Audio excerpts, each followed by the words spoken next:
Dungeon Battle Royale. Since I became a Demon King, I will aim for world domination. Volume 1. Audiobook by Masquerade at Masquerade Audiobooks. Prologue, Chapter 1. Following that day, 1 month has passed since the great cataclysm that swallowed up the whole world. I am currently getting ready for the expected invasion in the innermost area of my dungeon, which is my very own domain. The one waiting at my side is a half-human, half-dog monster equipped with a silver sword at its waist, a kobold. In front of me, a group of evil fairies, goblins awaiting my orders. We are ready for you, self-alleged heroes. On that day, I desired freedom, chaos, and creation. Let's first repel the heroes who are going to invade. I will show you that I can survive in this world. In order to grasp freedom with these hands, as the first step to that, I aim to become the strongest demon king in this area. Kanezawa. Section. Year 20XX. The world was heading towards its ruin. Year by year the decreasing birth rates and the shrinking population aggravates. The excessive aging of the population went beyond its peak. The total population of the world declined to less than 50% of its peak time. The developed science provided peace for everyone, yet at the same time, it brought about laziness. Science offered pleasant conveniences for everyone, but it also stole ambition from everyone. As a result, many people refused to search for success in life, for growth. Excessive weaponry caused the vitality of the planet to deteriorate while easily eradicating human life. If you followed the TV, many commentators insistently gave warnings. However, their words were perceived as distant noise coming from another world that was somebody else's problem. It's an end of the world-like era, and yet, it's an era where no one harbors any sense of impending danger. I, Kurosaki Shion, have entered university. The criterion for my chosen university is scholarly ability. It's a university centered around economics, but even if it means that it's particularly focused on economics, it's not like I'm in a department related to a specific job I want to do in the future. I simply matched my choice with my scholarly ability. That was the only reason for me choosing that particular university. However, since I wanted to live alone, I chose a university located in the western Kanezawa, instead of the one located in Tohoku's Sendai City, which is my hometown. Although it's called a university, it's a strange school. All the educational institutions I attended so far, elementary school, middle school and high school, were different. Compulsory education lasted until middle school. Why is high school and university so different? First off, there's no uniforms. There might be many students who are happy about that, but for me, who's ignorant of fashion, it's hell. If there was a uniform, it would be fine for me to wear the same clothes every day. But once it came to plain clothes, there was no way for me to wear the same set of clothes all the time. Furthermore, the good fashion sense also included the possibility of producing a caste system. Next, the lessons. In university it's necessary to create a timetable by yourself. There's no schedule offered by the school. In short, you decide for yourself what lessons you want to take. Although compulsory courses exist, it's even possible to have 3 days off, depending on your course selection. Lessons you want to take: microeconomics, macroeconomics. Are there really any students who want to attend such classes? And last, the classes. There are no classes at university. At my university, class-like lessons called seminars apparently began with the second year, but for first years they didn't exist. How am I supposed to make friends? I came from Sendai, okay? Let alone friends. There's not even a single acquaintance here. Even when taking a lesson, the seats are always free for everyone. There are no fixed neighbors either. Start a conversation? How? Enter a circle? Joining such a dazzling group? Is university possibly an educational institution where you polish your communication skills? In that case, give me a tutorial. Rather a lecture, today as well. My lonely university life passed by with such emotions. Section. 3 months have passed since entering university. As usual, I'm alone today. When I was eating lunch by myself on a bench after having bought a bento at a convenience store located on the university grounds, an electronic sound reverberated. The source of the electronic sound was the smartphone trembling inside the pocket of my trousers. Huh? Why is it ringing? I always keep it on vibrate mode. Or rather, probably because I'm hearing the ringtone for the first time in a while. It sounds to me as if the electronic sound is overlapping. Since it's embarrassing, I take out the smartphone in a hurry and barrage the OK button. Mail? Or rather, in spite of pressing OK, the annoying electronic sound keeps ringing in my ears. Once I looked around me, all students in sight had taken out their smartphones. At the present time, the diffusion rate for smartphones is 180%. The reason why it's exceeding 100% are the people possessing 2 or more smartphones. Nowadays there's no one that doesn't own a smartphone. The propagation of smartphones allows for one to actually state that, it's not just me, but everyone. J alert? I remember having seen it on TV. There's such a function forcibly included on every smartphone. What's going on? The electronic sounds that reverberate in the vicinity gradually diminish. The students around me stare at the displays of their smartphones. I also lowered my sight on mine once again. What the fuck? My smartphone had received a suspicious mail notification of the World Salvation Project's start. In order to rescue the world, we will examine the aptitude of all mankind. Please carry out the aptitude test. According to the following entries, the people who don't take the test will be treated as neutral. Since there's a possibility that you will suffer disadvantages from now on, we recommend participation. The period for taking the aptitude test is limited to 24 hours from now on.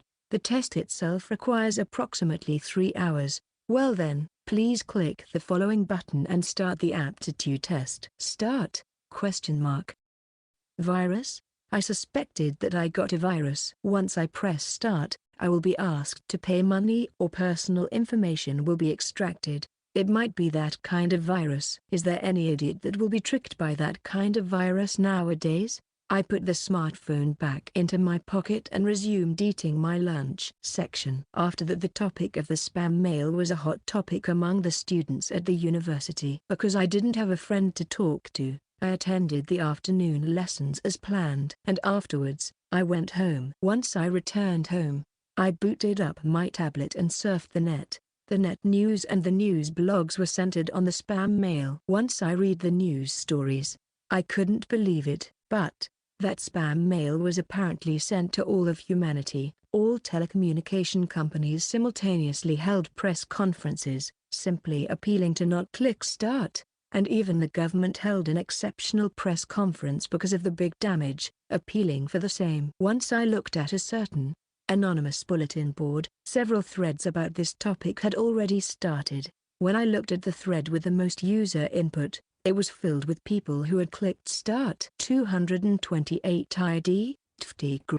My aptitude was lol. 231 ID, Aufhog to 228 huh? For real? I'm also lol though. 257 ID, Nsfoif to 228 I'm lol, too. Ah yeah, I scanned for a virus, but didn't find any. 276 ID, Asfhoa to 257 virus scan lol. Your personal information was stolen, lol. Sleep while trembling in fear lol. 281 ID, Nsfoif to 276 huh? Don't fucking look down on sensei. 282 ID, Nsfoif. By the way, I know it's a trial version, but is it safe? 285 ID, Asfhoa. Human test trial version lol. 305 ID, Dead. Are there no other heroes except for law? 307 ID, too bad. To 305 I'm second raffle. 314 ID, Wadnu. To 307 second gear, right? Umau. 320 ID, Codcrun. To well, I'm chaos lol. 323 ID, Oi Iotpa. To 320 reincarnation, right? I sure played too many games lol. After that, a large chunk of the thread continued to be dominated by law and neutral. After looking at other message boards and blogs as much as possible, I felt like the aptitude law might actually exist. However, all the other aptitudes except that one were treated as jokes. Neutral. If you didn't take part in the aptitude test, And if you did, lol? I continued surfing the net after that out of curiosity. Section 9 hours have passed since the spam mail has been sent. The situation has developed towards an unexpected direction. Chapter 2. Once I casually turned on the TV after just being out of the bath.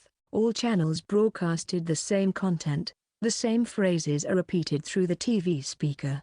The on-screen text changed into a constant stream of the same words. To all citizens, please take the aptitude test at once. After that it asks to inform acquaintances and family members, who don't watch the broadcast, to take the aptitude test. What happened in the last few hours?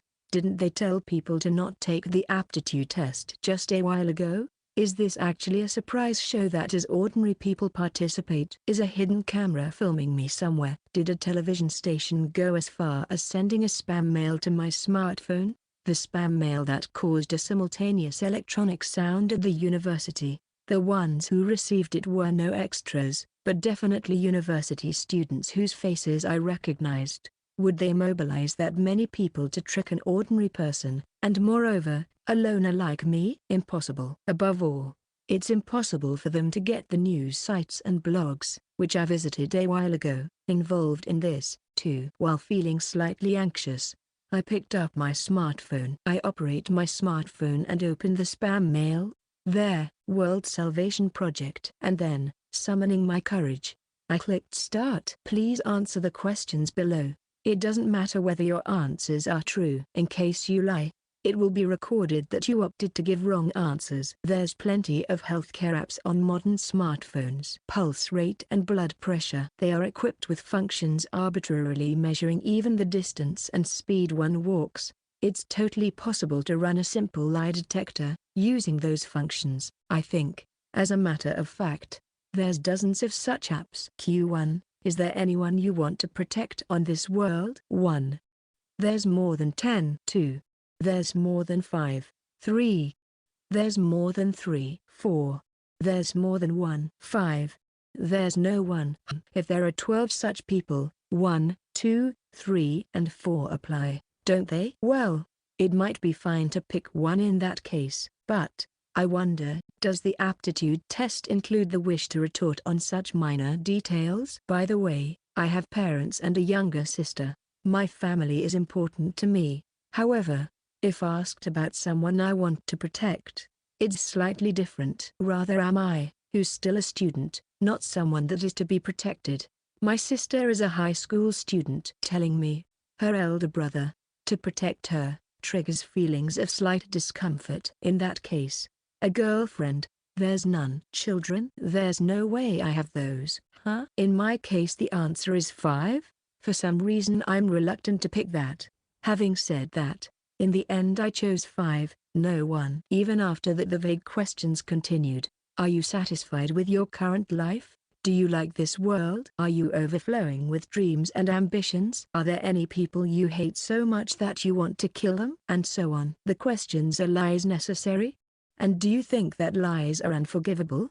Mean the same, don't they? A lot of questions similar to those two cropped up. By the way, I chose 5 for all the replies. Once I answered 500 questions, the tendency shifted towards psychological test-like questions. With what person are you going to sympathize in various situations with 5 people called A, B, C, D and D? What kind of character can you tolerate the least? It continued with those question types. And, just when 5 hours had passed, drastically exceeding the stated 3 hours, I finally finished answering all 1,000 questions. Thank you very much for your efforts, Kurosaki Shion-sama. Your aptitude is chaos.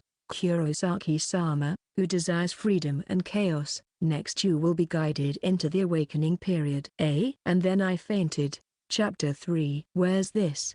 I'm conscious, but there's only darkness in front of me. My whole body seems to be wrapped up by something, as if it's floating. Maybe a stone sauna? No, it's different. Having never experienced walking through space or having my hands and feet bound, I was thrown into a situation that I can't really describe well. Hello everybody. Good evening, chaos. I can hear the voice of an excited girl. I'm sure you have many questions, but wait for another 10 hours, okay? Well then, see you. Then the girl's voice vanished suddenly. After that I could hear the girl's voice every hour. Wait another 9 hours for the details. Wait another 8 hours. Unchanging content with just the hour count decreasing.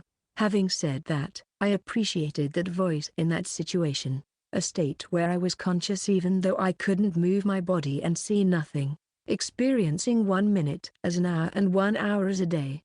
My mind was close to breaking. I'm pretty sure I would have gone crazy if I waited 10 hours in an absolute nothingness. And finally I hear the voice saying, wait 1 more hour. In 1 hour I will finally be freed from what might very well be called soul prison. Section. I made you wait. Oh? Some people have broken. Don't mind. The usual voice of the girl emits words that are different from usual. She's still excited, but what she said was quite nasty. Everyone from Chaos.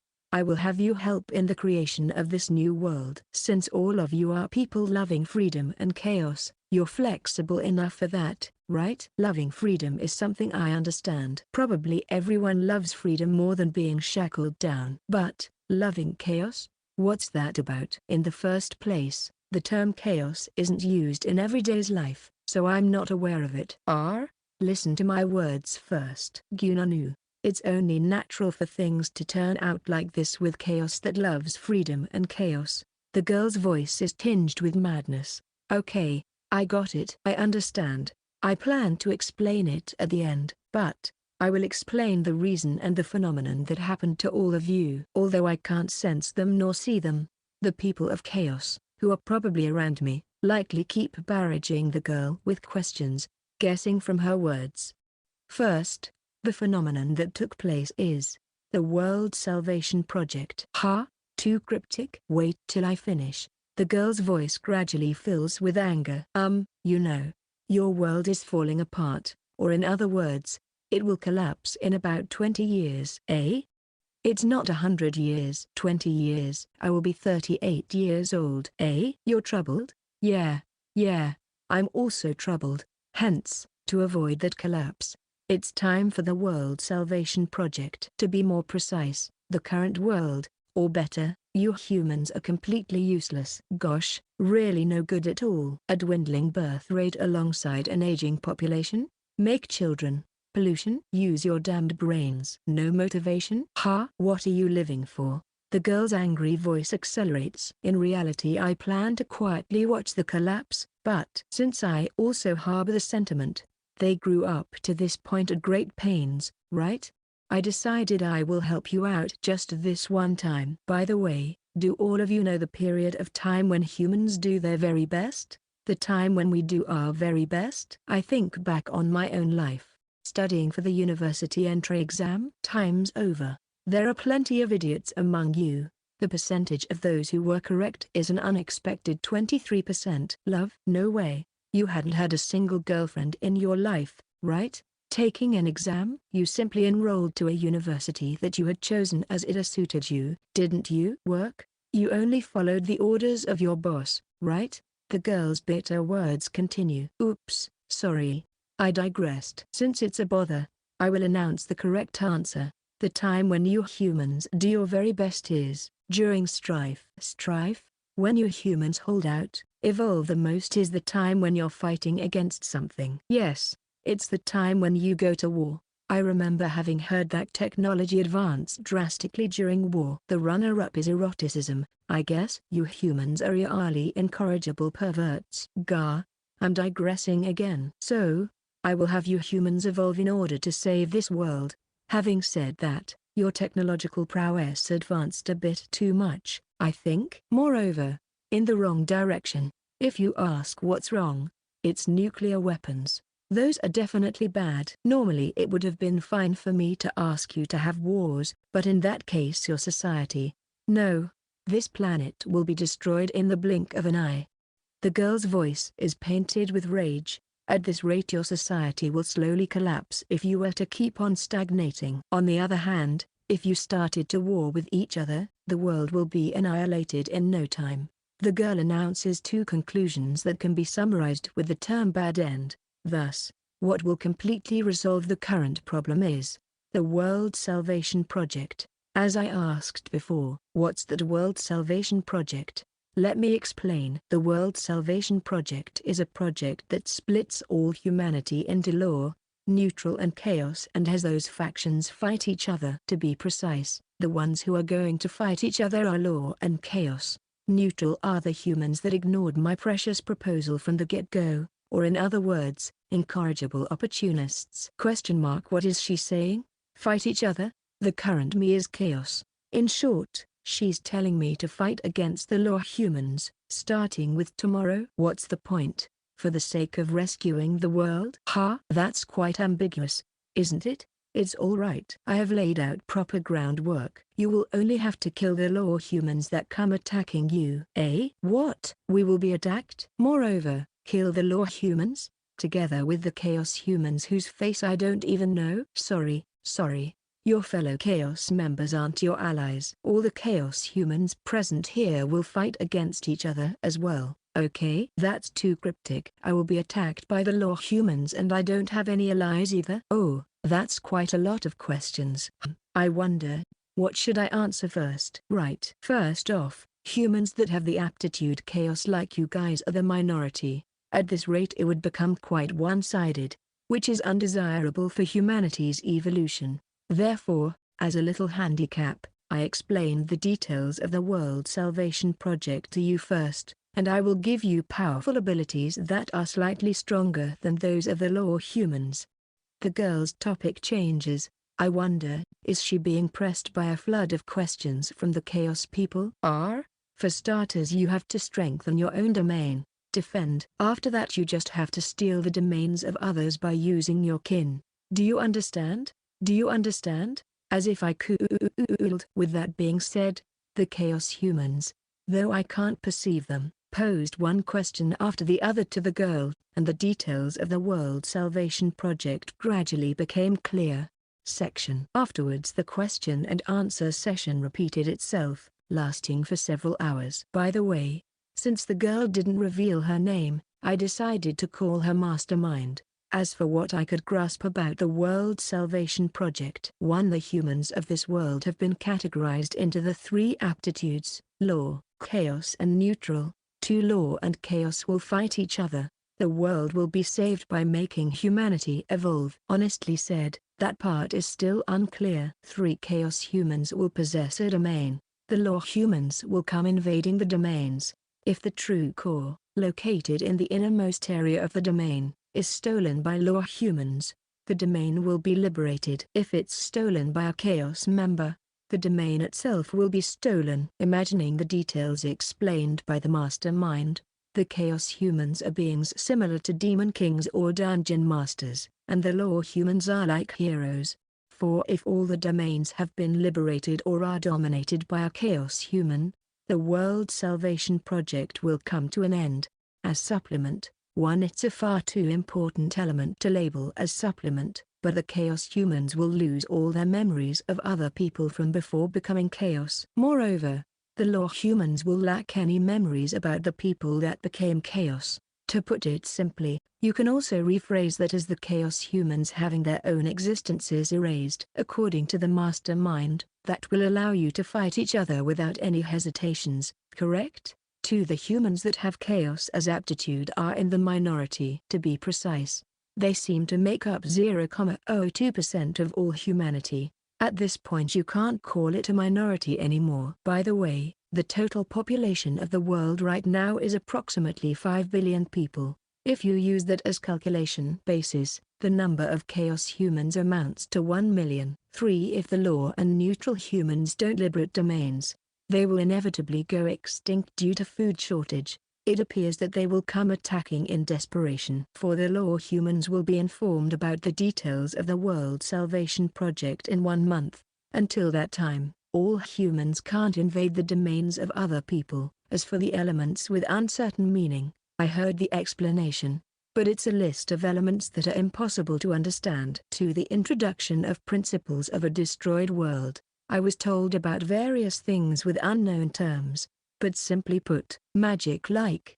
Special abilities are usable. You will grow if you defeat an opponent. This trait is shared among Chaos and Law. Only Chaos will grow even if their subordinates defeat opponents. Neutral. According to the mastermind, I won't bother with humans that don't listen to my words. 3 modern weapons apparently won't have any effect against Chaos humans and their subordinates. And lastly, as important element, I optimized the principles of the destroyed world so that they can be controlled by you guys. Well, to put it simply, I installed an exclusive application on your smartphone.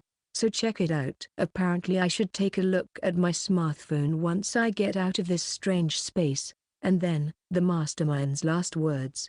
Now then, I will forcibly evolve you next. You have no right for veto. Well, do your best to save the world. Fight. With the casual tone of the girl ending, my consciousness once again sank into nothingness. Arc 1, Chapter 4. Once I wake up, I'm greeted by the usual ceiling. My room. When I breath in, it's the air I'm familiar with. When I look around, it's the normal scenery. There's no doubt, it's the apartment room I am renting. Standing up, my head is dizzy as if I'm having anemia. Did I doze off while reading the net news? Was that a dream? I think back upon the weird experience just a while ago. Which part of it was a dream and which reality? All mankind received a spam mail. I did the aptitude test mentioned in that mail as the government recommended doing so. It resulted in my aptitude being chaos. And then I had been confined in a weird space with just the voice of a girl, the mastermind resounding in my head. I raise the smartphone in my left hand and try to operate it. Wow, a migraine-like pain assails my head. What did I try to do just now? Question mark. My name is Shin. Something's out of place. No wait. I should have a family name. My head logically understands the need of parents to be born into this world. However, I can't recall their names and faces. What I do remember are the words of the mastermind. All memories of chaos have been erased from the memories of the neutral and law. Only the members of chaos still remember you. With this you can fight against each other without hesitations, right? In short, that's what she was talking about. All of it was reality. I dumbfoundedly stand stock still on the spot. A space without any sounds, the familiar scenery and the usual atmosphere. However, it's quite as if the room had been disconnected from the world. Question mark.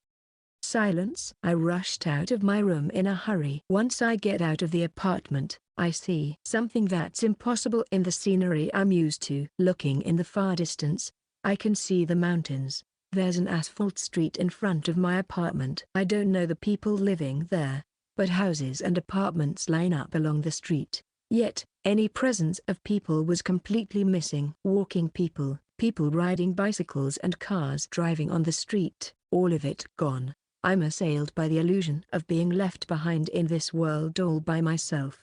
I return to my room, sit down on my bed and operate my smartphone. Unfamiliar icons have been added among the usual icons on my smartphone screen. I touch the icon labeled with World Salvation Projection below a symbol. World Salvation Projection start.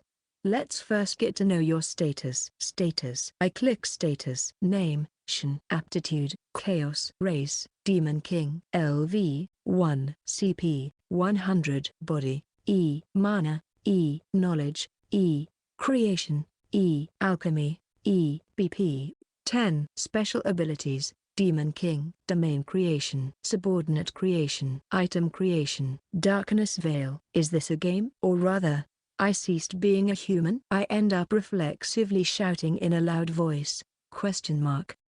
I wonder whether I touched the smartphone with my finger in my excitement. An explanation stating, creation, affecting the domain creation as well as the subordinate creation, was displayed on the screen. Next I touch all entries. The explanations are, LV, level. Criterion of strength.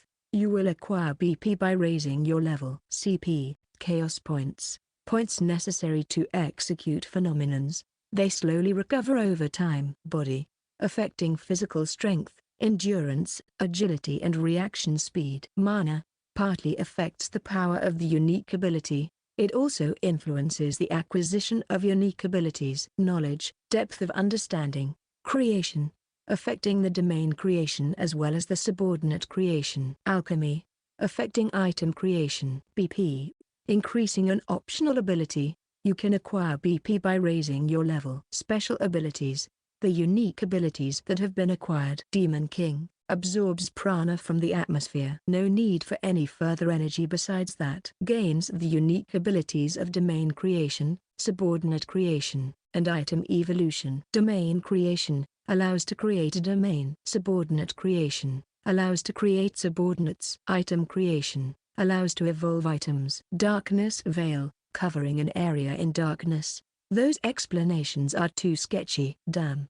Be a bit more precise about it. I operate my smartphone. On the screen, a Demon King's ABC. A. Let's first spend BP to strengthen your abilities. B. Next, create your domain and finish it up to your liking. C. Finally, let's create subordinates to protect your domain. All done. Save the world while struggling through violent battles. That's all. Icons labeled with status, domain, belongings, subordinates, domain creation, subordinate creation, item creation, BP assignment and special were displayed on the screen. Special? Bothered by the slightly different entry, I touch it. Special service. Whatever it might be, you will receive an answer to one question. A line that made me extremely troubled was displayed on the smartphone screen. Chapter 5. Only one question. Just think, what should I ask? For now. Should I just put it on hold? Wow, there, return button is gone. Now, I can't return to the home screen unless I ask a question. In other words, I won't be able to assign BP or create my domain and subordinates. Scratching my head, I tried to come up with various questions. Q. What happened? A. The World Salvation Project. Q. What's the World Salvation Project? No, it'll probably just be the same explanation the mastermind already gave. Q.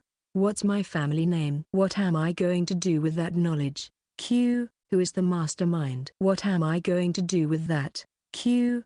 How can I exit out of this screen? That's just putting the cart before the horse. I thought of different questions and then eliminated them from my options. If it was like, say, granting one wish, I could have wished for the strongest ability, or the strongest weapon, or the strongest subordinate, or something like that. But it had to be a question. With that, I began to piece together all the information I have. I am a Demon King.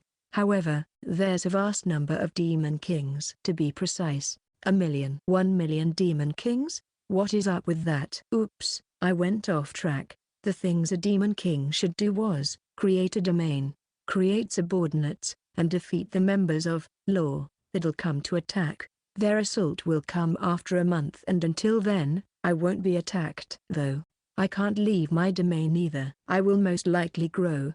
Level up.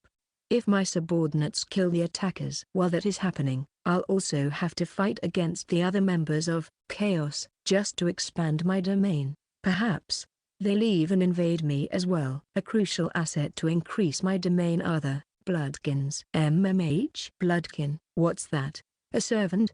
A special sort of subordinate? A confidant? Blood relative? The mastermind had frequently used the word bloodkin, hadn't she? So I guess my question would be, what are bloodkins? Would this be alright, or are there any other important questions I could ask? I rack my brain. Attribute, isolation, alias, loner. That's me. In my head, I think up several scenarios, delusions, and simulations. After a while, a question arises that I want to ask. I type this into the phone.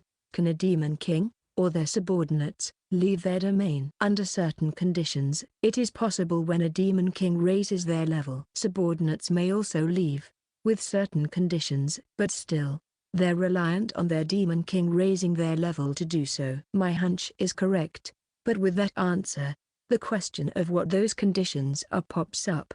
To my surprise, instead of returning back to the home page, the screen displays a single line of text. Marvelous. A great question. As a bonus, 10 BP has been added. Oh? An unexpected bonus. Like this, I had dealt with a major concern and also earned BP at the same time. Section. As for what I should do next, according to the Demon King's ABC, it's to spend my BP. I work my smartphone and tap on BP assignment. These were the following entries I could assign them to: body, mana, knowledge, creation, and alchemy. All my values are graded E, and I have 20 BP on hand. So what is E? If considering it normally, I'd think you become stronger the higher in the alphabet you got, such as E, D, C, B, and finally A. There was no way it'd go like E, F, G, H, and I. Right? Furthermore, if I assume A is the strongest, it'd cost 4 BP to raise a rank all the way. Since there are 5 categories, you'd need 20 BP to turn all of them into A ranks. And right now, I possess exactly 20 BP. A? Don't tell me all A from the get-go? Originally, I had 10 BP. Was the initial idea to specialize in 2 categories as A's? Or was it to be balanced by making all of them into C's? Well, that has nothing to do with me though. Even after I agonized over where to spend my BP, it all came to nothing. While breaking into a smile as I laughed through my teeth, I assigned BP into the entry I had planned to raise. I tap on alchemy. The value next to alchemy is still E on the screen. Could the screen's sensitivity be messed up? I tap on alchemy once more, and finally, it changes to D. That's great. I take a breath and tap alchemy again. Alchemy's value is staying D. Why is the phone's touch sensitivity acting up? I double tap alchemy twice in quick succession. Its value still is staying D. Do I need to get a new smartphone? I had only bought this one less than half a year ago though. Could I even go into a phone store as a demon king? Regardless, I continue to tap on alchemy until it responds. Once I did, its value finally changes to C on the third tap. Afterward, I frustratingly tap on alchemy until it responds again. At first it doesn't react, but eventually, it changes to B. The phone's reactivity is getting worse. Please spare me from the phone breaking at this rate. I look down at the screen. I remember being happy over the thought of being an all-around A rank. Then I remember getting irritated over the phone's response. Now, a single line reflects in my tunneled vision. BP 3. If I remember correctly, I had 20 BP before I began to assign points. Now it is 3. A panic attack quickly assails me. Cancel. Where's the cancel option? No matter how hard I look, there isn't a cancel option. You were? In my confusion, I scream. Time won't turn back now though. Calm down. Let's cool down for a moment. I opened the small one-person freezer to take out some ice. There's a silver shining orb in my freezer. Don't tell me this is there. Truecore? Another panic attack came over me. Chapter 6. The shining silver orb was slightly larger than a softball, and stored in the freezer. It was ice cold. I don't recall ever putting this orb into my freezer, or rather, I don't remember having something like this in the first place. That's why I'm assuming that this is likely there. Truecore. If this gets stolen, I'll lose my domain, correct? What happens to a demon king who loses his domain? Death? There's too many things that I don't know about this completely reformed world. To begin with, why was something so important put inside my freezer? Are you telling me that my freezer is the central point of my domain, or does the orb melt at room temperature? There's a lot of things I have to do. I feel like untouched homework was piled into a mountain before my eyes. I want to abandon it. I want to escape reality. I'm going to attempt escaping from a world that already seems to have escaped reality itself.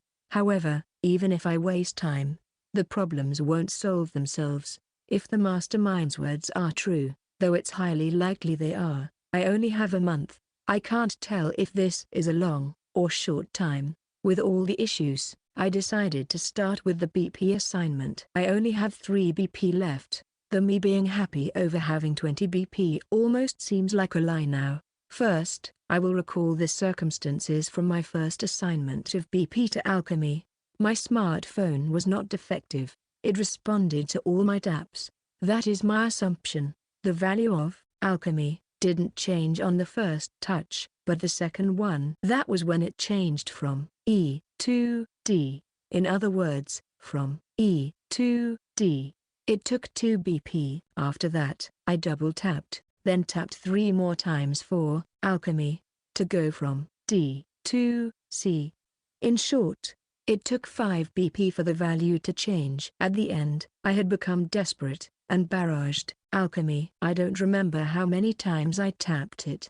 My current BP is 3, however. Since I had 20, I used up 17 BP. The amount needed to level up from E2C was 2 plus 5 equals 7. If you count backward, that means you need 17 to 7 equals 10 BP to go from C to B. If I consider the point requirement, C to B is painful. If I had just noticed this detail from the beginning, my initial plan was to spend my BP to specialize in creation and alchemy. As for the reason, I noticed that a demon king, or in short, I, can't leave the domain. These are the various scenarios I came up with, based on the information I had been given. In order to survive in this world, I have to become strong.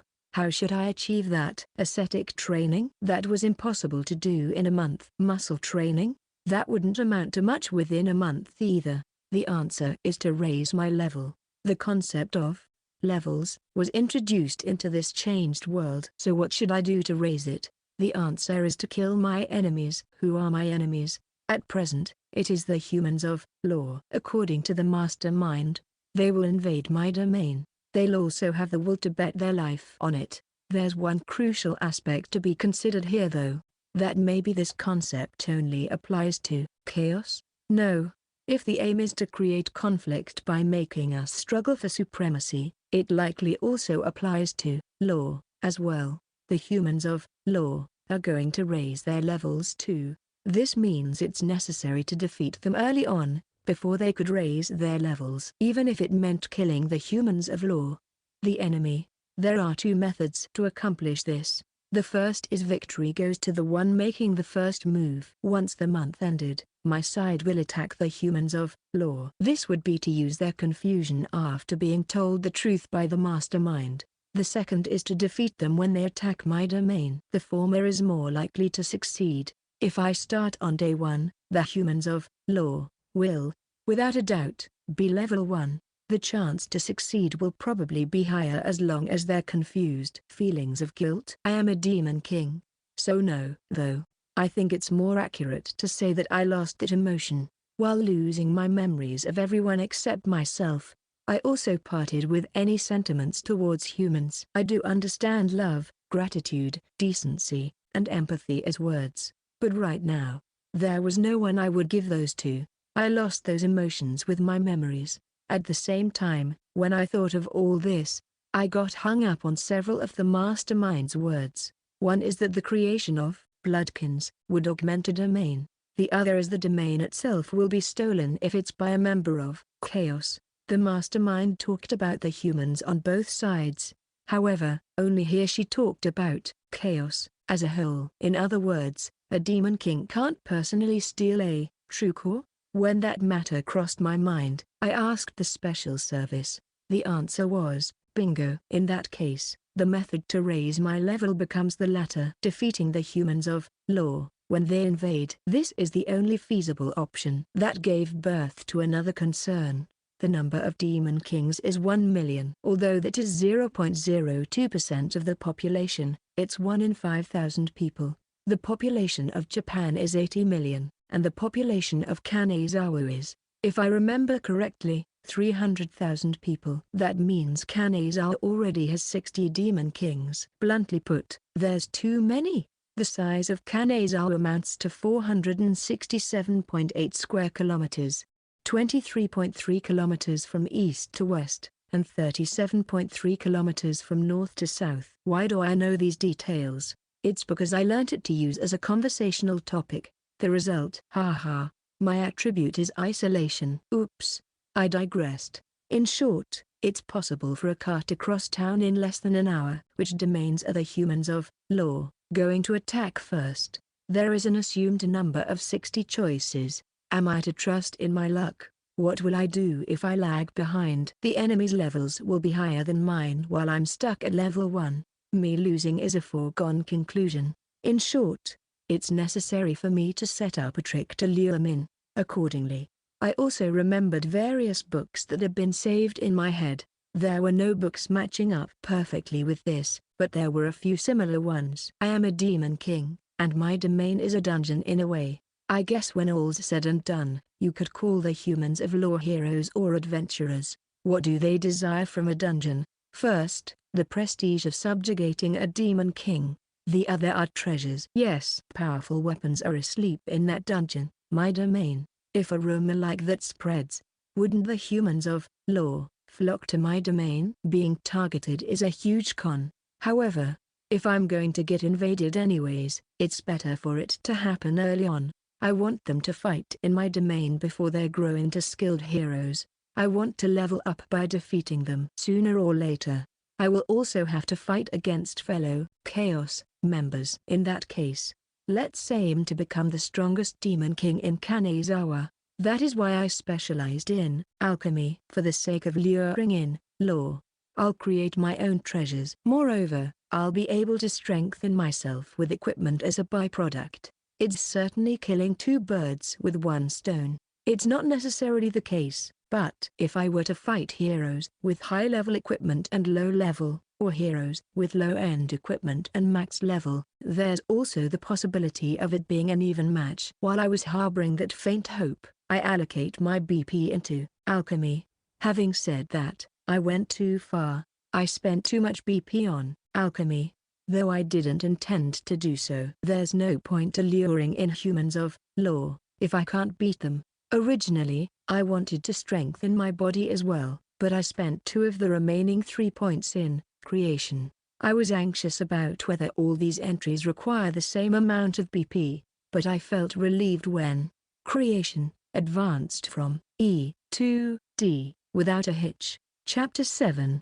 Having assigned my BP, I decided to tackle the creation of my domain next. First, I'll check my current domain. Operating the smartphone, I touch the domain entry. Demon King Shin's domain DP 010. Domain size 6 square kilometers. Population 0. Type urban area. Established facilities Shin's room. Setup weapons none. Special restrictions none. Special effects pseudo peace 709 hours remaining.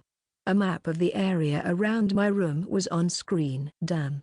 Give me a tutorial, or some guidelines, I sigh as I look at the phone's display. The first entry DP 010 is a complete mystery. Let's go on to the next thing. First off, domain size says 6 square kilometers. My current rented apartment is a 1K with 27 square meters, or in other words, 0.000027 square kilometers. Considering that I'm now controlling an area as big as 200,000 times that, it could be taken as a big promotion in life, right? The way to measure the size is height x width if it's a quadrilateral shape, and radius x 3.14 if it's a spherical shape. In case of a quadrilateral shape, my domain size is equivalent to 2 kilometers wide and 3 kilometers high. If it's circular, too much of a hassle to calculate that.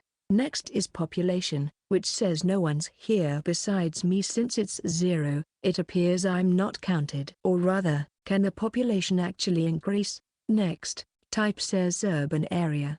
I looked outside moments ago, but the area hadn't changed. In other words, the terrain until now is likely counted as urban area. Established facilities, my room. It's the place I'm in right now. This counts as a facility.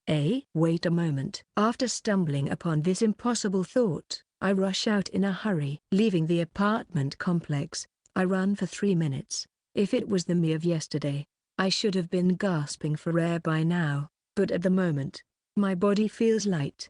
I wonder if this is an effect of becoming a demon king. Rather than that, I touch the front door of the establishment before me. The convenience store I had regularly frequented. For real? From the outside, it looks normal. Magazines lined against the window and a bento display. However, when I try to enter, the door won't budge an inch.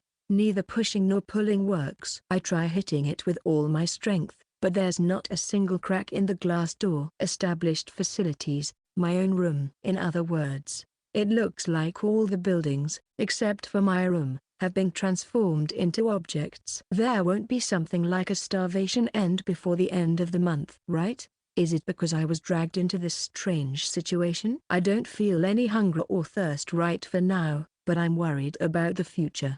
For the time being, I push the doorbells of the homes located on the way back, as I have nothing to lose by doing so. There are no responses. All the doors were firmly locked. Setup weapons and special restrictions are empty. I guess I'll be able to create these later on.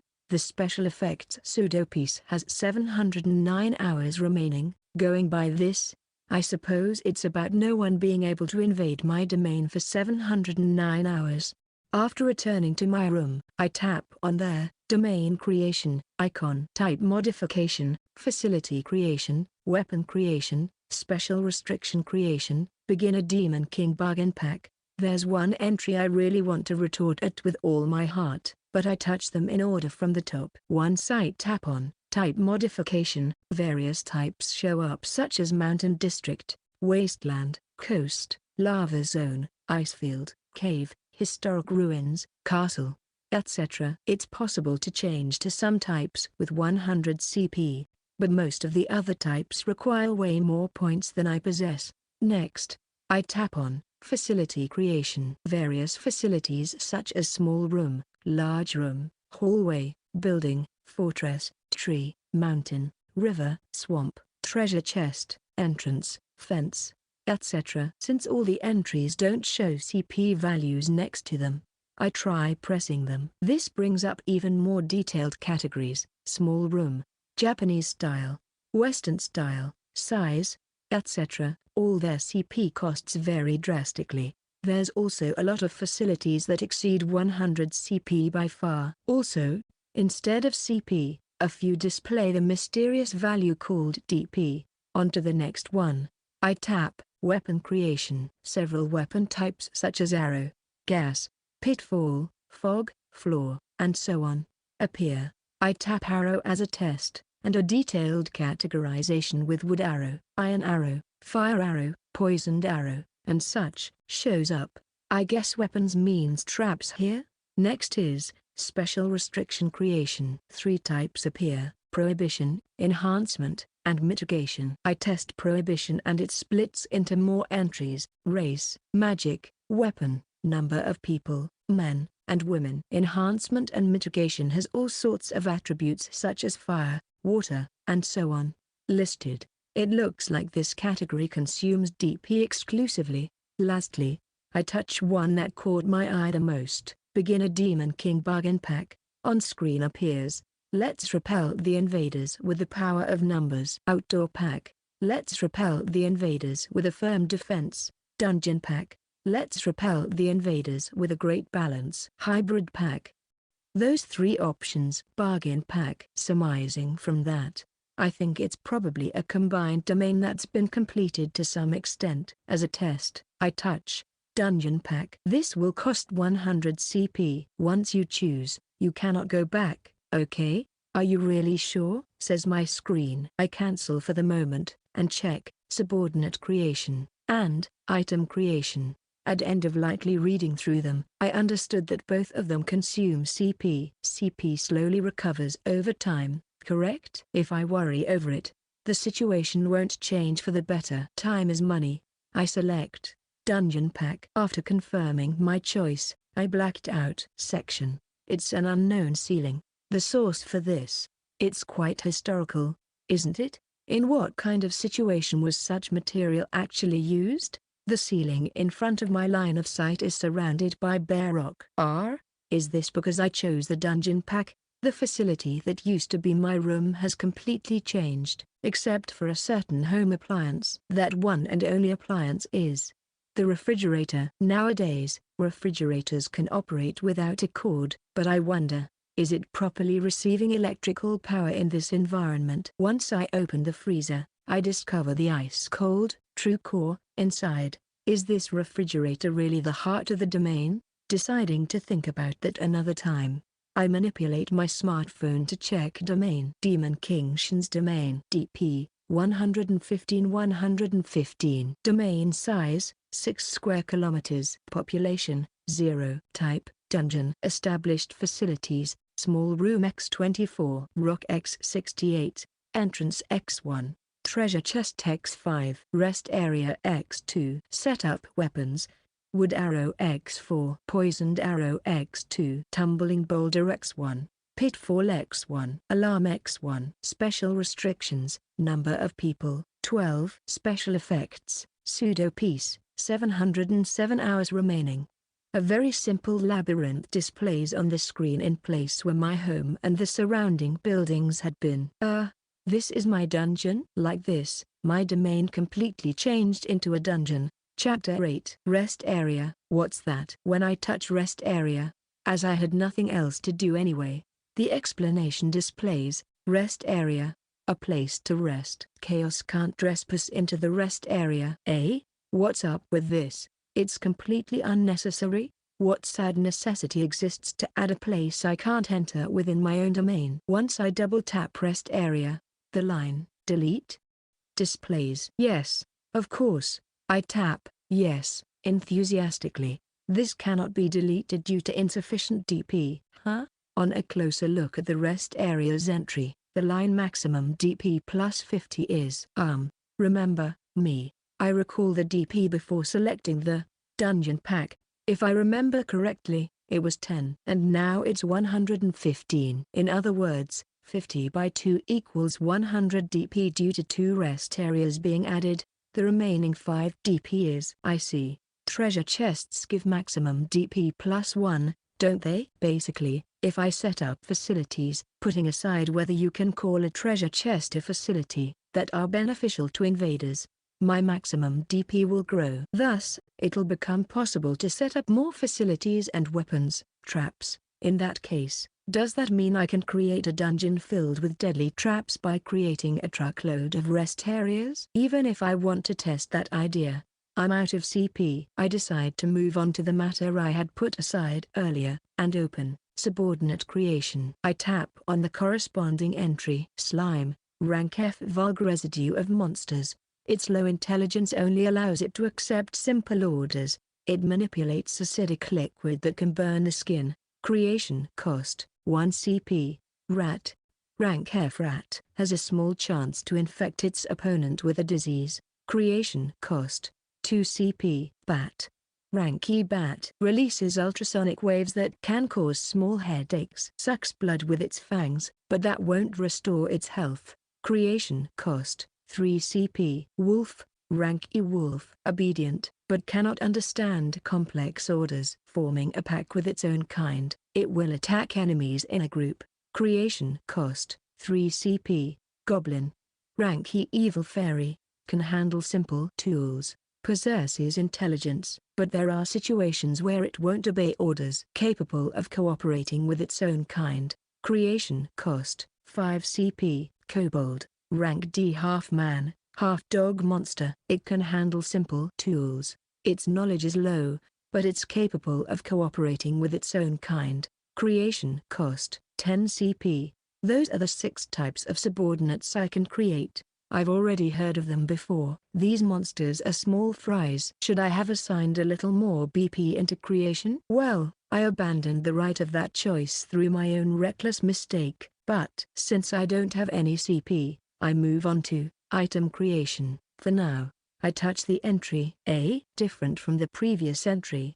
This one has weapon, armor, ornament, magic tool, consumable goods, and others. Once I touch weapon, for example, sword, katana, spear, bow, arrows, axe, staff, and others, is displayed. I tap on sword, and 20 different sword types appear on the display, as expected of an alchemy specialization build. This many? The weakest is a wooden sword, F rank and costs 1 CP.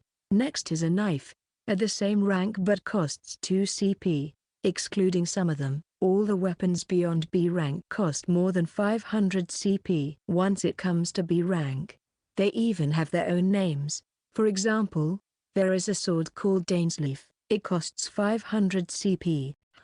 I will raise alchemy as soon as I can. Or rather, even if alchemy reaches B rank, It'd be pointless if my CP is lacking, right? Seriously? Did I end up doing something pointless? I became slightly depressed due to the reality in front of me. Even while I begin to hate myself, I check the items I can summon. As a result of checking all the items, I understood that the strongest items I could produce is called Silver Series. All kinds of weapons are in it. Silver Sword, Silver Katana, and Silver Spear.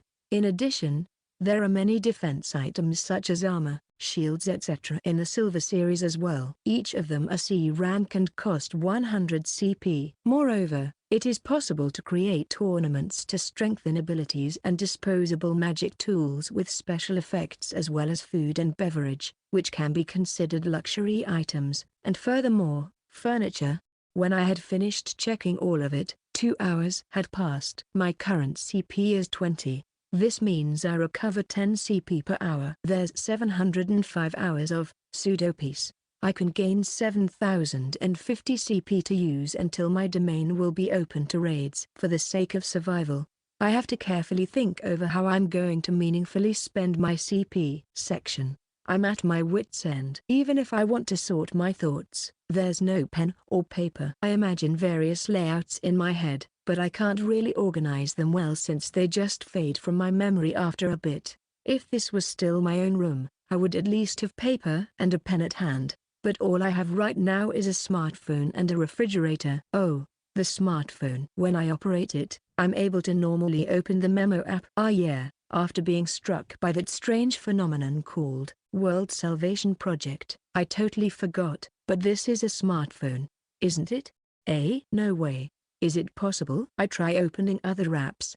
From basic apps such as the calculator and alarm to games and the ebook reader, I could open all my installed apps. I didn't expect that at all, and it also connects to the internet without a hitch.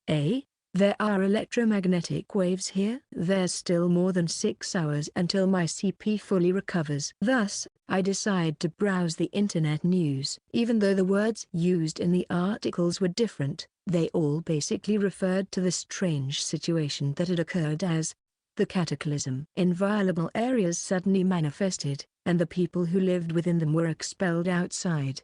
At present, efforts to shelter those people are being hastened under the lead of the respective governments. Although they used different means to try, none could break into these inviolable areas. The inviolable areas cover 80% of the whole world. At this rate, humanity will probably collapse in the near future. A certain country was even planning to launch a nuclear strike against one such area. And so on, and on.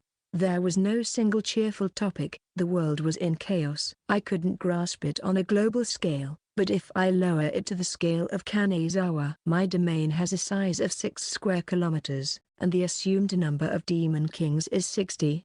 And if they all have domains with the same size, it would result in 360 square kilometers being inviolable areas, meaning 300,000 people have to live in the remaining area of approximately 100 square kilometers. Yeah, that is hell on earth. If the humans besides chaos learn of the World Salvation Project, they'll desperately invade en masse. While I surf the internet, my CP recovered up to 50. I close the browser for now and ponder how to use my CP. Chapter 9. First off, in order to verify the discovery just now, I decided to implement it by creating rest areas. Operating the smartphone, I tap domain creation small room rest area, in that order. It's impossible to add any further rest areas to this domain. My testing had already come to an end at this point. I suppose I will check the domain's DP distribution then. First, the factors for the DP's increase. Rest area plus 50 DP, treasure chest plus 1 DP. By the way, the maximum number of treasure chests I can set up is 6. Next, the reasons for DP's consumption. All kinds of traps, weapons and special restrictions. Especially the consumption of the special restriction that limits the number of people to 12 is substantial. Just that alone consumed 80 DP. After that, the tumbling boulder takes 20 DP. Pitfall is 5 DP. Poison arrows, 3 DP each, and wooden arrows are 1 DP each. The alarm, which will apparently inform me of invaders. Cost 0 DP. So I guess a great variety of traps would be possible if I remove the number restriction? Having said that, the existence of a limitation on that part is a major help. Currently the number of invaders law are overwhelmingly large. If possible, I would like to limit the number of people even more. However, limiting it to 4 people requires 1000 DP, and 2000 DP to limit it to 1 person. Since even a limit of 11 people costs 150 DP, it's impossible for me. That beginner Demon King bargain pack. It's actually really well balanced, isn't it? As it's frustrating to do nothing at all, I spend 20 CP to make the layout of the passages a bit more complicated. Right now I have 50 CP. Doing this and that, I waste 2 hours. Next I will work on subordinate creation. Let's first check all types. I touch subordinate creation and then select all of the subordinates in order from top to bottom. Question mark. Once a bright hexagram appears on the ground, 6 subordinates manifest as if growing out of the earth. From the left, a slime. Unlike a certain slime from a nationwide game which has more than 30 releases, it's a green, wriggling lump of liquid. Its appearance looks like an acid puddle with a diameter of 80 centimeters. Next, the rat. It's a dull white-colored rat with a total length of about 40 centimeters. The 2 front teeth protruding out of its muzzle are rather conspicuous. Then, the bat. This guy immediately flew up to the ceiling and clung to it upside down. It's a bat with a height of 40 centimeters. The squeaking is quite annoying. Next, the wolf. It has the size of an adult golden retriever. Its pelt is a dark gray color. The sharp fangs visible in its mouth are quite scary. It apparently likes me. It stood there panting with its tongue hanging out. It is adorable, but I still somewhat hesitate to hold out my hand. Next, the goblin. A midget with a size of 100 centimeters and green skin. Its teeth and skin quality looks bad. And lastly, the kobold.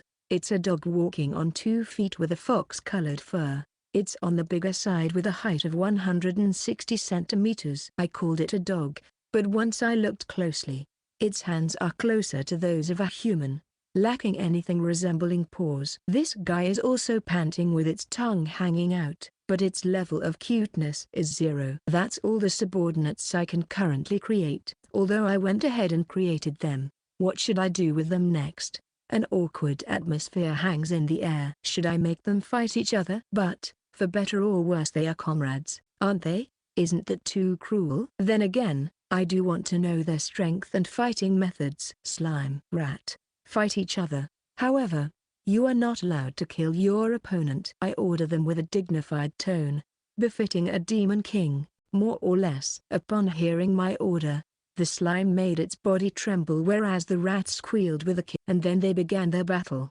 The slime moves its body slowly as the rat swiftly leaps at the slime. The rat scratches the slime many times, and at times, it also bites it, causing damage to the slime. The slime burns the pelt of the rat by scattering acid liquid, its own body. As the rat's body is scalded by the acid here and there, the slime's volume decreases. At the end, once the slime trembles slightly, the rat stops attacking it and looks at me. We have a winner? I can't judge the slime's condition from its appearance, but it looks like the rat has won. Next I make the bat and the wolf battle each other. At first the bat had an advantage due to its air superiority, but eventually it was bitten at the neck by the wolf, which leapt up into the air, resulting in the wolf winning.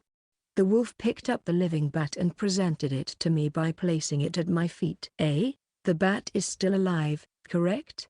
You know, I won't eat that. Once I look properly, the bat is twitching. I gently moved the bat to the side and then ordered the next battle. The last pair was goblin versus kobold. Both are human-shaped. A contest of hitting and biting unfolded. Eventually, the kobold, with superior total power, and above all, an exceeding biting strength, came out as the winner. Even with the same rank, I guess the individual strength follows the consumed CP. If it was back when I was still a normal human, in case I didn't take my feelings of guilt and fear into account, I think I would have been able to win against the slime, the bat and the rat.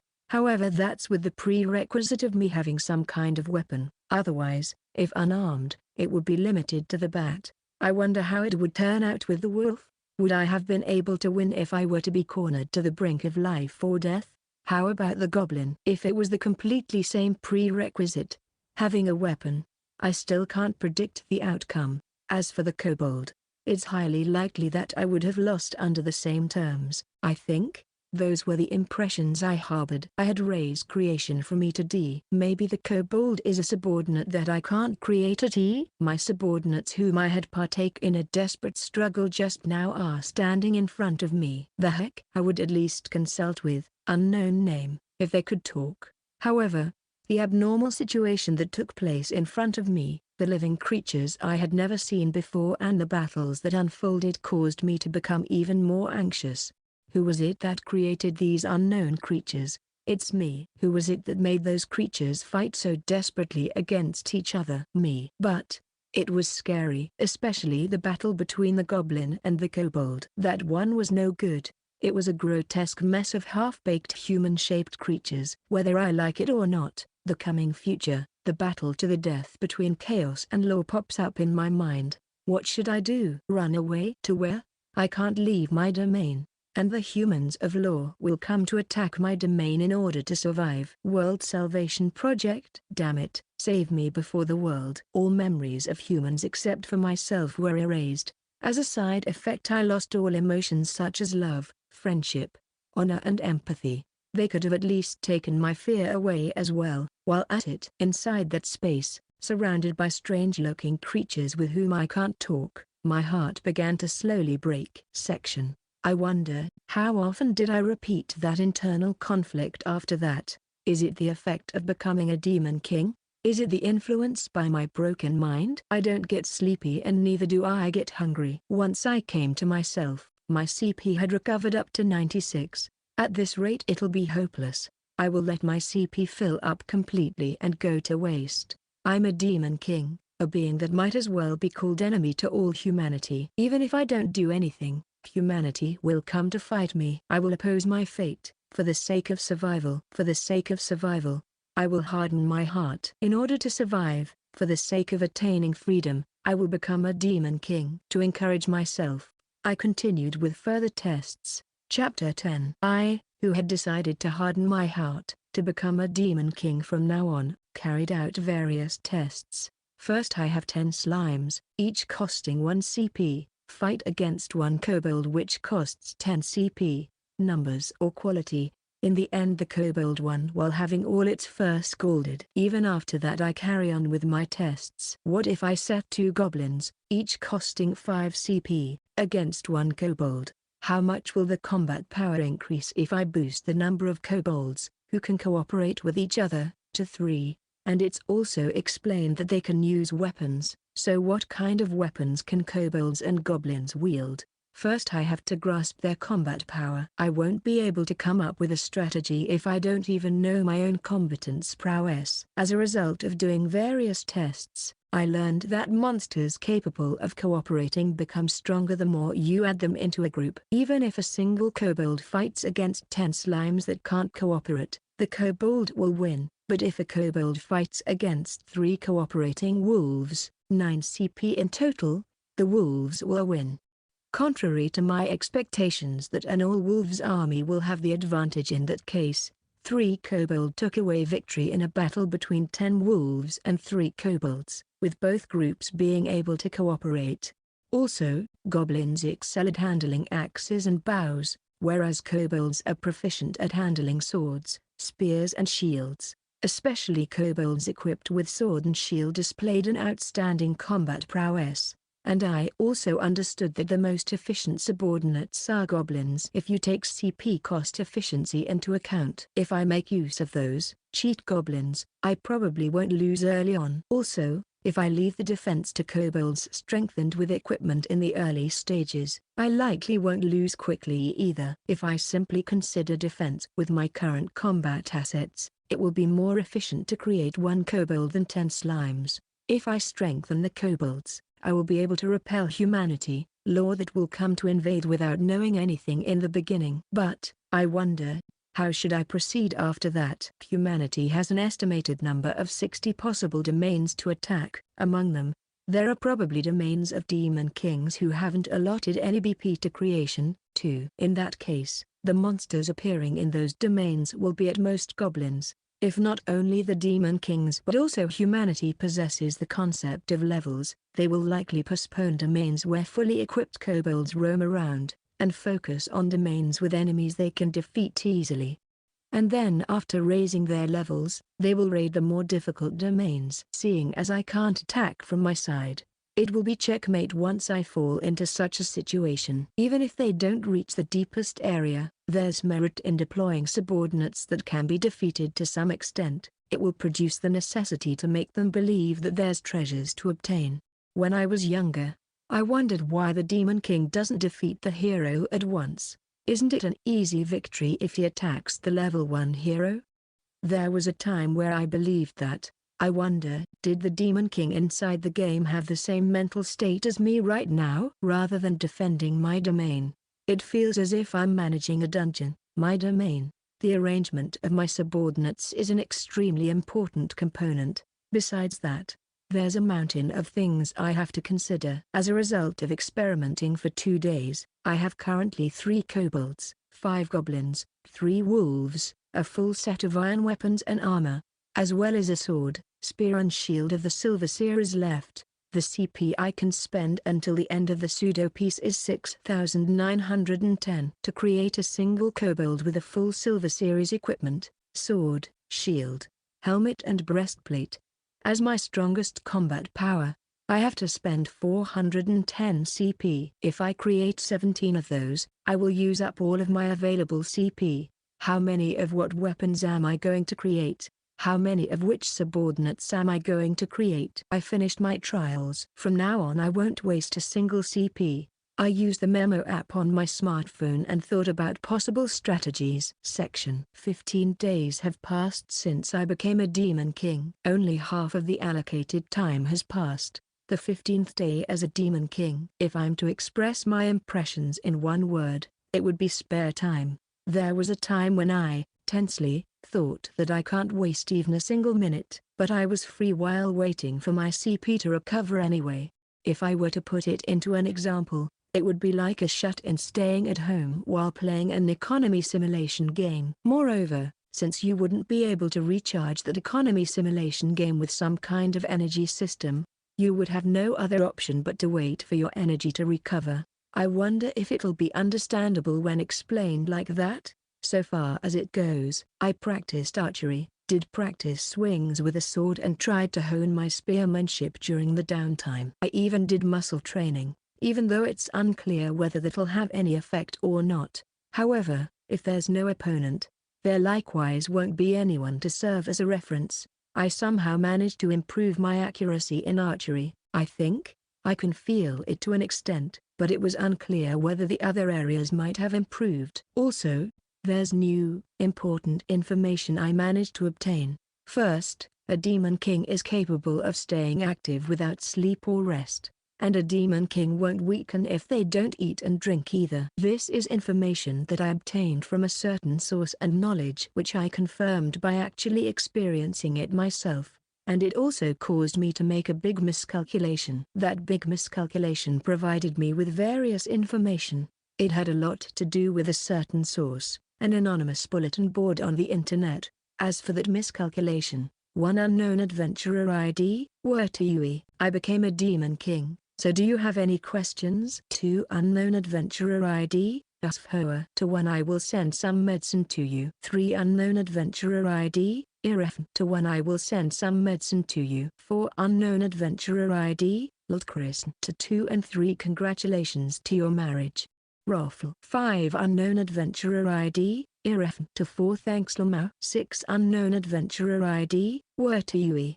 No, I mean, I'm a Demon King for real lol. I'm a big landowner of a whoopin' 6 square kilometers ha ha ha. 7 unknown adventurer ID, Gayhuand. To 6 a Demon King with 6 square kilometers. How shabby lol. 8 unknown adventurer ID, Wurtui. It will expand from now on Raffle. A mission. 296 Unknown Adventurer ID, Wurtui to 272 Ha? Are you fucking with me? For real? Come to my domain. I will CK you up good. 300 Unknown Adventurer ID, to 296 I've reported you. With that feeling some retarded demon king spilled precious information that was supposed to be our advantage. At first it was treated as a joke, but as the number of self-alleged demon kings grew steadily, and from the fact that their information matched the rumor that the inviolable areas are ruled by demon kings bore a tinge of truth in some parts. Or rather, a domain with 6 square kilometers. That's the real thing, isn't it? In addition, even words such as slime or wolf have appeared. Aren't there way too many idiots among the demon kings? Thanks to that, I unexpectedly obtained several information from the other demon kings. I learned that the true core acts as the heart of the domain, not the refrigerator. I also got to know that you can create dark elves, who are capable of human speech, as subordinates once you go beyond C rank for creation. By the way, from a joke thread called Thread of Demon Kings, I learned that the true core can be stored in the most secure place located in your domain.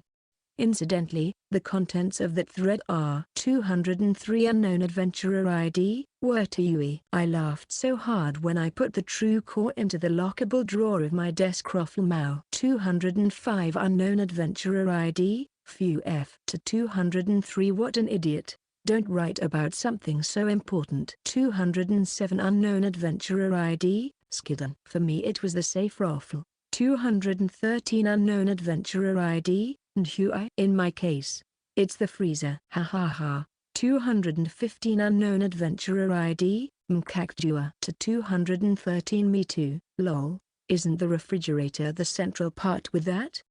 Mao. Just like that they most likely divulged the location of their very important true core. And so, I lead a mysterious life as a demon king, which was a jumble of fantasy and modern era. Chapter 11. The 30th day of my life as a demon king. There's 24 hours left until the agreed time. Thanks to the information leakage of the stupid demon kings, public opinion shifted towards overthrowing the demon kings. When tomorrow comes, the humans will likely invade my domain. It's because demon king equals evil. All memories from the time when the humans of chaos, the demon kings, were still human, has been erased from the humans' minds. Humanity will probably subjugate the demon kings with the great cause called justice. Since they don't know the fact that the demon kings are former humans, they will probably kill the demon kings without any guilt whatsoever. Don't mess with me. I will definitely survive, and I will obtain freedom, you egoistic demon kings, and you humans, who brandish your own sense of justice. Mind your own damn business. I will only move for my own benefit. The preparations for welcoming the invaders are perfect, too. My subordinates consist of 300 slimes, 300 rats, 100 bats, 200 wolves, 100 goblins and 50 kobolds. Of the 100 goblins, 50 are equipped with knives, 2 CP, 20 wear a leather armor, 5 CP, and use an iron axe, 10 CP. 15 are archers with wooden bows, 5 CP, another 12 are archers with iron bows, 10 CP, and 3 are cheat goblins, 200 CP. Of 50 kobolds, 27 wear leather armor and use iron swords, 10 CP, 20 have an iron spear, 10 CP, an iron shield, 10 CP, and iron armor, 10 CP. One has a silver sword, 100 CP, a silver shield, 100 CP, a silver helmet, 100 CP, and silver armor, 100 CP. Another one is equipped with a silver spear, 100 CP, a silver shield, a silver helmet and silver armor. In addition, I created an iron sword, an iron spear, an iron axe and 3 iron ingots from 50 CP as bait to attract invaders. Furthermore, I made a throne that stresses user-friendliness and ambience, a magic barrier tool to store the true core, and several types of disposable magic tools as trump cards. The remaining CP I used to make my domain a little bit more showy. With this, I have 0 CP left. By tomorrow it will recover to 240 CP, but I decided to use those depending on the situation. The slimes and rats are what you would call bait. They are deployed around the domain's entrance to lure in intruders. Once they go deeper inside for about 1 kilometer, they will find a treasure chest. As guardians, I set up 3 goblins with knives there. If they advance further inside from the treasure chest's location, bats and wolves will make an appearance. After proceeding halfway through, they will be awaited by goblins using bows, who will hold back the invaders with volley firing. I will be happy if I can make them trail back at this point, if possible, and the best outcome would be if the surviving invaders advertised, "There are weak monsters and extravagant treasures." If they pass the goblin archers, for argument's sake, an army of kobolds will deal with them, and even if they make it safely all the way to the deepest part, they will be greeted by me, the Demon King, and 2 kobolds wearing the entire Silver Series. If I lose with all this, any more will be impossible. It's the best battle formation I could come up with. By the way, as long as I'm inside my domain, I can check everything through a live video using my smartphone. I did rehearse over and over again. Nowadays, it has reached the point that I'm feeling some amiability for my subordinates, whom I regarded ugly at first. Pseudo peace, remaining time, 0 hours. And thus, the day of fate arrived. Section. On that day, 1 month since the great cataclysm that involved the whole world has passed. Right now I am preparing myself in the deepest part of the dungeon, my domain, for the invasion expected to happen in the near future. The one standing at my side is a half-human, half-dog monster, a kobold with a silver sword hanging at its waist. In front of me, a group of evil fairies, goblins are waiting for my orders. Come at me whenever you like, self-alleged heroes. On that day, I craved freedom, chaos, and creation. Let's first repel the heroes who will come invading. I will show you how I will survive in this world. I will grab freedom with my own hands no matter what comes. Ticket towards freedom. As the first step towards that, I will become the strongest demon king in this area. Kanezawa. Arc 2. Chapter 12. And then, finally the day of fate. Nothing in particular happened. Well, that makes sense. Right now the humans are in the middle of receiving an explanation about the World Salvation Project. Pseudo-peace has been cancelled. Incoming attack. There's no way something like that would happen right away, and so I take a look at the anonymous message board to check and see that 35 unknown adventurer ID, Roedster. You are LOL. I hear a voice from heaven. Raffle. It looks like the mastermind is giving an explanation to all areas outside of the domain simultaneously. 1 hour passed, and mastermind's explanation has apparently come to an end. A summary of the contents has been posted as a news story in the net news. I think what's different to the explanation I heard last time is limited to the phrase, "The world is facing an unprecedented crisis. Let's defeat the demon kings who are threatening the world." In reality, it did fall into an unprecedented crisis due to the insufficient land outside the domains and the food shortage. I wonder when they are going to invade? I didn't know what to do with my free time. Section 103 Unknown Adventurer ID, OFNs. My class is Warrior. 106 Unknown Adventurer ID, Ksuft. I'm a magician. A terror-friendly class. Umau. 113 Unknown Adventurer ID, Pkejason. I'm a priestess. 121 Unknown Adventurer ID, Aerofk.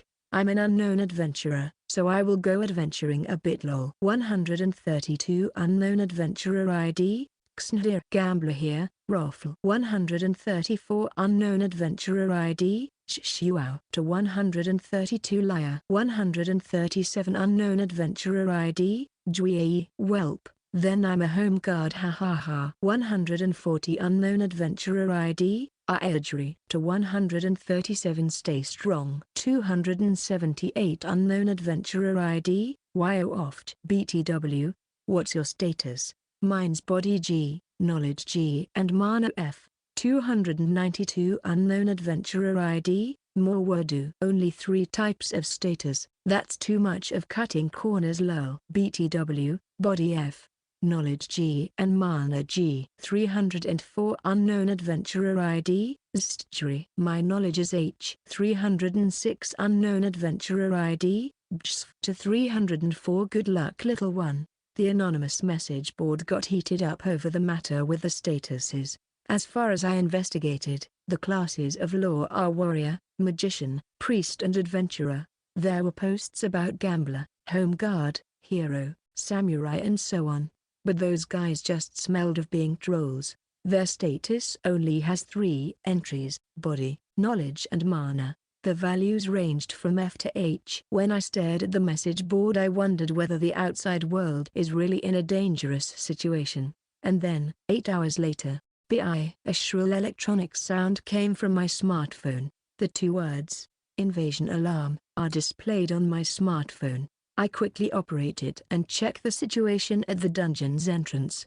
The JSDF-12 humans equipped with heavy weaponry and clad in camouflage uniforms were shown at the domain's entrance area. I swallow down my spit in nervousness. Covering each other's backs, the invaders advanced at a cautious pace, 1 step at a time. When they had walked on for around 10 steps, they encountered 3 puddles with a diameter of 80 centimeters, slimes. I got excited due to the first battle of my subordinates. Captain, suspicious objects discovered in front. All members, get ready.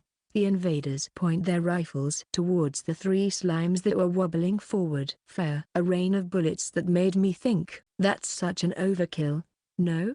Pause down on the slimes. Once the ear-bursting shooting sounds come to a stop, the vicinity is shrouded by smoke. The invaders use hand signs to check their targets. The slimes retreat, fall back right away. Once the smoke dissipates, the 3 slimes, which were still wobbling on the spot without any change, shot acid at the invaders. You are monsters. And then a crowd of rats, which have been waiting around the entrance, closed in on the invaders from behind. After noticing the noise, the random shooting by the confused invaders ricochets in the cave and hits their teammates. The collapsed invaders are covered by slimes or overrun by rats. Fall back. 9 invaders, who started running at full speed towards the entrance, and 3 invaders, who had been transformed into the prey of the slimes and rats. As a result of the slimes and rats, which I had actually deployed as sacrifices winning, the first battle in my domain came to an end. Didn't Mastermind explain to them that all sorts of modern weapons, firearms don't work? The cause for this victory was simply the equipment of the enemies. Any type of modern firearms won't work against me, the Demon King, and my subordinates. I don't know the statuses of the invaders, but I think they would have likely won if they had hit the slimes and rats with their fists. At the very least they would have likely won when it was 12 versus 3 at the beginning. 9 JSDF members were forced to retreat and 3 JSDF members were defeated. But will any more invaders turn up after that? Should I place the treasure chest a little closer to the entrance? I was bewildered due to this strange outcome. Chapter 13. One unknown adventurer ID, IAD. Let's talk about the power of state having lost big on this one. 2 unknown adventurer ID, Judy. My hometown was killed off. XD. 0 survivors. Hey. 3 unknown adventurer ID, Horwood. Even though we had already been told by the voice from heaven that firearms won't work. Lol. 4 unknown adventurer ID, Kanji. To 2 people missing over here. 10 returned alive. Ha ha ha. No matter where I look on the anonymous message boards and net news, it appears the JSDF simultaneously invaded all the domains within Japan. Looks like the results were disastrous. There is even news that a certain overseas country had launched nuclear missiles, but it had no effect on the domain. In turn, the area around the domain had even been contaminated. It looks like an international bill forbidding the use of nuclear weaponry will soon be enacted. And then, the 3rd day after the Day of Fate, good news spread among law, humanity. 12 members belonging to Hokkaido's 3rd Division, who raided a Hokkaido dungeon, experienced level ups. Powerful weapons were discovered in a dungeon that was raided by volunteer students. As long as it is weapons that don't use any modern technology, it's possible for humanity to defeat low-ranking monsters. Such news stories were capable of enlivening the net news. 872 unknown adventurer ID, Xejdu. Low-ranking monsters, What are those? 874 Unknown Adventurer ID, Grey to 872. Isn't that about slimes or wolves? 875 Unknown Adventurer ID, Oidsu to 874. Things like slimes exist. 876 Unknown Adventurer ID, Grey to 875. The Adventurer class seems to know the names of monsters. 957 Unknown Adventurer ID, Stjarad. Powerful weapons? What kind of? 958 Unknown Adventurer ID, Grey. It appears to be an iron sword. 959 Unknown Adventurer ID, Wife. An iron sword. Rufflemau. Once I take a peek at another thread, 1 Unknown Adventurer ID, Grey. Has anyone put together a list of dungeons with low LVL monsters yet? 2 Unknown Adventurer ID, Fujiuaha. I have started a capture guide site. 3 Unknown Adventurer ID, Skiro. Dungeon in Tokyo, Toshima District. The monsters appearing here are kobolds. 5 Unknown Adventurer ID, Luxeed. Dungeon in Nagoya, Nakaku. The monsters appearing here are dark elves. 8 Unknown Adventurer ID, Ricode. Dungeon in the Niigata Prefecture, Kashiwazaki. The monsters appearing here are slimes. 10 Unknown Adventurer ID, Luzeds. To 8 Yay. Slime information. Time to go to Kashiwazaki. Lol. A lot of information about the dungeons within Japan is being posted on the anonymous message board in succession. The capture sites are also being consecutively filled with information about the domains, dungeons, categorized by prefecture and city. Can I post a message? 2. I operate my smartphone and enter the information about my own dungeon. Location, Kanezawa. Appearing monsters, slimes, rats. Treasures, unconfirmed. I wondered whether I should add Iron Sword to the treasure information, but as nobody had obtained it yet, I recorded it as unconfirmed, and then, 3 hours after posting, BI, a loud electronic sound. The alarm for invaders reverberated from my smartphone. I use my smartphone to observe the area around the entrance. There are 12 invaders. Their ages are in the latter half of their teens. I guess senior high school or college students. It was a group composed of 6 men and 6 women. The student invaders wore protective equipment similar to those of baseball catchers and American football players on top of matching jerseys. There was even a strong person who wore formal kendo armor. It's fine. I will protect you. Yeah, thanks. The young man wearing an American football protector walking in the lead calls out to the girl that was wearing a jersey behind him. The girl happily took the youth's hand and blushes. Ryuju, huh? My motivation went up by 20% at once. Hey, are we really going to do this? Shouldn't we leave it to the adults? Idiot. Are you really going to rely on the likes of adults? Yeah. According to the site, only slimes and rats appear in this dungeon. We should have no trouble defeating those. The young man in kendo armor shouted once one of the girls expresses her anxiety in a murmur. At the end, an intellectual-looking boy wearing glasses ascertains the others with a proud look. Afterwards the students carefully advanced deeper into my domain. And then, 30 minutes after the students invaded my domain, the first gatekeepers, 3 slimes obstruct the students' path. Kaya, calm down. It's just slimes. A girl, who caught sight of the slimes, screams. A boy steps in front of the girl and acts brave. Hit them. Let's all attack together. At once all of the students began hitting the slimes with their respective weapons, bats, wooden rods and things similar to crowbars. The slimes frantically resisted by ejecting acid, but they were still outnumbered in the end. The 3 slimes disappeared in less than a minute. We won. It's our victory. One of the male students raised a victory yell. He excitedly exchanged high fives with the students around him. After that, the students' steady advance continued. Many slimes and rats lost their short-lived lives at their hands. As for CP, I guess I lost around 40 CP. Around 3 hours since the students' invasion, I had recovered 30 CP. Up to this point, I'm still in the red in regards to CP, I guess. And then the students arrived at the first treasure chest. Hey, look at that. Isn't that a treasure chest?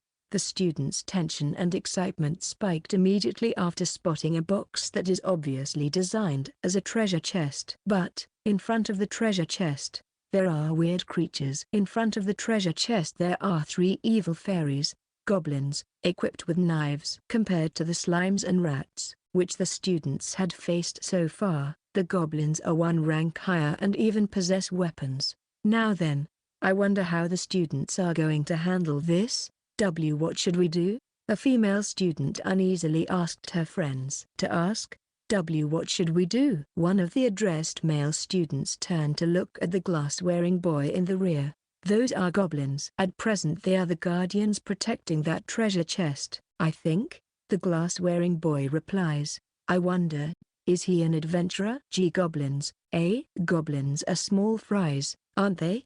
That's right. If it's us, we can win, right? But they have knives. All of them look at the glass-wearing boy once again. It looks like he's the leader. Let's keep going. It's a bad idea to withdraw after coming this far. Win. If it's us, we will win. Megain-kun encourages his surroundings. By the way, from my point of view, who observes the students in real time, the boy's comment about withdrawing being a bad idea is highly uncertain. Don't hold back. Suzuki-san, Tanaka-san, use magic against the goblin on the left. Yes. Megain-kun hurled instructions at 2 of the girls. Or rather, they are able to use magic. Iguchi-kun, Siyama-san, you will attack right after their magic attack is over. Got it. Makino-kun, please pull the goblin in the middle. Fuebio-kun, please take the goblin on the right. You understood? Ah, Roger. Kageyama-san, heal those who got injured. The rest of you, please join the attack according to my instructions. Yes. Once the leader finishes his instructions, 2 female students point their palms towards a goblin. Fireball. Ice ball. Ooh. So this is magic? A flame ball that blazes in vermilion and an ice sphere that's frozen white are shot towards the goblin on the left. Gigi-eye. The goblin, who was attacked by the magic, was blown to the back. Due to their comrade having been attacked, the other goblins furiously roared to vent their anger and ran towards the students while raising their knives overhead. Sure, I will handle it. A boy armed with a bat and a girl carrying a shinai in hand charged towards the fallen goblin. The boy in kendo armor and another boy, who wore a baseball catcher's protective gear, jumped out in front of the attacking goblins. A bat and a crowbar were swung down upon the goblin who collapsed after suffering a magic attack. Up until that point, it went according to Megain-kun's plan. Chapter 14. However, the remaining 2 goblins nimbly avoided the 2 boys that jumped out in front of them, and swung their knives down upon the 2 female students that had cast the magic. Kaiwa, Makino, Fuebio, the 2 girls screamed. A male student in the back yells the names of the 2 male students who were supposed to pull the goblins, supposed to act as tanks. Sorry. Excuse me. The mentioned male students replied with trembling voices. I mean, this is inevitable. The students have always fought in circumstances advantageous to them. Even my subordinates, which they had encountered so far, had only been 4 rats at most. The students continued to beat the hell out of their enemies in a group, which could basically be called relying on numbers. Then they are suddenly told to fight one-on-one. Moreover, their opponents, for the first time, have weapons. Since I looked at it like a live coverage, I was able to calmly observe the situation. But the boys' legs, the ones who were entrusted with the role of acting as tanks, are trembling, causing them to be unable to move the moment they faced off against the goblins. And goblins have a trait to start with attacking those who seem to have the lowest stamina or are weakened, the most vulnerable people. While I analyzed the battle calmly just like that, the situation changed drastically. The goblin, who received the magic attack at the beginning, had already vanished. One of the girls, who fired the magic, is on the verge of death. The students have fallen in a state of panic. The battleground became very chaotic. In the end, 2 students lost their lives to the goblins' knives. Suzuki, Tanaka, a world like this is wrong. It's wrong. The 9 students don't bask in their victory but instead break down crying in front of the treasure chest. For now, let's open the treasure chest. You're right. The students opened the treasure chest. Sword, please give it to me. A black iron sword? Rank D. Megain-kun praises the sword in the treasure chest. Is that amazing? It's beyond amazing. The iron sword mentioned online is only rank E. In other words, as far as I know, this is the strongest weapon. The students rejoice greatly due to the unexpected treasure. The strongest weapon, huh? Had iron swords been publicized sufficiently? I felt a slight regrets due to that bait being far too excessive. Section. Afterwards the students argued whether they should proceed or go back. Turn back and announce the treasures and the low degree of difficulty in my domain. I prayed keenly. There's no meaning in them proceeding imprudently and getting annihilated. I sent thoughts of, go back, towards them. At last we were able to obtain a weapon. Let's proceed for just a bit longer. With my prayers not reaching them, it appears the students chose to go ahead instead. Is that alright? Irregular enemies like just now won't appear anymore. Will they? Let's just retreat if goblins appear. Retreat, eh? Iguchi-kun, are you unhappy with that? Rather than being unhappy, my level actually went up moments ago. Moreover, there's also this sword, right? Right now we will even be able to win against goblins. Iguchi-kun, the male student who swung his bat around just now, was apparently able to secure black iron sword for himself. If it's levels, I became level 2 as well. But, listening to the conversation of the students afterwards, all of them apparently went up to level 2. Well then, let's go back if it feels dangerous. Iguchi-kun, are you fine with that? Yeah. Got it. In the end the students proceeded further in section. After that subordinates, who are higher ranking than slimes such as wolves and bats, stood in the way of the students. However, none of them managed to stop the students. There are two main reasons for that. Firstly, the black iron sword was stronger than I had expected it to be. My subordinates were defeated so miserably, to the extent of me lamenting, does it really raise one's offensive ability to such a degree? The second is my passivity. If they were to be opposed by 20 wolves all of a sudden, it would likely result in their numbers decreasing, but there would be no meaning in them getting annihilated. For starters, I guess I will have that black iron sword. Iguchi-kun, leave the stage. I gave instructions to the goblins. The students continued at a steady pace. They invaded close to the halfway point of my domain. At the halfway point, countless rocks have been set up in a wide space. 20 goblins laid in wait behind those rocks. 19 goblins, who held wooden bows, and 1 cheat goblin. At the moment the students, who had become intoxicated by their own strength due to advancing so steadily, stepped into the halfway point. Countless bats released ultrasonic waves from the ceiling, assailing the brains of the students. And then countless wooden arrows rained down on them from behind the rocks. Among the vast amount of raining wooden arrows, a single arrow, the only one which truly possessed killing intent, a lunatic arrow fired by the cheat goblin, pierced the chest of a male student. Iguchi-kun. Lunatic arrow, the sole rank item I can create. With their 100 wooden arrows for 1 CP and 100 iron arrows for 10 CP, they boast an overwhelming cost performance. But the lunatic arrow consumed 100 CP for a single one. Kawa, Yuwa, A, Wei I, W. The screams of the students echoing in the spacious room, and Iguchi-kun, who lowers his eyes at the faintly glowing arrow stuck in his chest. Run A, Yuwa. The students ran back to the path they came from while screaming. Wait, what about Iguchi-kun? Only one panicked girl noticed the fallen male student. Sasayama. You run or A2. I'm Al-E-A-D. Shed. No. Passing the sword to the crying female student, Iguchi-kun spreads his arms in front of her. Go.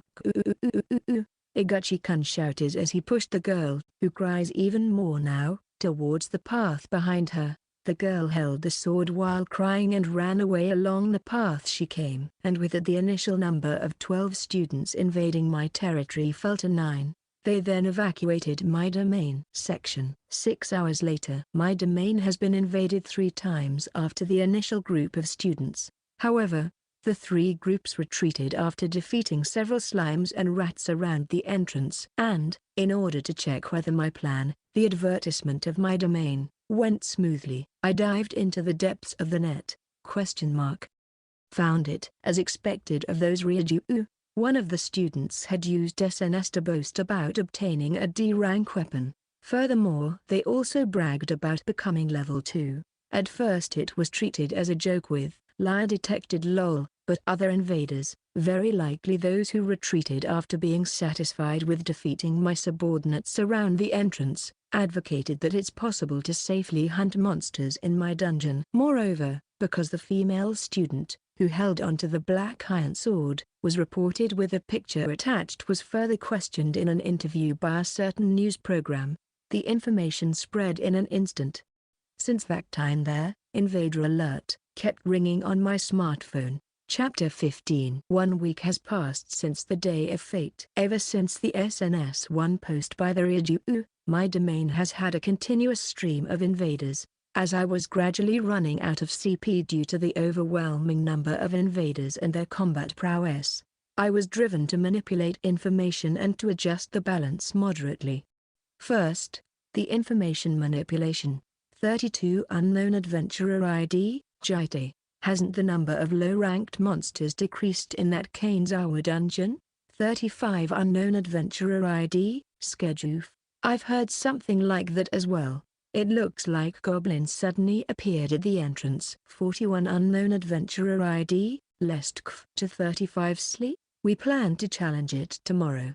But should we stop after hearing the rumors? 42 Unknown Adventurer ID, Schedule. To 41 What's your level? 43 Unknown Adventurer ID, Lestkv. To 42 Of course we're level 1. 44 Unknown Adventurer ID, Schedule. Then you better stop. That is if you are no suicide candidate. 52 Unknown Adventurer ID, QWFTHBC. To 35 Liar. We tackled it yesterday, but only ran into some slimes and wolves. 72 Unknown Adventurer ID, SDFGHJK. I'm a Demon King lol. Should I solve the riddle for you? Haha. 74 Unknown Adventurer ID, EdgeDas. You, a Demon King has descended, or rather, clarify it for us if you're really a Demon King. Umau. 75 Unknown Adventurer ID, SDFGHJK. The monster respawn requires 6 hours. That's all I'll tell you. I endeavored in manipulating information through my smartphone. By the way, the replies 32, 35, 41, 43, 44, 52, 72, 75 on the anonymous message board are all mine. I kept changing my ID using an app. Moreover, since I regularly switched the slimes with goblins as subordinates deployed at the entrance of my domain, there was plenty of credibility to it, too. My submitted posts suddenly created a heated discussion, accelerating the posting rate on the anonymous message board. It was even picked up by some index sites. An intense response battle repeatedly unfolded between those believing in the 6 hours respawn theory and those calling it a hoax. If it's found to be the truth, it will turn into a crucial information for humanity. Eventually a professor of a certain university came forward and decided to carry out experiments. The details of the experiment was to send 12 humans above level 3 into the Kanezawa dungeon, in other words, my domain, where the rumors started from, and have them kill nothing but slimes and rats around the entrance. After having exterminated all the slimes and rats, they will retreat, and then they will restart the invasion once more in 1 hour, 3 hours and 6 hours intervals. For the sake of making the above-mentioned experiment a success, it's necessary to inform other people to not challenge the dungeon during that time. As a method to notify many people, a call-out over the net was chosen. The progress of the experiment will be streamed in real time over the TV and various net channels section. And so the experiment began. 50 slimes and rats in total are deployed to the entrance area of my domain. I ordered them to charge at the humans near the entrance of the dungeon, making them go in groups of 2 and 3, instead of attacking full force right away. After 2 hours, all of the slimes and rats had been defeated. After confirming that there are no monsters in the vicinity, the invaders withdrew. After 1 hour, the invaders entered my domain once more. I had strictly ordered all my subordinates to stay away from the entrance area. The invaders explored the entrance area for an hour and then retreated. 2 hours later, they invaded my domain for the 3rd time. I deployed 10 goblins with bows and arrows near the entrance area. They welcomed the invaders with a rain of arrows. A large crowd of goblins. Retreat. Fall back. The invaders evacuated my domain in a hurry. After another 3 hours the invaders re-entered my domain. I deployed slimes and rats at the entrance area. The positioned slimes and rats perished before long. With this, the rumor of the monster's respawn time being 6 hours was actually proven true. Though in reality, it's a complete hoax. Section. The verified respawn time created various controversies. Among them, there were many posts from people, who were very likely real demon kings, who saw through my hoax, saying, "What BS? Lol." But because the discussion didn't take place only in the net, but also in talk shows and all kinds of academic facilities, their voices didn't cause an impact. At the end of the majority of them, however, the conclusion they came to was, a blitzkrieg, dispatch the main force into the dungeon in waves over a short time, and capture the dungeon without wasting much time. In short, the common opinion was to subjugate the Demon King, finally releasing the inviolable domain. In reality, the compensation for the subordinate's creation, CP, recovers over time. If you put it into Demon King much like terms, subordinates are consumable goods. It's possible to replenish the depleted subordinates as long as you have CP, even if it takes a long time. On the other hand, if humans die, it's the end for them. Their numbers are overwhelmingly larger, but a lost life won't come back. Defeating a demon king through a blitzkrieg might be called a strategy following logic. Do your best, humans. Please strive in the subjugation of demon kings for the sake of survival. However, leave me out of it and only subjugate the other demon kings. I begin my second information manipulation. Cleverly using different IDs, I not only post on the anonymous message board, but also write comments on influential blogs. What I wrote is, what's the point of liberating the low-level farming dungeons? I'm level 1, so if all the dungeons with slimes are gone, I will be hard-pressed to survive in the current world. Right now we are the ones attacking one-sidedly, but won't it be dangerous if the demon kings were to attack? Wouldn't it be a good idea to keep a farming dungeon? For example that Kainzawa dungeon, to use it as training ground? Since you can also pick up items of good quality over there, it will be troublesome if it's gone. I continued posting requests and comments to receive protection as the dungeon with items of good quality that had been confirmed through eyewitnesses, or as the dungeon where low-ranking monsters appear, what's commonly referred to as a farm, by humans. Right now the world was in chaos. Rules and regulations have turned into a mere shell, and the world transformed into a place where one's level decides one's social standing. However, challenging a dungeon all of a sudden is a scary situation for anyone. As a result, a great majority of humanity was stuck at level 1. Stirring up the anxiety of those level 1 humans, who are the majority, is my aim this time. My continuous information activity bore fruit. The public opinion shifted towards the protection of my domain as farm. That's how my domain managed to obtain a moderate break time so that my CP doesn't run out. Moreover, it lured in many low-leveled humans. Chapter 16. 3 weeks have passed since the day of fate. Thanks to the effect of my information manipulation and certain circumstances, I'm currently able to live my life as a demon king quietly and comfortably. As for those so-called certain circumstances, it looks like monsters left one of the inviolable areas, the domain. Until now it was an accepted theory that monsters couldn't live anywhere but inside the inviolable areas. The inviolable areas occupy huge chunks of the former world's land, forcing humanity into a shortage of land and food. There were warnings that humanity might collapse in the near future, if it goes on like this. Having said this, if you were to ask anyone whether they want to challenge domains with their own life as bargain chip, the answer would be no. Small quantities of food and a restrained life. But many humans didn't try to change that, saying eventually someone that's not me will likely resolve these issues, so why should I risk it? However, that piece was torn apart. The abnormal, or in other words, grotesque monsters, which used to only inhabit the domains, invaded the sphere of their ordinary everyday lives. Many humans panicked. At this rate there's no place that's safe. In that case, I have to obtain power in order to at least protect myself or the people I love. Many of the humans, who had only been spectating until now, were worried due to their current state of being level 1 and were lured towards the domains to raise their levels. Being promoted with that kind of background as well, my domain was always full. The humans have set up a reception desk at the entrance to my domain. They started organizing the humans invading my domain. What they exactly organized is those challenging the domain to put up an application and fill out their levels at the reception desk in advance. You have to wait for 6 hours or more after the previous applicant invaded before challenging it yourself. Report to the reception desk after returning. On this occasion also report the loot obtained from treasure chests. All that happens inside the domain is regarded as own risk of those challenging the domain. The above-mentioned rules were courteously posted on the net, too. Due to this arbitrarily decided management by the humans, I had to deal with being attacked 4 times per day. My preparations are perfect though. The rest is just me adjusting the balance. The point is to not repel them too much.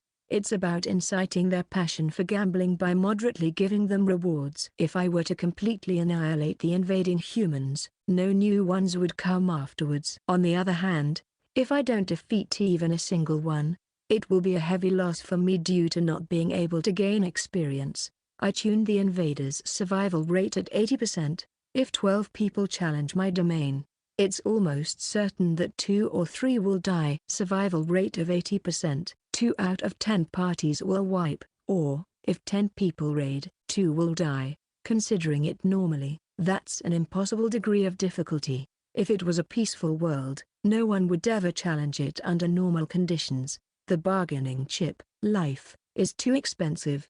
However, the state of the current world was by no means peaceful. The price of life crashed drastically. It was a broken world. Once I checked the net, the majority of the domains had a survival rate of less than 50%. Among them there were even some domains with a survival rate of 0%. With such circumstances existing as well, my domain that was regulated towards a survival rate of 80% enjoyed a high popularity, luring the humans with slimes and bats. I steadily killed the invaders by dispatching packs of wolves or goblins from time to time. Also the equipment of the Black Iron series, which appear from the treasure chests at a rate of 1 item per 7 days, grandly stirred the gambling spirit of the invaders. By the way, even if it was a miss, they would still acquire 1 equipment piece from the Iron series per day. Alright. My life as Demon King was going really well. On one day my domain was invaded by the strongest humans, said to be over level 3 each and having 1 person using a weapon of the Black Iron series, 4 people using weapons of the Iron series and the others wearing equipment of the Wood series, but I barely escaped by annihilating them with the cheat goblins and the Silver series kobolds. Was it a blunder to have annihilated all the high-level humans? I was flustered about that, but once I checked the net, 103 unknown adventurer ID, MASFs. That Hiro-sama's party was apparently annihilated in Kanezawa. 107 unknown adventurer ID, ZFSWA. Hiro-sama shouldn't invade a farm. 113 unknown adventurer ID, I'm stressed. Didn't they advance too deep after getting cocky? 142 unknown adventurer ID, SEFPs. Cause of defeat, because they were little boys playing around. Luckily for me, with many viewpoints stating that the high-leveled humans were killed after having advanced too deep into the dungeon. The truth was buried in darkness. Or rather, if you kill a human equipping the Black Iron series, they also drop a weapon of the Black Iron series. What a great deal since I can recycle it from now on. And, as a result of killing 12 high-leveled adventurers, I experienced 2 big changes. First, I went up to level 2. I expected that there might be some kind of iconic level up sound, but it was a simple electronic sound, similar to the ringtone of receiving a mail on the smartphone. The announcement sound was a letdown, but the benefit of the level up was huge. The first benefit was my maximum CP going up to 200. The number of items I can create has increased thanks to this. As a result, this led to a drastic reinforcement of my combat prowess. In addition, the amount of recovered CP per hour went up from 10 to 20. 2. The second benefit was me acquiring 5 BP, just when I thought it would only be 1 BP. It turned out to actually be 5 BP, which made me extremely happy. Another change was, some goblins evolved. 3 goblins evolved into goblin archers. The evolved goblins were the ones I had frequently entrusted with the task of finishing off the invaders. The exact changes in their strength are still unknown, but their ranks grew from E to D. It's at the level of them becoming around 5 centimeters taller and their dry skin improving just a little bit. Until now, I used my subordinates with the thinking of equaling them as consumable goods, but won't it be better to form an elite unit and have them focus on finishing off enemies, once they evolve? The evolved goblins are all members of the goblins I equipped with bows. That's why they're called Goblin Archer. Would they have become Goblin Fighters or Goblin Knights if they had used swords? Other subordinates besides goblins should be able to evolve as well, right? Until now I preserved my kobolds. But should I allow them to evolve? Having treated the wolves, who were granted the duty to finish off humans several times, as consumable goods is really regrettable. Thanks to this time's evolution, I reflected on my subordinate management from now on. The result of deliberating for some time was me deciding to pick subordinates whom I will give the chance to evolve in the future. 1 goblin that wielded an axe and a shield. 1 goblin that used bow and arrow. 1 wolf. 1 kobold wielding a sword and shield. 1 kobold equipped with a spear and shield. Since my subordinates don't possess names and as I can't distinguish them by appearance, I decided to divide the individuals by having the kobold, who had a spear and shield, wear a silver helmet, making the other kobold wear a black iron helmet, dyeing the wolf bluish-white as it can't equip any items, giving a red hat to the goblin with bow and arrows, and a blue hat to the goblin I had equipped with axe and shield. I was curious about the evolution of slimes, rats and bats, too, but after judging it difficult to give them the chance to deliver the killing blow, I postponed it. I deployed all the chosen subordinates in the vicinity of the treasure chests. I ordered them to deliver the finishing blow after the targets were brought close to death by packs of wolves and goblins using archery. The evolution of my subordinates greatly jolted my curiosity as I passed my life as a demon king that lacked any diversion. Chapter 17.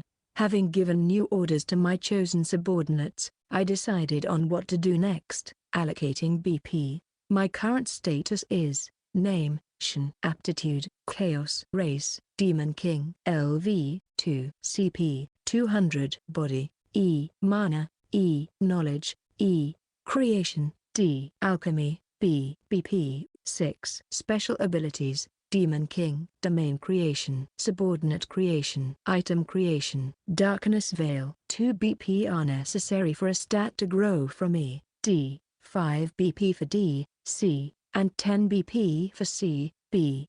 If it was the former me, as a human, I would have saved the BP due to my personality. Since you can't reassign BP, allocating them after getting some information and making a perfect build, that would be the ideal process. However, right now, I'm betting my life on the line. I can't afford to be stingy on enhancing myself. The humans created several index sites, which collect information on the various domains, and sites that summarize the rules of this new world, making an effort to get as much information as possible. There are no such sites for Demon Kings though, are there? Should I create a Demon King training site? Who's going to post on it? The Demon Kings? I can't get any practical proof that the other party is in fact a Demon King to start with. Furthermore, if it's publicized on the net, the information about our side will be exposed to humanity instead. What about setting up password protection and limiting it to Demon Kings? How should I tell the password to the other Demon Kings? It can't be helped. That's asking for the impossible. I have no choice but to test it out myself in the end. I checked the smartphone's display that is showing my current status. I have 6 BP. If I'm not going to save the BP, then the way of allotting them can be narrowed down to 2 options. First, I can assign 2 BP to body, mana and knowledge each, allowing them to rise up from E to D. Second, I can assign 5 BP to creation, allowing it to rise up from D to C. The first option is related to strengthening myself, while the second is related to reinforcing my combat assets. I was troubled at first, but the choice I picked in the end was the second option. The humans haven't even managed to reach me, right? It should be fine for now. That was the reason for my choice. Operating my smartphone, I tapped the Creation tab 5 times. As expected, Creation went up from D to C rank. Next I confirm what new subordinates I am able to create now. Orc, rank D.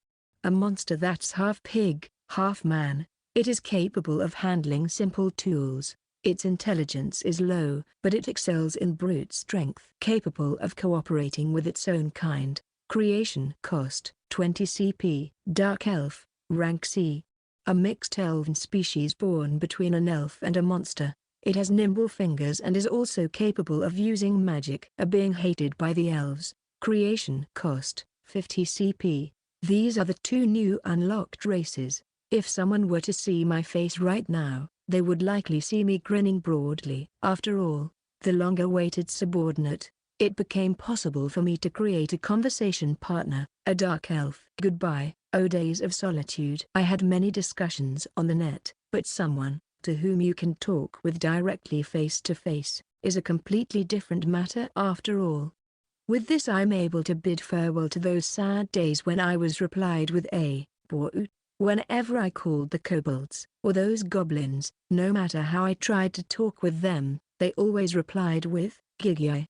My chest swells with anticipation as I create a dark elf. The light of a hexagram manifested on the ground in front of me, and a figure showed up as if manifesting out of the floor. The materialized figure was a woman with short, well-trimmed white hair and a swarthy skin. As if demonstrating her elven origin, the woman's ear tips were pointed upward sharply. Nice to meet you. I'm Demon King Shion. I fumbled. I was quite nervous as it is my first conversation in a long time. Thus I ended up biting my tongue. Unable to comprehend the words spoken by the dark elf, I end up giving a blockheaded reply. The dark elf once again speaks in a foreign language I have never heard before, which is completely different from Japanese and English. Don't tell me, this is Elvish. Is there no translation feature? I'm shocked by the sad reality in front of me. Watching me shake my head in disappointment, the dark elf also looks at me with sad eyes. Aren't dark elves supposed to be able to understand human language? Having been manipulated by the fake information on the anonymous message board, I screamed out those words as an outlet for my rage. The long-awaited conversation partner didn't really work out. There's no point in staying depressed forever though. I pull myself together and create an orc. I made the orc equip an iron spear and a full set of iron armor. Same with the dark elf with a black iron bow and a full set black iron armor. Afterwards I forced them into a mox battle in order to check their combat prowess. As it had become a tradition by now, it's plainly obvious that the orc is stronger than a kobold, even though both of them have the same rank. I learned that the C-rank dark elf was so strong that she won a battle against 3 kobolds. Having checked my new subordinates, I then shift towards domain creation. My next task, Chapter 18. Operating my smartphone. I select Domain Creation. MMH. An unknown entry has been added to my smartphone. Expansion. My domain will become even larger. If all demon kings expand their domain suddenly, won't humanity face ruin in the blink of an eye? I tap expansion as a test. Are you going to expand your domain? Yes/no.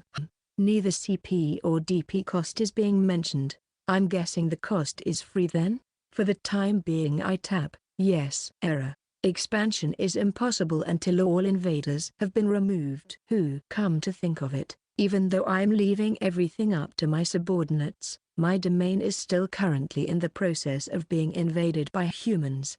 I operate my smartphone and observe the invaders' situation in real time. I guess they will retreat in around an hour. I suppose I should throw my elite unit at them earlier than usual this time. I instruct my subordinates first and wait for the invaders to start retreating. 1 hour later, the elite unit killed 4 people, which was slightly more than scheduled, and the remaining 8 people withdrew. I was invaded 2 hours ago, so I have a break for about 4 hours, right? I operated my smartphone once again. Tapped expansion and then chose, yes, question mark. An earthquake? The ground shook and the scenery around me trembled intensely. The shaking settled down after around 1 minute. I check my smartphone once again. There's no news flash of an earthquake. In this case, it means that the shaking just now was a phenomenon caused by expansion. I tap domain and verify the effect of expansion. Demon King Shin's domain. DP 116-126. Domain size 6 square kilometers. Population 0. Type dungeon. Floors 2. Established facilities: small room X24, rock X68, entrance X1, treasure chest X6, rest area X2, stairway X1, setup traps, wooden arrow X4, poisoned arrow X2, tumbling boulder X1, pitfall X1, alarm X1. Special restrictions: number of people 12, special effects none, question mark. The floors increased. There are 2 unknown terms in the displayed information: floor and stairway. My domain was expanded into being a 2-floored structure. As far as I can check on the map, the new second floor, basement level 1, had turned into a wide unduly space with nothing set up within. The maximum DP has also increased, but only by 10. For starters, I guess I can get it ready by creating passages and small rooms, only increasing by 10. Just when am I going to save up 1000 DP? By any chance? I realize a certain possibility and immediately operate my smartphone to check! Finally, so far I could only set up a rest area at 2 places, but it became possible to set up a rest area on the new floor as well, albeit only in 1 place. With this, I have secured an additional DP plus 50. Moreover, it has become possible to set up 4 more treasure chests as well, allowing me to secure another DP plus 4. In addition, the range of facilities and traps also increased due to creation growing. For the moment I placed the stairways in the innermost area of the first floor, and also prepared countermeasures so that the invaders won't be able to intrude on the second floor. I then further spent some time with the creation of my domain before the appearance of the next invaders. Section 18 hours later. After having been forcibly interrupted 3 times due to humanity's invasion, I finally completed the second floor. Demon King Shin's domain. DP 180-180. Domain size 6 square kilometers. Population 0. Type dungeon. Floors 2. Established facilities: small room X36, rock X68, entrance X1, treasure chest X10, rest area X3, stairway X1, setup traps, wooden arrow X4, poisoned arrow X2, tumbling boulder X1, pitfall X2, alarm X1, poison swamp X1. Special restrictions: number of people 12, special effects none. Chapter 19. A certain thread on the anonymous message board gained momentum due to a new piece of information. 7 unknown adventurer ID, Ftaya. It seems a stairway has been discovered in the Kainzawa farm. 8 unknown adventurer ID, Sergbsp. To 7th Sleep. Did someone capture it or something? 9 unknown adventurer ID, Ftaya. It apparently appeared out of nowhere, in the vicinity of the entrance to Boot. Umao. 10 unknown adventurer ID, Soa. Ha? In the vicinity of the entrance? LOL. Liar ha ha ha. 11 unknown adventurer ID, Ftaya. I mean, it is real, lol. 12 unknown adventurer ID, Xxfrif. Did someone ascend the stairway? 13 unknown adventurer ID, Ftaya. It seems to go down, and not up. 14 unknown adventurer ID, Skresks. I heard something about that as well. Betty W. It appears there are equipment even stronger than the Black Iron Sword down below. 15 unknown adventurer ID, Skdj. To 14 your source. 16 unknown adventurer ID, Skresks. An adventurer acquaintance. 17 unknown adventurer ID, Luogj. An adventurer acquaintance, PFFT. Give us a picture as evidence. The thread went haywire with a pleasant vibe. By the way, 14 to 16 are all my posts. I'm afraid to say, but no human has reached the treasure chests in the basement, but as a matter of fact, equipment more superior than the Black Iron series. One silver spear has been put inside one of the treasure chests. I plan to give this item to a Ryujuu who really likes SNS. And, the main point of this time's expansion was the location of the stairs. Placing the stairs in the innermost part is the typical theory for average dungeons, but I deliberately set it up right next to the entrance. The reason is to entice the high-leveled humans to go downstairs without pointlessly killing all of my poor weaker subordinates on the first floor. It's just an assumption, but high-leveled humans have a lot experience points. It's a compartmentalization in order to allow the dark elves waiting behind me to earn experience. The objective is to offer a farm that's still as safe as usual for the low-leveled humans while also providing a farm that can be immediately accessed by the high-leveled humans. After that, my clever information manipulation, posting by sock puppeting, succeeded. And although it was just a few, even some humans exceeding level 3 started to invade my domain. On the second floor, I have deployed goblins and wolves from the start of the passage.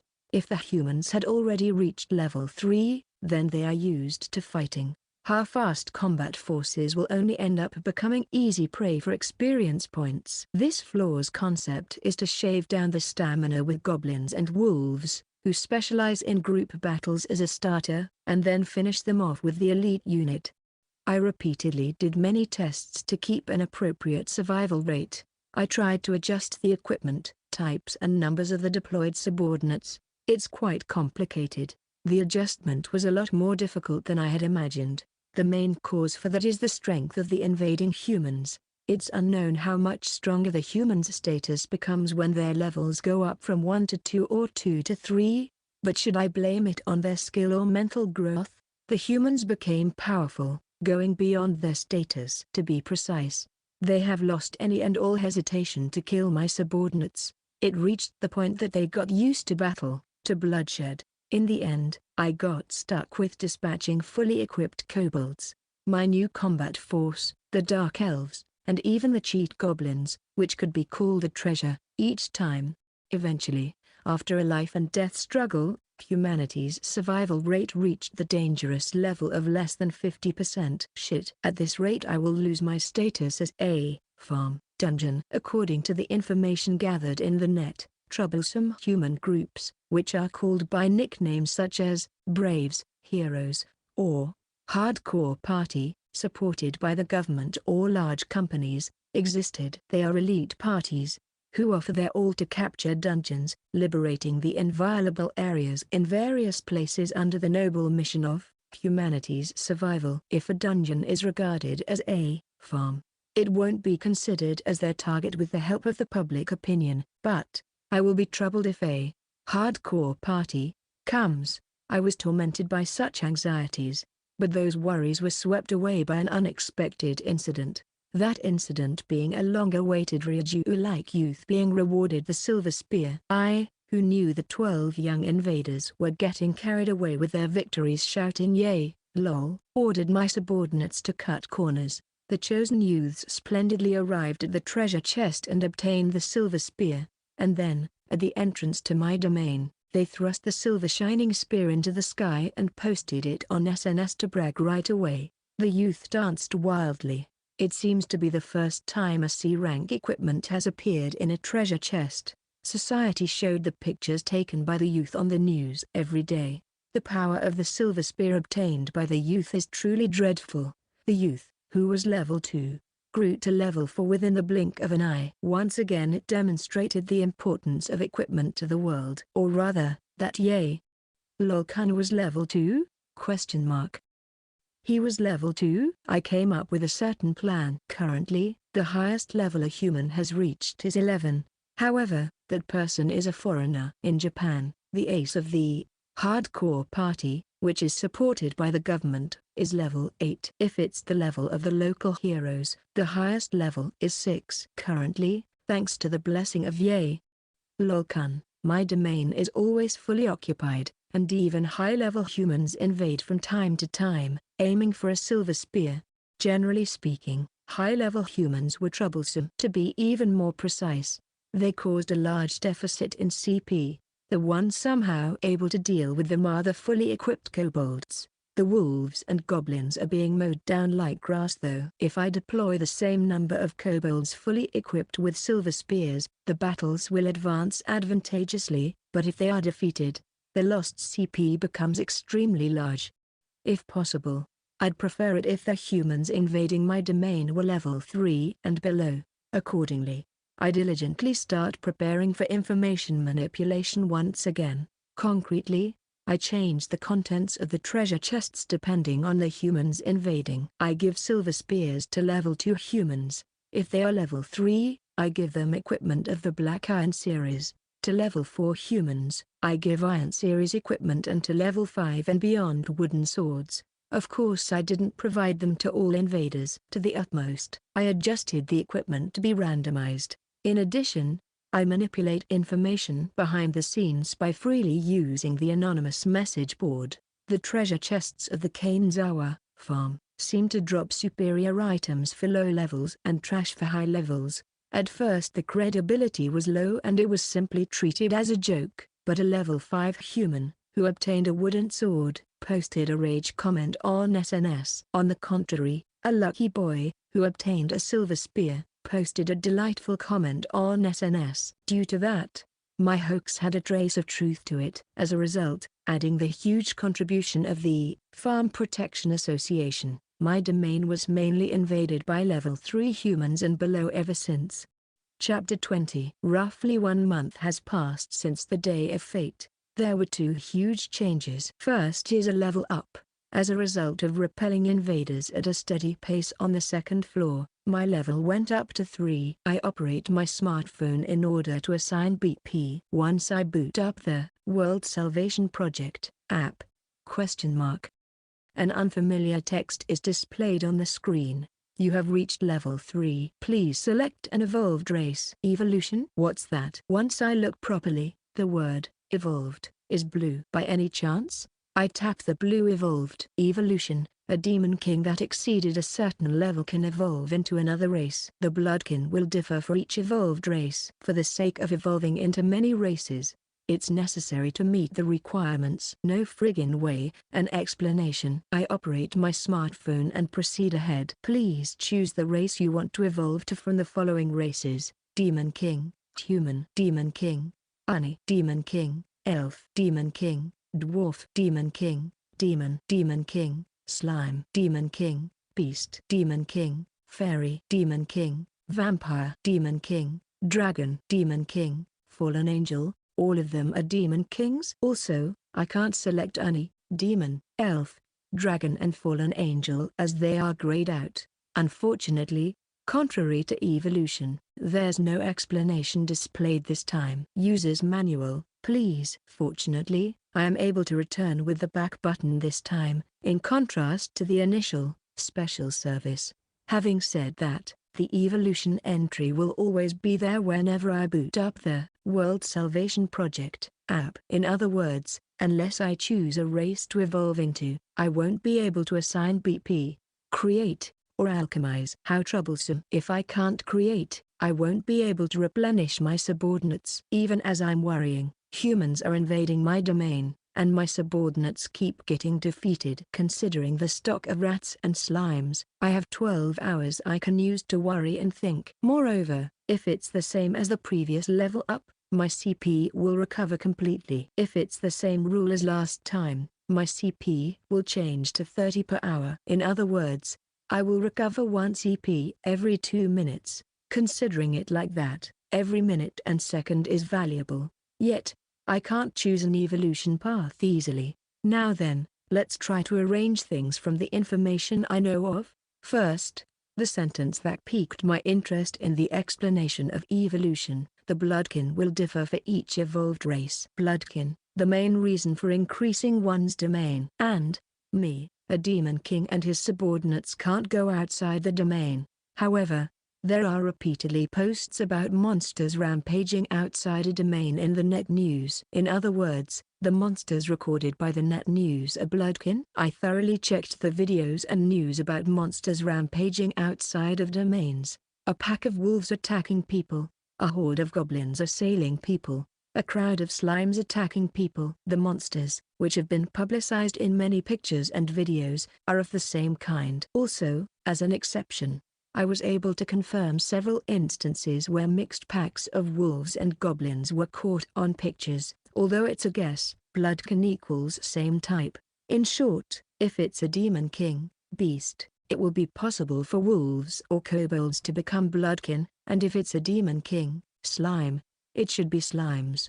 What about goblins? I recall the explanation I checked when creating a goblin, evil fairy. I'm not able to completely believe it all of a sudden, but it's possible that goblins are the bloodkin of demon king, fairy. While revising the conditions afterwards, I look up various pictures and news stories that seem to be bloodkin, ? I hit upon two pictures that bothered me the most. The first is a picture of various types of monsters forming a group and attacking people. The second is a picture of a human attacking people while leading monsters of different races. What's this about? Is there a method to turn various types of monsters into bloodkin? No clue. I confirm my current subordinates at hand. Rat, slime, wolf, bat, goblin, kobold, orc, and dark elf. The evolved subordinates are goblin archer, goblin fighter, black wolf, kobold knight, and kobold fighter. If I consider it from the subordinates I currently have at hand, demon king, beast, is the best. Next would be demon king, fairy, I guess. Is there any information that allows me to consider the others? The evolution paths I can choose are human, dwarf, slime, beast, fairy and vampire. The evolution paths I can't choose are Oni, demon, elf, dragon and fallen angel. For the sake of evolving into many races, it's necessary to meet the requirements. In other words, the races I can select for evolution are only those whose requirements I have met. I guess the frequent use of subordinates of the slime, beast and fairy, equals goblin, race are the condition for being able to select them as evolution path. What about the dwarf and vampire kind then? The vampire type is because bats are serving as my subordinates. Apart from that, an even bigger riddle is the dwarf type. I have never seen nor created a dwarf. How did I satisfy the conditions? Dwarves, it's about those guys, right? It's a selfish image, but it's about short hossen with a massive beard, hate elves, love booze, and are especially good at smithing, right? Am I good at smithing? Smithing, or in other words alchemy. Is the alchemy stat a condition for evolving into a dwarf? Considering it from that point of view, the evolution conditions for the races that I can't evolve into should be body for Oni, mana for demon and knowledge, albeit that being a bit far-fetched for elves. What about creation? Since it's only a privilege of demon kings, it probably doesn't exist. If I assume this theory to be correct, is there a rule or reasoning behind the order of the evolution paths line up? The first four races, Oni, demon, elf and dwarf, are races who have their evolution condition appointed by the stats.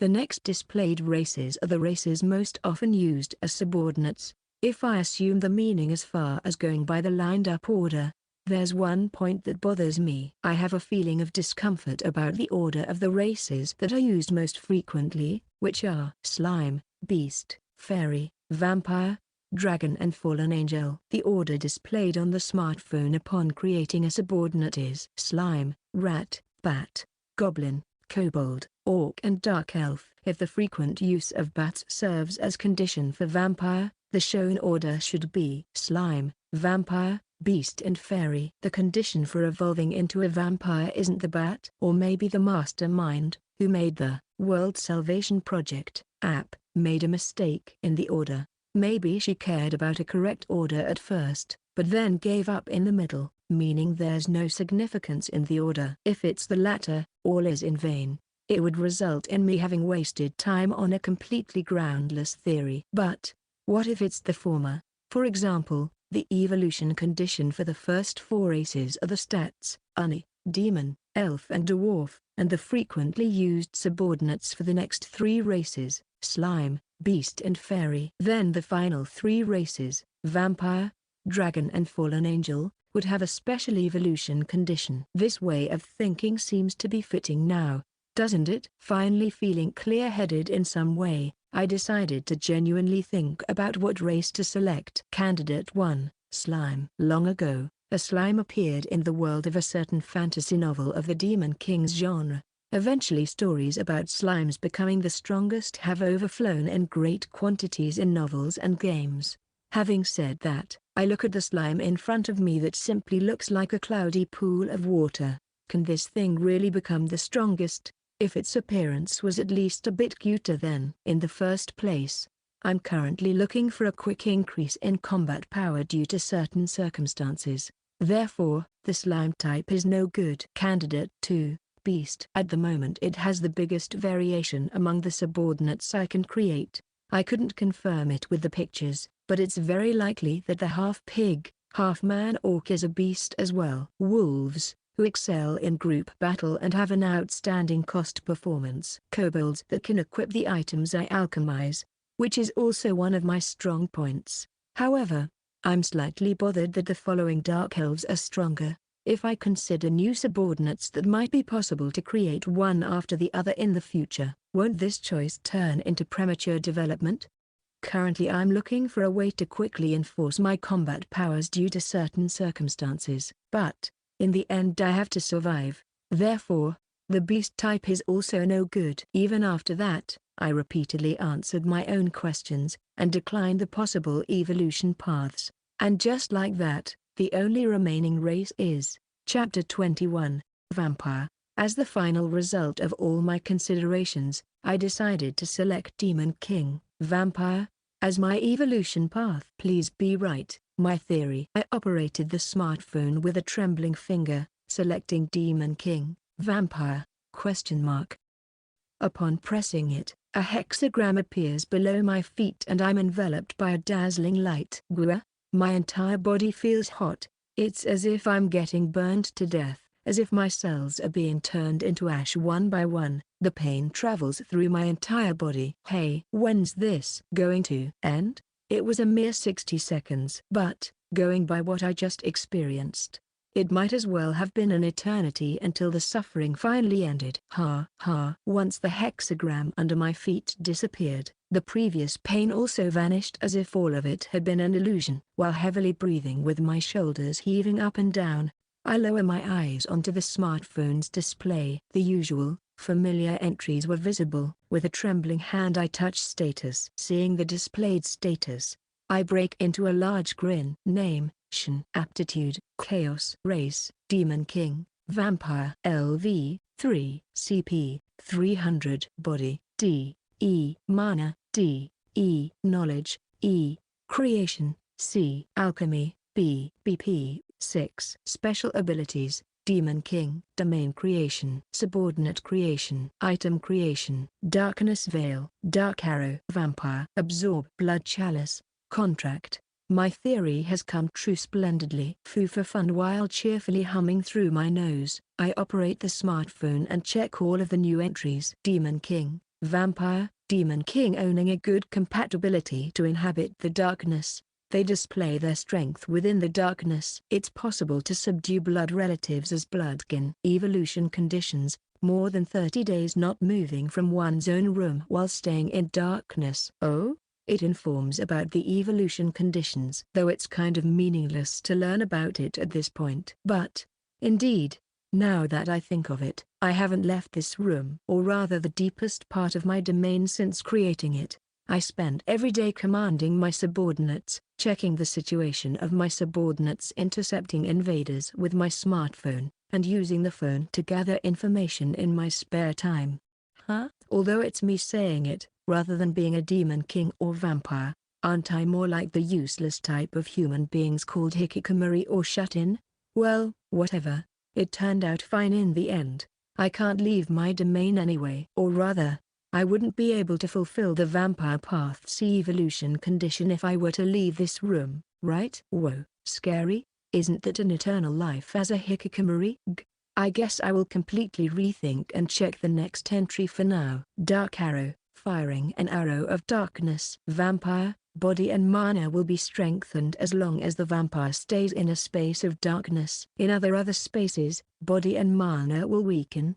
They gain strong resistance against darkness and physical attacks. Their resistance against light, water and fire attributes declines dramatically. Resistance against items made out of silver declines dramatically. Aren't there way too many demerits in comparison to the possible merits? Above all, what's with the dramatic decline of resistance against items made out of silver? Even though it's just 2, I have already given silver items away. I offered an item that's my weak spot to my enemies. Ha ha ha. Lol. Let's never put any silver items into treasure chests ever again. I pull myself together and check the next entry. Absorb. By sucking out a target's life force, they absorb the abilities of the target. Blood chalice. Creation of a chalice filled with one's everything. To create it, all CP will be consumed. Contract. To turn a target into a bloodkin by giving them the blood chalice. Going by my gut feeling, blood chalice, and contract. A set of special abilities. What bothers me is the line, all CP will be consumed. Looks like it's necessary to closely inspect this matter later. Absorb. This is a special ability truly befitting a vampire. I thought that if I absorb, suck blood, it would be at a level of recovering stamina at the most. But it's an atrocious, special ability that goes far beyond my expectations. Or rather, in my speculations, I believed that if I bit someone, they would turn into my bloodkin, but instead the other person will only become my bloodkin by giving them my blood? There's all sorts of things I want to properly test out, but at the moment it will only be a pointless waste of the CP I'm recovering. I guess I will probably verify things after creating some subordinates fitting my current situation first. I operate the smartphone and tap on the creation entry, ? Seeing the displayed entries, I leak a strange voice. Their World Salvation Project is truly lacking explanation about important details all the time. What was displayed on my smartphone is slime, 2 CP, rat, 4 CP, bat, 2 CP, wolf, 6 CP, goblin, 10 CP, kobold, 20 CP, orc, 40 CP, dark elf, 100 CP. Except for the bat, the creation costs of all subordinates doubled. Moreover, giant bat. Rank huge bat. It causes light headache by releasing ultrasonic waves. It likes sucking blood with its large fangs, but it doesn't recover any vitality through that act. Creation cost, 5 CP. Ghoul, rank D. A mere shadow of a life form's former self that had its life sucked out. Due to the missing sense of pain, its strength is amplified, but it is exceedingly low intelligence. Creation cost, 10 CP. Lycanthrope, rank D. A species cursed to be possessed by beasts. It displays its true strength when basked in the moonlight. Until that happens, its true identity will remain unknown. Creation cost, 30 CP. I am now able to create 3 new subordinates. So the subordinates I can create differ depending on the race which I evolved to. Moreover, the CP necessary to create them is apparently different as well. Even if I wanted to verify it, there's no target to compare it to. I can only examine it based on the produced outcome. I suppose I will use some CP to create the new subordinates for starters. Using my smartphone, I create a giant bat, a ghoul and a lycanthrope. The total of used CP is 45. I put aside 1 hour and 15 minutes to examine them in my current jumbled timetable. Chapter 22. I check the 3 newly created subordinates. First is the giant bat. It's 1 size bigger than the normal bat, being a subordinate exactly as I had imagined it to appear. Second is the ghoul, a rotten corpse with a fairly good physique, wearing tattered clothes. What's the difference between a zombie and a ghoul though? It's constantly groaning with voo attempting to form any kind of communication with it seems impossible as well. In order to test whether it can equip a weapon, I try handing it various kinds of weaponry, but all of them ended up being swung around wildly or not even accepted by it. Third, the lycanthrope. It's the subordinate with the most surprising appearance. That's because it looks like a normal human, a medium build, I guess around 179 centimeters tall. Once I look closer however, its dense body hair and the shape of its ears slightly resembles that of a dog's. I guess this is the reason for it being declared as A species cursed to be possessed by beasts. Full of anticipation, I tried to communicate with the lycanthrope. NNN, nice to meet you, I am the Demon King Shin. I completely fumbled my words. In these last 2 months I haven't spoken with anyone. It's inevitable for me to fumble my words, right? Moreover, my attribute is that of a total loner, you know? God damn it. Same as with the Dark Elf. I couldn't understand a single word of what the lycanthrope replied to me. If it's the normal development of a novel, the protagonist would be equipped with an automatic translation function from the beginning. But why is it so real only at such times? I harbored a slight grudge against the mastermind. Unable to speak with them in the end, I decided to summarize what I should do from now on. 1. Assign BP. 2. Check the creation conditions for the blood chalice.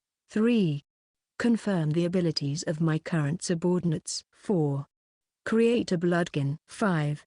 Check out the new special abilities. I guess those are the 5 main points that should be my priority at first glance. It was indispensable to immediately carry out those adjustments. That's because I was confronted with 2 big changes. First, the level up. Second, a domain had been liberated by humanity. Section. 3 days ago, a single news report shocked the world. A domain located in New York was liberated for the very first time in history. 2 hours after that, a domain in Europe was liberated as well. Starting with those news, other news reports of domains being liberated from all over the world flooded the media. 2 days ago, at last, even in Japan, the domain in Yokohama was liberated. These reports greatly boosted humanity's hope and courage. After that, maybe as a coincidence or synchronously, one liberation after the other followed in Japan. And finally, yesterday, a domain in Kanazawa was liberated. 2. The ones who liberated the domain in Kanazawa were a group of former students ranging from 18 to 24 in age. A somewhat flashy young man wielding a silver spear and a girl brandishing a black iron sword, referred to as the 2 matchless heroes, and a student council president, who apparently wore glasses, in the lead. In addition, there was a girl wielding fire magic, a girl exceeding in healing magic, and a boy who was excellent in archery. In other words, the accumulation of various talented people all in one group. They had joined various parties by themselves, but as they had obtained powerful weapons in a certain generous dungeon, they experienced a rapid growth. It reached the point of them forming a party, a hardcore party, that was fully backed by the city of Kanazawa. Or rather, this certain generous dungeon. That's my domain, isn't it? The leader and one of the 2 matchless heroes invaded my domain after the JSDF. So to say, it was their debut battle, wasn't it? The other hero is Ye-lol-kun, right? I want to pretend being unrelated to all this, but for some reason, one of the 2 matchless heroes, Reena, has declared that she will absolutely liberate my domain. Hasn't she? By the way, Ye-lol-kun has said let's leave the farm alone for the sake of everyone, seemingly aiming to give a good impression of himself.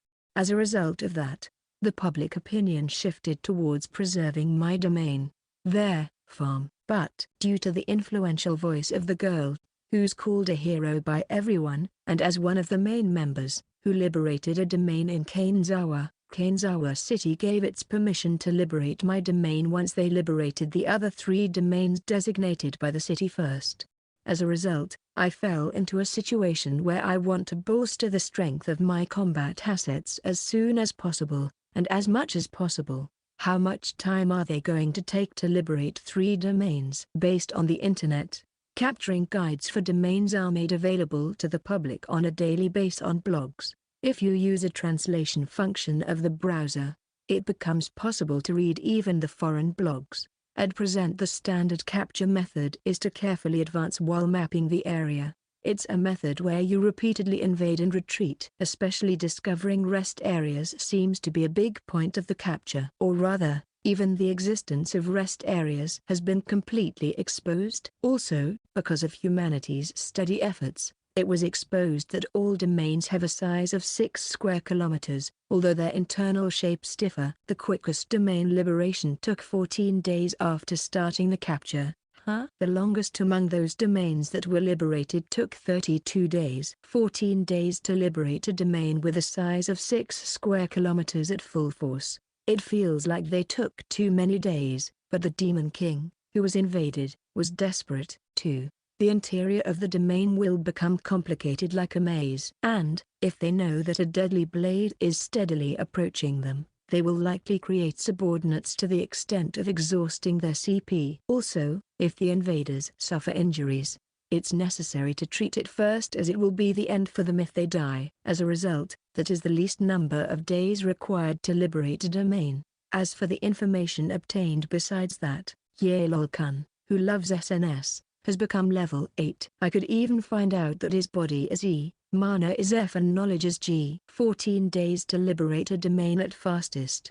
Huh? By the way, Kanezawa's hardcore party liberated the domain in 18 days. Simply calculated, it will take them 54 days to liberate the 3 domains. But that's not how it works.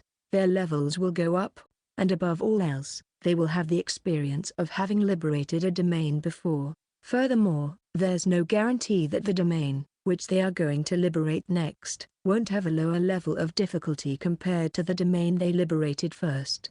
If that's the case, it will take them around 10 days to liberate one domain. There are also plenty of cases where things speed up a little bit, aren't there? Wait, they will take a small break after liberating a domain, won't they? I frantically consider the time remaining until their hardcore party comes attacking. I will assume the time remaining to be 30 days for now. I guess I will work out a plan to allow myself to grow to level 5 until then. I operated the smartphone and started with selecting the entry on the very top of my priority list, assigning the BP. Chapter 23.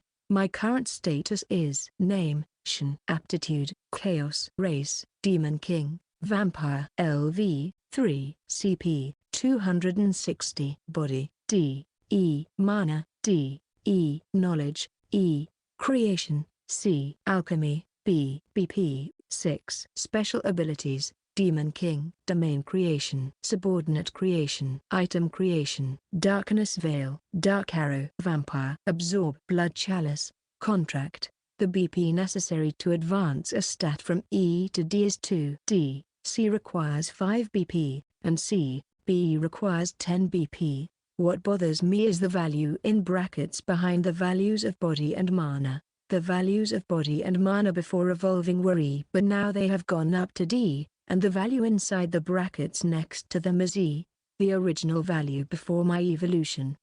What I can think of is the vampire's special trait. Body and mana will be strengthened as long as the vampire stays in a space of darkness. Right now I'm inside a dungeon that blocks out sunlight. In other words, a space of darkness. Currently, it's just the right moment as there are no invaders in my domain. It's a good opportunity, since experiments without rehearsals are scary. If I remember correctly, within domain creation I operate my smartphone and tap domain creation. Oh, found it. I select forest from type modification. Will you modify the entire domain? Cost 300 CP. Will you make a partial modification? Cost 30 CP. I choose partial modification and specify a small area close to my own room that's about the same size as well. The sound of the ground rumbling can be heard in the distance. Type modification completed. Well then, guess it's time to go there and check it out. For the first time in 62 days, I took a step outside of my room. It's a 10 minutes walk from my room to the forest area. As I'm walking through the gloomy dungeon, I finally arrive at a strange place with sunlight pouring down from the sky and trees overgrowing thickly. Whoa, how dazzling! Seemingly having completely turned into a vampire in both mind and body, the sunlight stings my eyes excessively. Fee. Don't get nervous, me. I take a deep breath and slowly exhale. While trembling out of nervousness, I walked into forest space. The instant I'm basked in sunlight, I'm assailed by a heavy dizziness. This is quite severe. It's a good thing I ran this experiment. Even while being afflicted by dizziness, I somehow managed to take out my smartphone and check my status. Name, Shin. Aptitude, Chaos. Race, Demon King. Vampire LV 3 CP 237 Body F E Mana F E Knowledge E Creation C Alchemy B BP 6 Special Abilities Demon King Domain Creation Subordinate Creation Item Creation Darkness Veil Vampire Absorb Blood Chalice Contract I see. So it didn't return to E but instead fell all the way to F. Moreover, Dark Arrow vanished.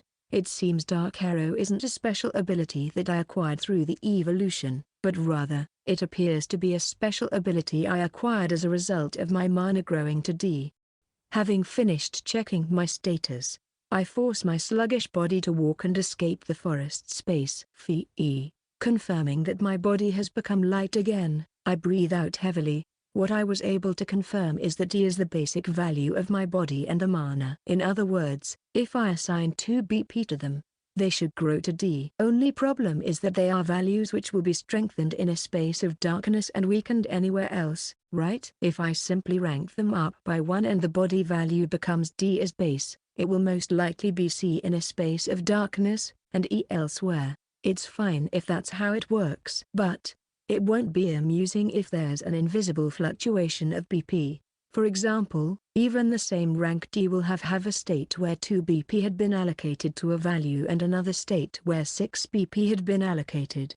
It would be nice if it's the former, but likewise it would be troublesome if it's the latter. In the first place, does the D rank with 6 BP allocated and the D rank with 2 BP allocated have the same performance? Is it simply not being made visible but is actually different somehow? No good. If I start with such deliberations, I won't get anywhere. I block the questions that suddenly popped up in my head and shift my thinking towards what I should consider with maximum priority. The way to assign my BP. I have 2 options. 1. Assign 2 BP to body and mana each, making them grow from E to D. 2. Save them so that I can grow creation from C to B when I level up once more next time.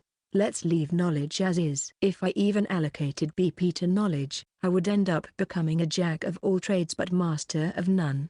I shut my eyes and imagine situations that can happen from now on based on the information I have acquired. All right. I have made up my mind. I will divide the BP from the status entry. I tap body twice. The value of body grows to C, D. Next I tap mana twice. The value of mana grows to C, D, as well. The means of strengthening is the former. Ranking them up by 1 each. Once I enter the space with the sunlight and overgrown trees to test once more, the values of body and mana fell to E, D. There are 2 reasons why I assigned BP to body and mana. First, the human statuses were much lower than I had assumed. If the statement in Yalul Kun's SNS is no lie, his value of body at level 8 is E.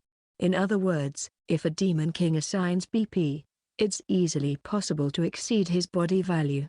Second, the experiments to be carried out from now on, they will be affected by absorb. Depending on the effect of absorb, it will become necessary for me to join the front line as well. I want to have enough strength to at least be able to protect myself if the situation needs it.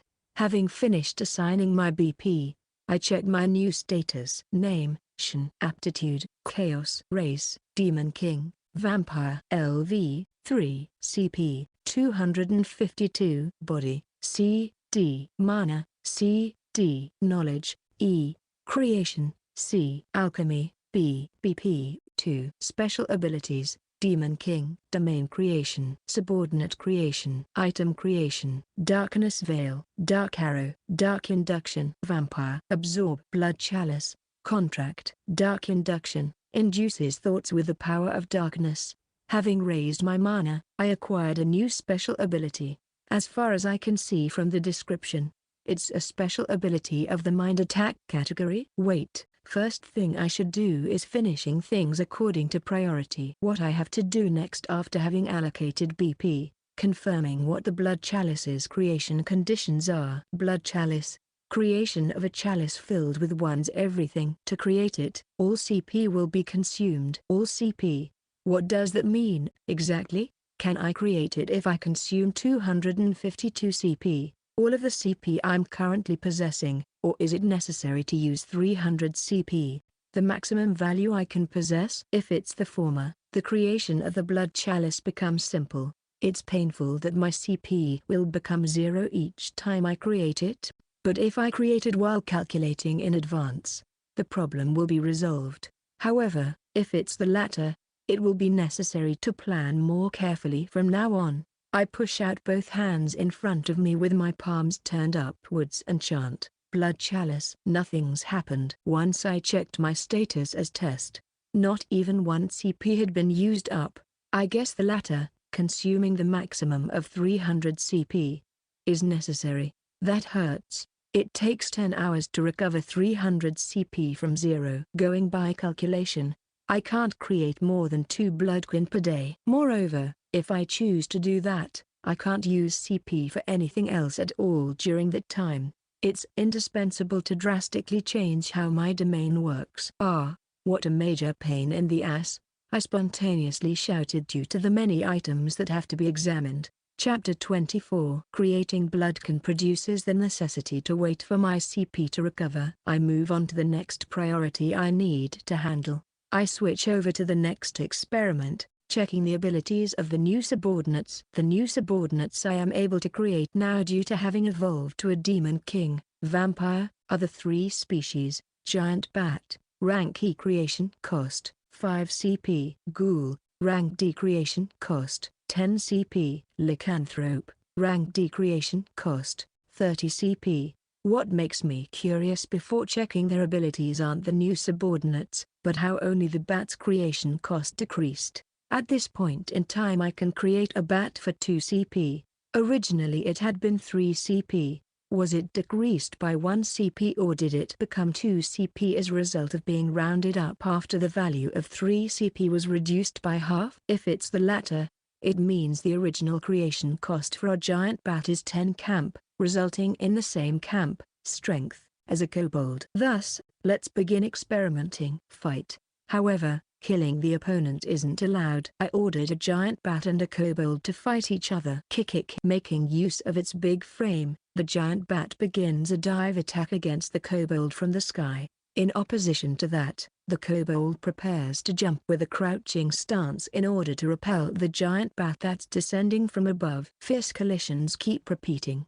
At times, the bat bites the kobold with its huge fangs. Other times the kobold jumps atop the bat and thrusts its canines deeply into the bat's wings. In the end the giant bat managed to barely win. The deciding move was the bat biting deeply into the kobold's nape after inhibiting its movement through ultrasonic waves. 10 CP, takes 20 minutes to recover. I guess it's within the range of measurement error. I create 2 giant bats and then order them to fight against 2 kobolds next. Given that the consumption of stamina by the giant bat and kobold, who fought before, was great, I have them rest. The outcome was the 2 kobolds achieving a narrow victory. Their combined power through cooperation was 1 step higher than the bats. What can be surmised from the battle results just now was that the subordinates with good compatibility to me had their creation cost reduced by half. Fight. However, killing the opponent isn't allowed. Next I order a ghoul and an orc to fight each other. The ghoul slowly approaches the orc and suddenly swings its arms downwards. In contrast, the orc thrusts its 2 big tusks growing out from its mouth towards the ghoul. The sound of a violent clash reverberates in the area. The orc, who was hit by the ghoul, is sent flying backwards. The ghoul had also been wounded by the tusks at the base of its throat, but without minding it in the slightest, it starts chasing after the orc. The ghoul is really amazing. The blow of the ghoul that can't equip any kind of weapon can be summed up with strong. Judging that it won't be much of a match at this rate, I toss a spear, its own specialized weapon, to the orc. The orc, who obtained a spear, makes repeated thrusts, capitalizing on the distance and thus preventing the ghoul to draw close. However, without caring about being stabbed by the spear, the ghoul determinedly delivers blows against the orc over and over again. Eventually the ghoul won. Both of them were on the verge of death. The ghoul beat the orc, who slowed down his attacks in order to not kill the opponent, to death without care. The winning ghoul raises a roar.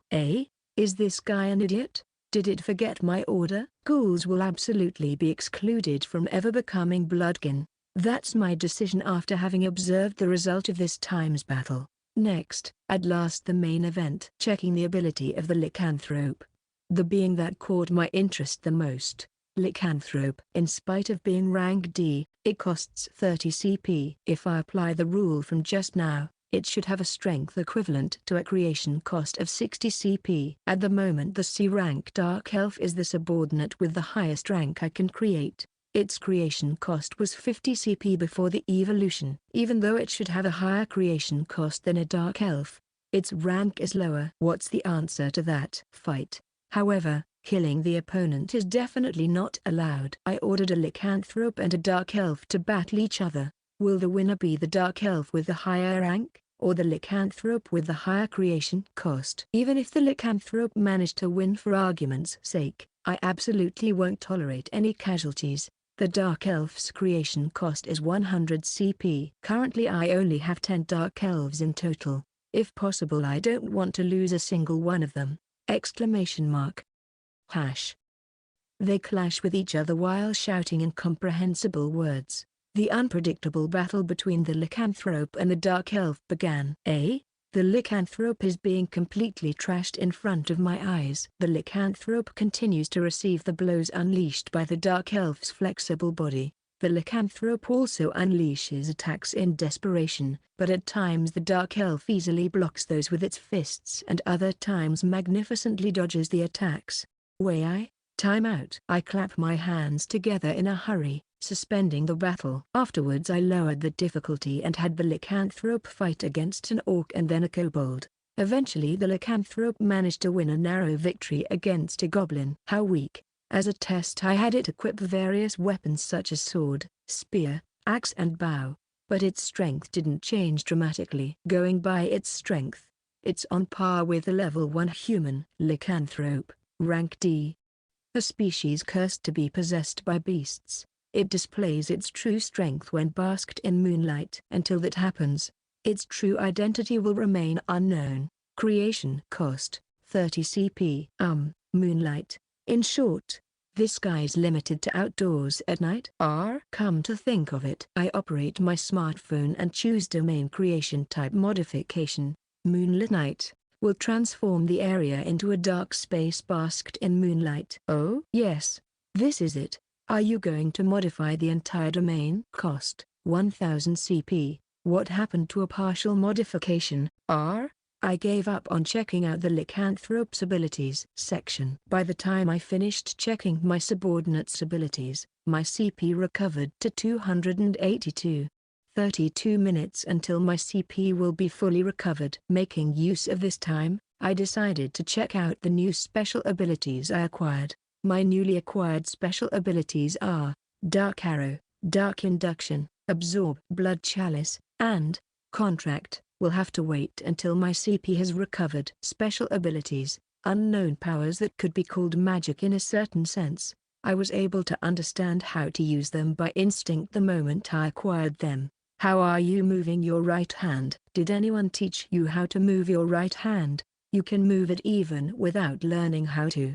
It was the same when I acquired the special abilities. I simply knew by instinct. I thrust out my right hand and chant, Dark Arrow. 10 jet black arrows, which materialized around my right hand, are released towards the target area, a stone wall with no one nearby. Once the jet black arrows collided with the wall, they caused an intense crashing sound alongside a large cloud of dust. That startled me. Even though I'm the one that fired them, I'm shocked by the destructive power within them that goes beyond what I had imagined before. Just how much force will they have if they actually hit someone? I send a look towards the subordinates waiting in the vicinity. Except for the ghoul, all other subordinates quickly avert their eyes, apparently having sensed something. As expected, using my subordinates as dummy targets is no good, I suppose. Concluding that there's no need to pointlessly decrease the number of subordinates, I stopped the test firing. I guess I will switch my thinking and check out the next special ability. The target will be a goblin, I guess, As expected, I won't be able to test the next special ability without a cooperating target. I concentrate my attention on the goblin and chant while snapping the fingers of my right hand. Dark induction. A black mist covers the head of the targeted goblin. Jiggy eye. The targeted goblin starts attacking another goblin next to it with blank eyes that made it obvious that it had lost any and all reason.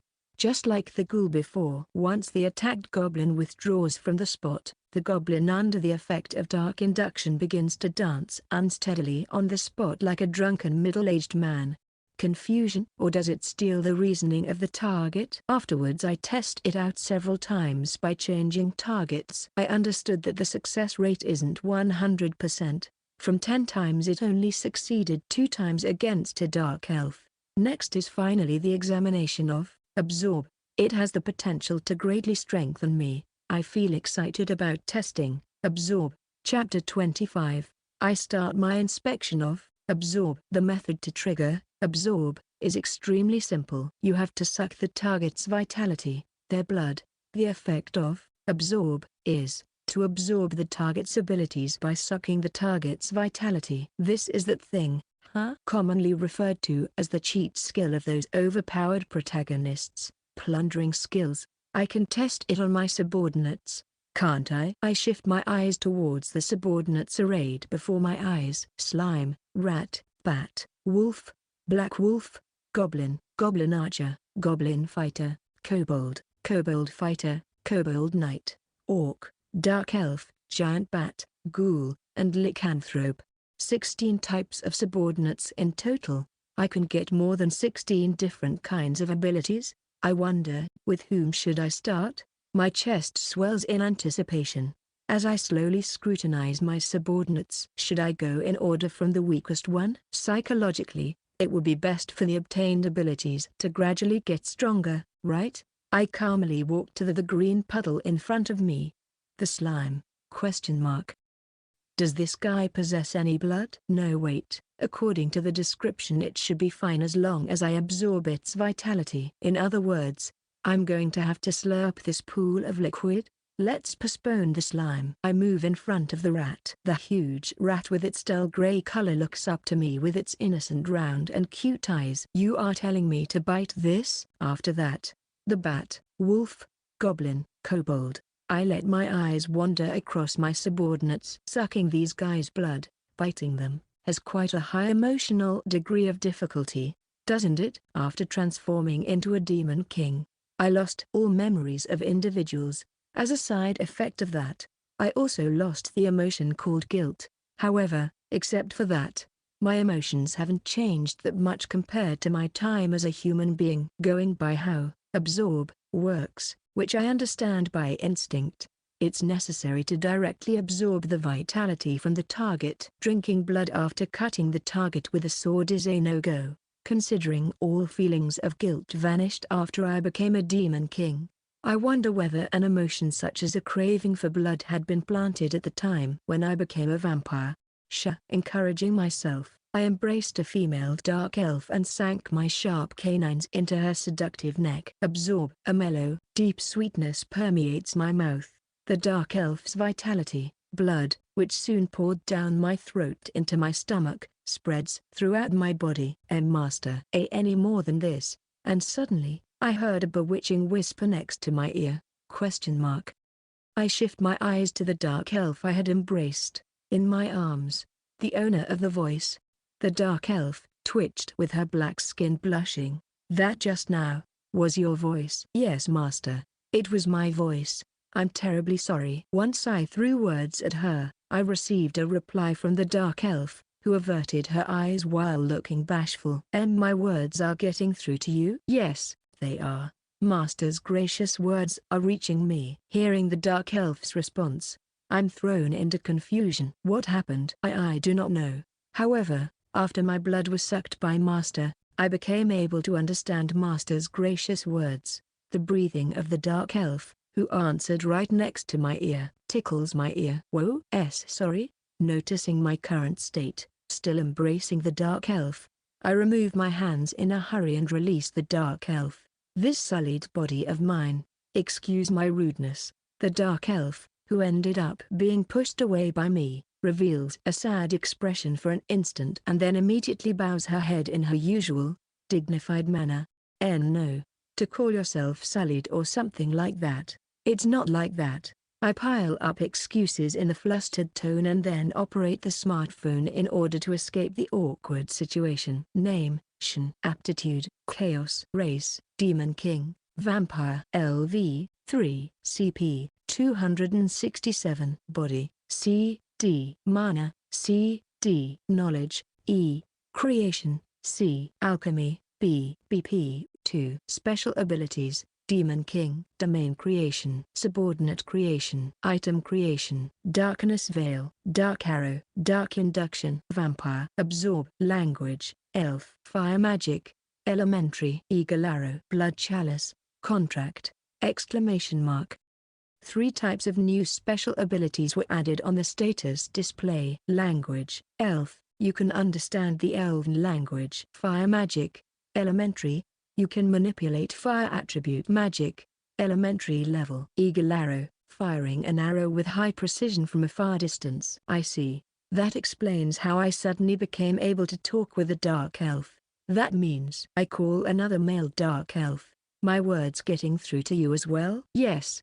They do, my lord. The male dark elf replies to my words. I was overjoyed by the unexpected byproduct of absorb. I wonder if I will be able to learn other languages if I use absorb on races other than dark elves. My chest swelling in expectation, I embrace the next subordinate, a lycanthrope.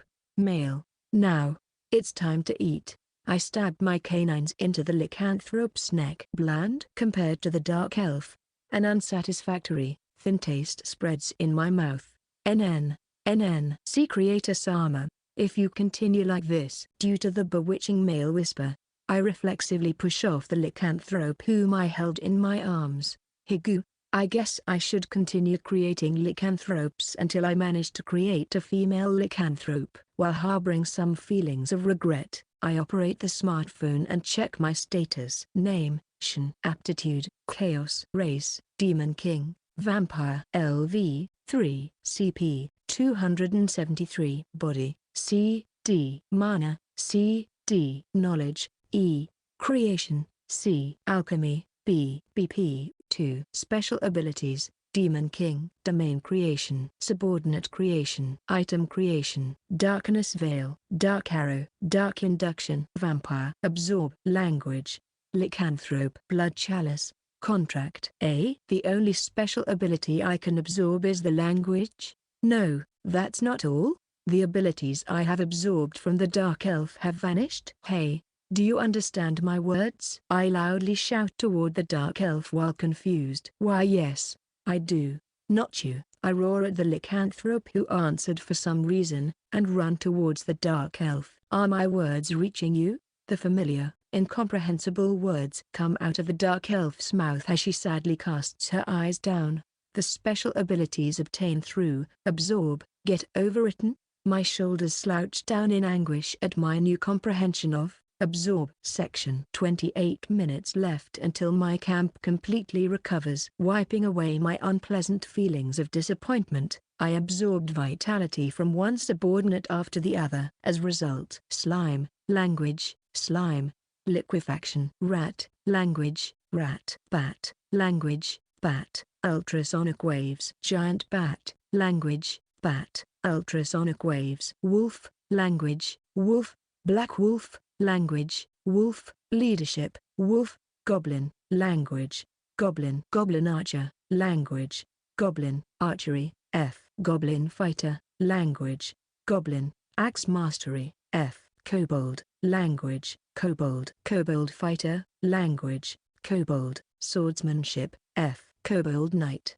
language, kobold, shield mastery, F, orc, language, orc, spearmanship, F. With this, I grasped all the special abilities I could absorb from each of my subordinate. If we go with a concise explanation of the special abilities, you can say that language is not about being able to talk, but it's a special ability allowing one to sensibly understand the other party's emotions by transforming them into words. Mastery, also includes all ship skills and archery, is not about acquiring a skill like in certain games or novels, but it's a special ability allowing one to somewhat instinctively understand how to use the respective weapon. Once I looked at my status, my CP had reached the upper limit, 300. I decide to postpone the smaller verifications and switch over to the Bloodkin experiment. Oh right, the ghoul, that guy alone, I don't tolerate psychologically. Chapter 26. Finally I'm going to start my most anticipated experiment. I push out both hands with my palms pointing upwards and chant, Blood Chalice. I sense how my vitality is flowing into my hands. It's intense, probably as an effect of releasing all of my vitality. I'm assaulted by a heavy feeling of fatigue. A short while later, I feel as if something was placed in my hands. Once I opened my eyes, I found a silver chalice filled with a red liquid resting in my hands. This is the blood chalice? I beckoned the female dark elf with shortly trimmed white hair over. I bite her neck with a smack after she stood next to me, absorbing her special abilities. Once we became able to understand each, I start preparing. Contract. Once I hold out my right hand, which carried the blood chalice, in front of me, the dark elf goes down on one knee, obviously showing her respect, and bows her head.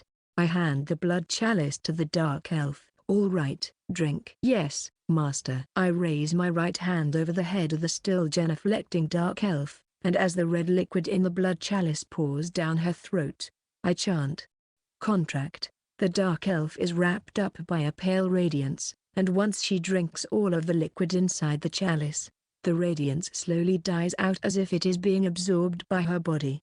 Is the contract complete? I don't sense anything particularly unusual. I drop my sight onto the dark elf in front of me. Master, I would feel honored to be granted an identification. With the contract finished, the dark elf sends a passionate look in my direction. Identification? Yes. Despite this sullied body of mine, I was sublimated from a mere dark elf into Master's bloodkin. As testament of offering my everything to Master, I would feel honored to be bestowed an identification. In short, please give me a name now that I have become a bloodkin, is what she means. Identification. A name, huh? Let's see. Chloe. How about the name Chloe? Chloe. My identification is Chloe. This Chloe might be inexperienced, but I vow to offer my everything for the sake of accomplishing Master's supremacy. Why yeah, let's do our best together, okay? Even while feeling a little odd at her level of enthusiasm, I replied to Chloe's zealous declaration. I created my first, long-awaited bloodkin, but she's the only one for now. Since I can't just tell her to go outside the domain all by herself, I ordered her to stay on standby at this place for now. Now then, what should I do next? If I had infinite CP, there would be countless things I would want to do. For example, more bloodkin. If I'm going to send them outside my domain, at the very least, I want a party consisting of 4 or more bloodkin. Moreover, I want to give my bloodkin the very best equipment I can currently create with alchemy. From now on, I can't allow myself to pointlessly waste CP even more so than I've been doing until now. Thinking about where I should begin, I aimlessly operate my smartphone. Upon a closer look, there, World Salvation Project.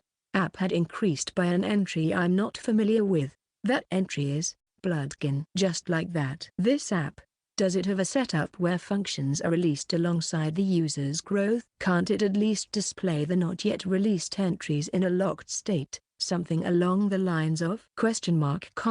Even if I complain to the mastermind, it won't help. I tap the new entry bloodkin. Only, 1, Chloe, is shown on the display. I tap the characters of Chloe's name. Name, Chloe. Race, Dark Elf.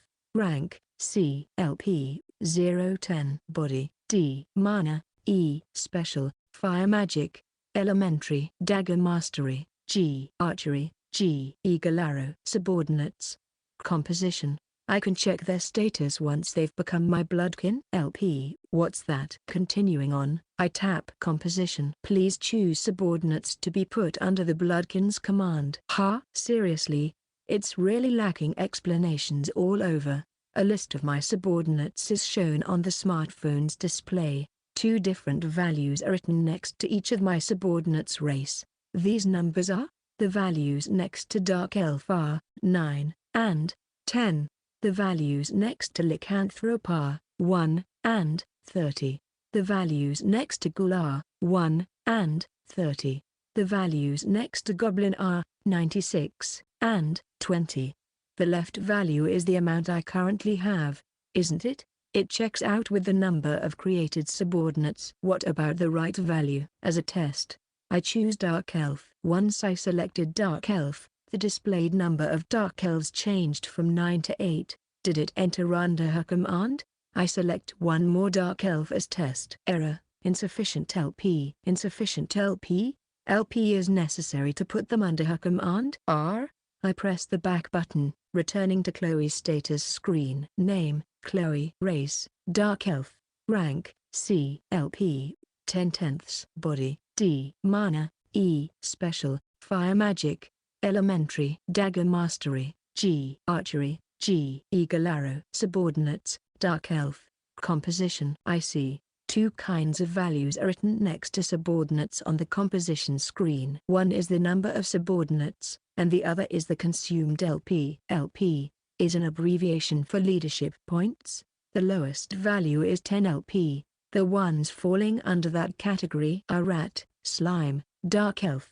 Next in line are the Wolf, Bat, and Goblin at 20 LP, Kobold, Ghoul, Orc, and Lycanthrope at 30 LP. 10 LP at rank F, 20 LP at rank E and 30 LP at rank D. If it's the same race, the LP will be reduced. I suppose that's the rough specification here. And the subordinates under the Bloodkin's command can go outside the domain. Now I finally understand the reason why the monsters, who rampaged outside domains that were shown on pictures and videos, were of the same kind. Well then, guess it's time to start preparing for the invasion of the hero Sama. I began getting ready to fight against the announced hero invasion. Side story Canon 1. The point of view changes. Chief Chirapsu, we shall stake our lives in order to protect you, Master. The strange-looking monsters, a goblin and a kobold, console me as I'm feeling down. Even the slime, who looks like nothing but a tranquil pool of water, tries to encourage me by making its body tremble. Woof, woof. A wolf flicks my cheek, directing a gentle look at me. Currently I'm in a dilapidated house deep inside the forest. The ones around me are a group of monsters who are recognized as enemies by the humans. That day, when I received a mail on my smartphone, it was the day I became a Demon King. Section. The 63rd day after I became a Demon King, I have reached my limit. Those humans that call themselves heroes have annihilated my strongest forces, fully equipped kobolds. Yesterday, another domain in the same city was liberated. Because that domain was located in the central part of the city, it was apparently given priority as their target. The liberation of a domain. That meant the death of its Demon King. At this rate, my domain will also be liberated in the near future. That would mean my death. No, no, no. I don't want to die. I don't want to die. I don't want to die. I'm being crushed by anxiety. This world is overflowing with absurdity. Before I became a Demon King, when I was still a human, absurdity flooded the world. And even after I became a Demon King, absurdity still flooded the world. As expected, it's ridiculous. It's absurd. Why are the invading humans growing by the day? Once they know their power is lacking, humans grow by defeating monsters, earning experience and leveling up quickly. But a Demon King isn't allowed such freedom. Chaos that loves freedom and chaos? Don't make me laugh. There's no freedom. The only path a Demon King can take in order to grow is by killing the invading humans. It's truly absurd. My strength remains the same. But the strength of the invaders grows daily. At this rate it's plain as day that my domain will be liberated sooner or later. Do I really have no other choice but to die like that? No, I want to live. I mobilize all the knowledge I have acquired until now, groping for a means to survive. And then I arrived at the sole path that will allow me to live on. Section. Year 20XX. That day, when the world faced its ruin, I, Sonozaki Canon, walked along on my school route while gazing at the same unchanging scenery as always. With the finals having just finished, my classmates, who pass me on the way, have fun conversations with their friends while smiling cheerfully. A certain classmate is talking about his summer vacation plans. A certain classmate is talking about the result of the finals while preparing to study for next year's exams. Male and female students, while they enjoy their high school lives, in the midst of their springtime of life, I walk towards the school all by myself. Since my childhood I have had an extreme fear towards strangers. I was bad at physical exercise, and I was also bad at getting in contact with others. I think I had some who I could call friends back when I still went to kindergarten. Even during the lower grades of elementary school, I had very few friends. Around the time I entered the middle grades of elementary school, I didn't have any friends left anymore. Unable to successfully blend into the community uniquely created by children, I gradually got isolated. Children are cruel. After all, they are able to calmly treat another person with spite in their face. I believed that I was hated by the classmates around me because I was dumb. So I studied frantically. Since elementary and middle school are compulsory, I had no choice but to give up, but I could choose the high school by myself. If I keep studying, I will be able to choose a high school with a high educational level. If I do that, I can part with the stupid classmates. That's what I believed. And then, I managed to enroll in the finest top-tier high school of the city. What awaited me there was no dreamy high school life, but more solitude. No different from my time in elementary and middle school. People are cruel. When people gather and form a group, it will always create outsiders. I, who was bad at getting in contact with others from the very start, became an alien element and was isolated. Being alone, I took refuge in books. Books are wonderful. They grant me another life. Soon I became used to being alone. One day, when I had finally taken such philosophical view on high school life, all humans on the planet received a single mail. World Salvation Project. That ridiculous mail altered my life completely. As a result of taking the aptitude examination as recommended by the government, I was classified as chaos and became a demon king. Side story Canon 2. All that I had left after becoming a demon king was a domain with a size of 6 square kilometers and my smartphone, which had an app called World Salvation Project installed on it. What should I do now? My room at home. I sit down on my bed that was imbued with my scent and operate the smartphone. Is there no user's manual? I love reading user's manuals. Even though there were some people complaining, you are seriously going to read something so bulky? You an idiot? Ouch.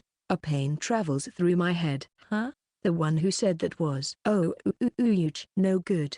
I can't remember. When I try to do so, I'm assaulted by a terrible headache. That girl mentioned it. It's the effect of certain memories having been erased from people all over the world, isn't it? Giving up on remembering.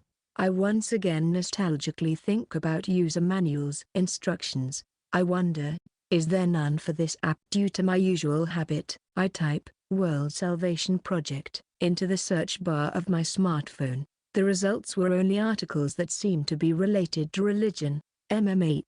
There's none, is there? Although there are many cases where even old appliances have their manual converted into PDFs by the maker and uploaded to the internet, it looks like there's no manual for their World Salvation Project. I don't really like operating things by intuition though. Still grumbling, I tap the World Salvation Project app displayed on the screen. World Salvation Projection start. Let's first get to know your status. Status. I tap status. Name, Canon. Aptitude, Chaos. Race, Demon King. LV, 1. CP, 100. Body, E. Mana, E. Knowledge, E. Creation, E. Alchemy, E. BP, 10. Special abilities. Demon King. Domain creation. Subordinate creation. Item creation. Instant memory. Status 1. The meaning is social status or position, wasn't it? But, its usage is slightly different here, right? Oh? It's one of those. During middle school I didn't have enough pocket money, but I wanted to read books no matter what. and thus sometimes I tried looking through free web novel sites. Game like Isekai Stories. What was the title again? I think it was Genesis Online. Status was mentioned in that novel. It's fairly different from the status appearing in that novel, but the concept should be the same. I finished briefly scanning through the status, and so I operate the smartphone. Once I do, a Demon King's ABC. A. Let's first spend BP to strengthen your abilities. B. Next, create your domain and finish it up to your liking. C. Finally, let's create subordinates to protect your domain. All done. Save the world while struggling through violent battles. Lines, which make me remember the girl's voice in my head, are displayed on the screen. Is this her idea of a manual? Isn't this far too crude? Even the manuals of overseas products are more detailed. While feeling a light anger welling up within me, I operate the smartphone. Thereupon icons labeled with status, domain, belongings, subordinates, domain creation, subordinate creation, item creation, BP assignment and special are displayed on the screen. Each and every entry is an enigma. Manual. Please give me a manual. For the time being I first tap the entry called Special, which caught my attention. Special service. Whatever it might be, you will receive an answer to one question. The long-awaited manual. Not one. Only one? Please give me a manual. This is no question, right? Where is the manual? An answer such as, there's none, or something along that line is likely to be answered in return, right? I was troubled. The things I want to ask can't be sorted out with just one question. I want to know everything. Even if I ask a half-baked question, it will only give birth to new questions, won't it? World Salvation Project, was it? I stumble upon a big doubt of mine. I operate my smartphone and enter the question, is there any need to save this world? In the first place, the reason why it has reached its downfall is almost entirely humanity's fault. Is there any necessity to save such an absurd world, a world that was created by irrational humans? A short time later a reply appeared on the smartphone screen. Marvelous. It's the best question. As a bonus, you get 10 BP. Eh? What's this? And then, the answer to my question is shown on the screen. Is there any need to save this broken world? Please make sure of that with your own eyes. It is fine. Your aptitude for chaos is of the highest level. If it's you, then you will likely be able to confirm it, and then, please decide for yourself whether to save or destroy this broken world. Sidestepping the main point of the question. In the end the answer to the question has been tossed back to me to find out for myself, hasn't it? My question was answered with an irresponsible reply. Section. First of all, what am I going to do? For now, let's follow A Demon King's ABC, which is far too childish to be named manual. According to my empiric rules, following manuals at all places and times for every matter produces great results. A manual is an end product that showed the best possible solutions based on intelligence and multiple layers of experience. Having said that, I guess I should assign my BP. I'm in a bind. What's the best way to assign them? Body, mana, knowledge, creation, alchemy, all of them feel like they are important. For now I will assign one to each, and after checking what changed, allotting BP to a useful entry will be fine, I think. Starting from the top, I assigned 1 BP to each entry. Nothing happened on the status screen. Or to be precise, one thing did change. BP, the 20 BP which I initially had, has decreased to 15 BP. In other words, the BP have been allocated, right? Trying to assign 1 BP each once more, starting from the top. I tap the body entry. Oh, my BP decreased from 15 to 14, and the value for body went from E to D. And then, I sense a change in my body. What would be the best way to describe it? I wonder. It became lighter. It's overflowing with power. My body is filled with so much strength that I feel like I would not run out of breath even after running around the whole schoolyard once. If it's the current me, this is the change of body. Next I tap the mana entry. My BP decreases from 14 to 13, and the value for mana goes from E to D. Moreover, Earth Javelin was added in the special ability field. Magic. I have never heard a term like Earth Javelin. Of course I have never used magic either. But, for some reason I can instinctively understand how Earth Javelin is used. I look outside the window and focus my consciousness on an empty road.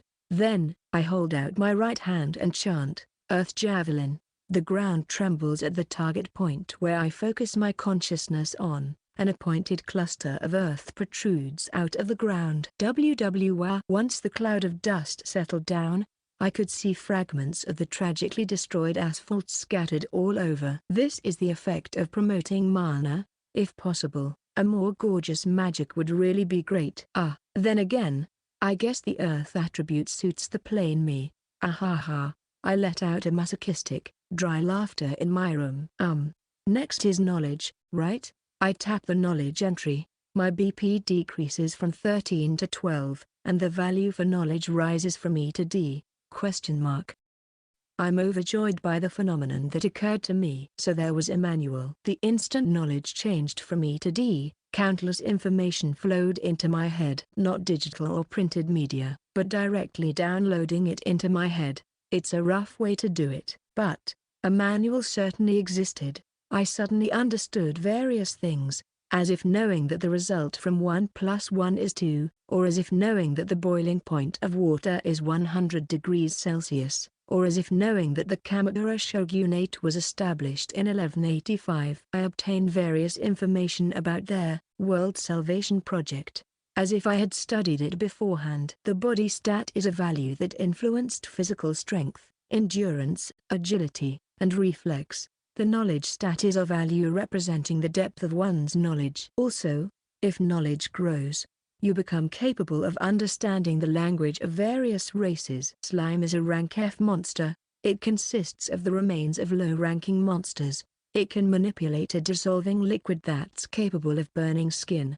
It's strong against physical attacks, and weak against magic. To make a status value grow from E to D, 2 BP are necessary. To make it grow from D to C, 5 BP are necessary. To make it grow from C to B, It seems I don't know this. There are things I don't know all over the place, but I gained information about monsters which I have never seen or heard of. In other words, knowledge is a manual. I'm seriously troubled whether I should allocate all my BP into knowledge. I have 12 BP left. I will assign 1 BP to creation and alchemy each. Otherwise, the BP, which I had already allocated to creation and alchemy, would be wasted. I invested 1 BP into creation and alchemy each, and then assigned 5 BP to knowledge. As a result, creation and alchemy went up from E to D, and knowledge from D to C, resulting in me being able to obtain even more information.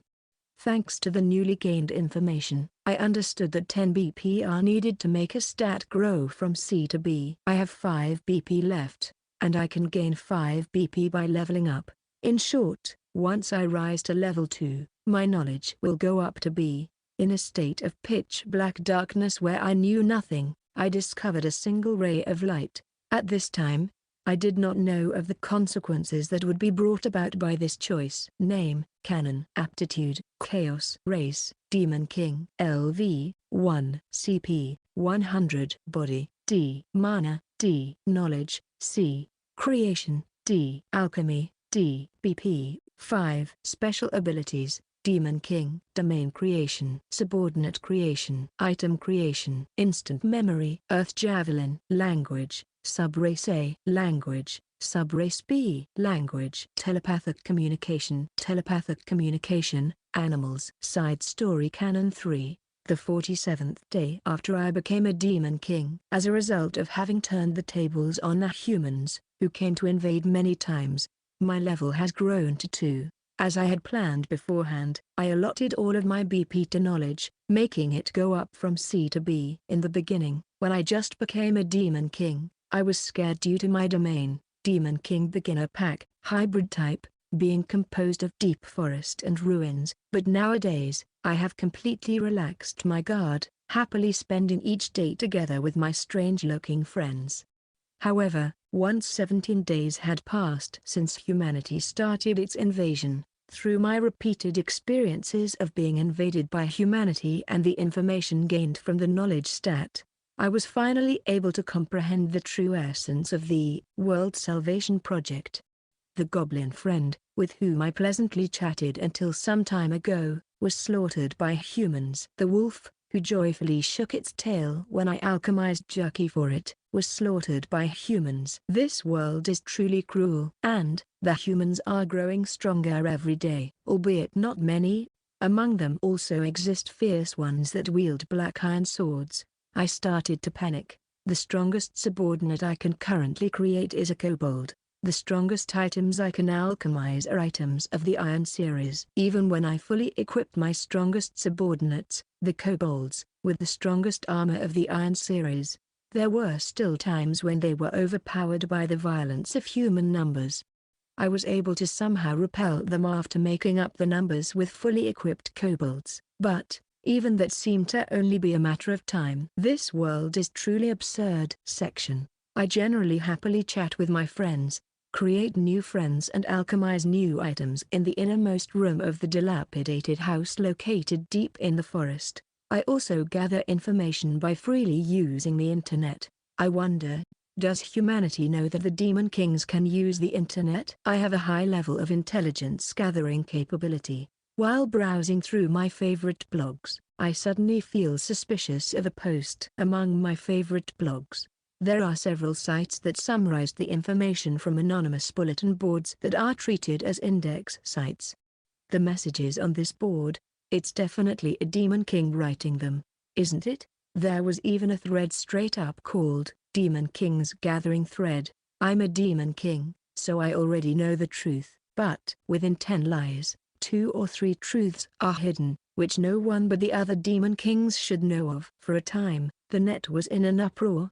A theory of a 6-hour monster respawn in a certain domain was being discussed vastly. At first I thought that this fake information was posted by trolls to play a prank, but is it possible that all of it has been done by the same demon king? The 6-hour monster respawn theory: if you defeat a fixed number of low-ranking monsters such as slimes and rats, they stop spawning in the domain. And, once 6 hours pass, they will spawn again. Such a rule doesn't exist. If you run out of CP, you will naturally be unable to create subordinates, but even at level 1, 10 CP recover per hour, or even more simply put, 1 CP every 6 minutes.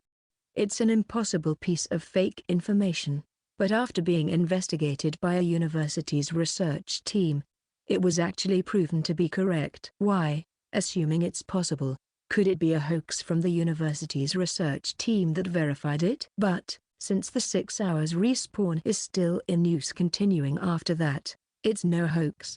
In that case, it's a hoax produced by the demon king of the domain which became the verification site. Actually, except for the domain that became the verification site and a few other domains, the 6 hours respawn theory doesn't hold. Why do something so troublesome? Did they want a 6 hours rest? But, demon kings are fine without sleep or rest, right? If you hate being attacked, I think it would have been smarter to make the interval a little bit longer into something like a day, not just 6 hours. It's the most famous domain in the city. One time it demonstrates a 6 hours respawn timer. Another time it gifts humans with powerful arms.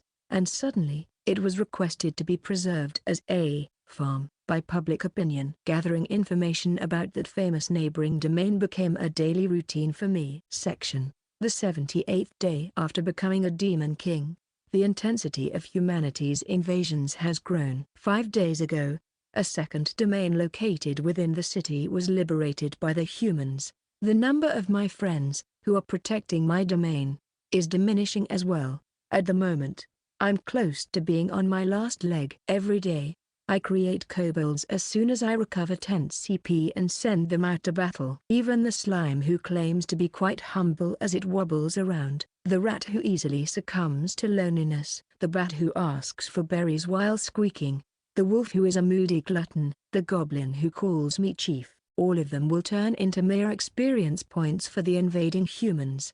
That's why I kept on stubbornly creating kobolds, the only ones who can fight off the humans. Right now my CP is 0, the amount of kobolds protecting my domain is 107, the fully equipped ones among them, however, are a mere 10 kobolds. The number of kobolds I can create per day is 48 at maximum. The amount of kobolds falling to the humans' hands, however, is 100 per day. If it goes on like this, the kobolds will be annihilated by tomorrow and the humans will reach my place. I cheer for my friends fighting against the humans, reflected on my smartphone's display, half with thoughts of desperation and half with thoughts of clinging to a faint hope. Please, please. The figure of a friend, who is killed by a human, and the figure of a woman who collapsed after her nape was bitten by a friend. Yay, it's here. For the first time I offer gratitude to the one, whom I always hurled curses at. The god whose existence isn't even clear. My level went up to 3. According to the information I gained through knowledge B, the main changes a Demon King experiences at level 3, they are, evolution, and, familiar. I quickly operate the smartphone and select the evolution path, Demon King, Fairy. After confirming it, a pentagram appears under my feet and I'm wrapped up by a dazzling light. As if my cells are being burned to nothingness one after the other. My entire body is assailed by an intense heat and pain. Ace. Going by the clock. It took a mere 60 seconds. Going by the bodily sensation. You could even say that it lasted an eternity until the suffering finally came to an end. Once the pentagram under my feet had disappeared, the pain just now vanished as if it had all been a lie. I call the one goblin, the only one whom I didn't allow to participate in the defense of the domain. The very first goblin I created. Chief. My preparations are perfect. Gobfuto. Please. I place my hand on Gobfuto's forehead and pour feelings of deep affection into it. Trust. Gobfuto is covered by a gentle light. Did it succeed? Right on the mark. I became Chief's familiar. I'm happy. I feel quite relieved due to having succeeded in creating a familiar. Well then, I entrust it to you, Gobfuto. I handed a letter and a white, shining orb to Gobfuto. Leave it to me. I entrust my very own fate to one goblin, my dear friend. Side story Canon 4. I make sure with my own eyes how the goblin, whom I entrusted my fate to, runs away. I made a huge mistake when I became a Demon King. That mistake was the allocation of BP. My BP allocation, if you refer to it with the words widely used on the net, it's a knowledge-specialized build. By preferably assigning BP to knowledge, it grew to be, allowing me to obtain various information. That knowledge saved me in many situations, but, in light of the situation I'm currently facing, it's a blunder. A certain Demon King situated in Tohoku has a body-specialized build. Guessing by the information obtained through the net. In his domain only slimes, rats and as the strongest subordinates, goblins seem to appear, but it appears that the Demon King's strength is extraordinary. 12 level 5 humans challenged the Demon King, resulting in them being annihilated without lasting even 5 minutes. A certain Demon King situated south of Tokyo has a mana-specialized build.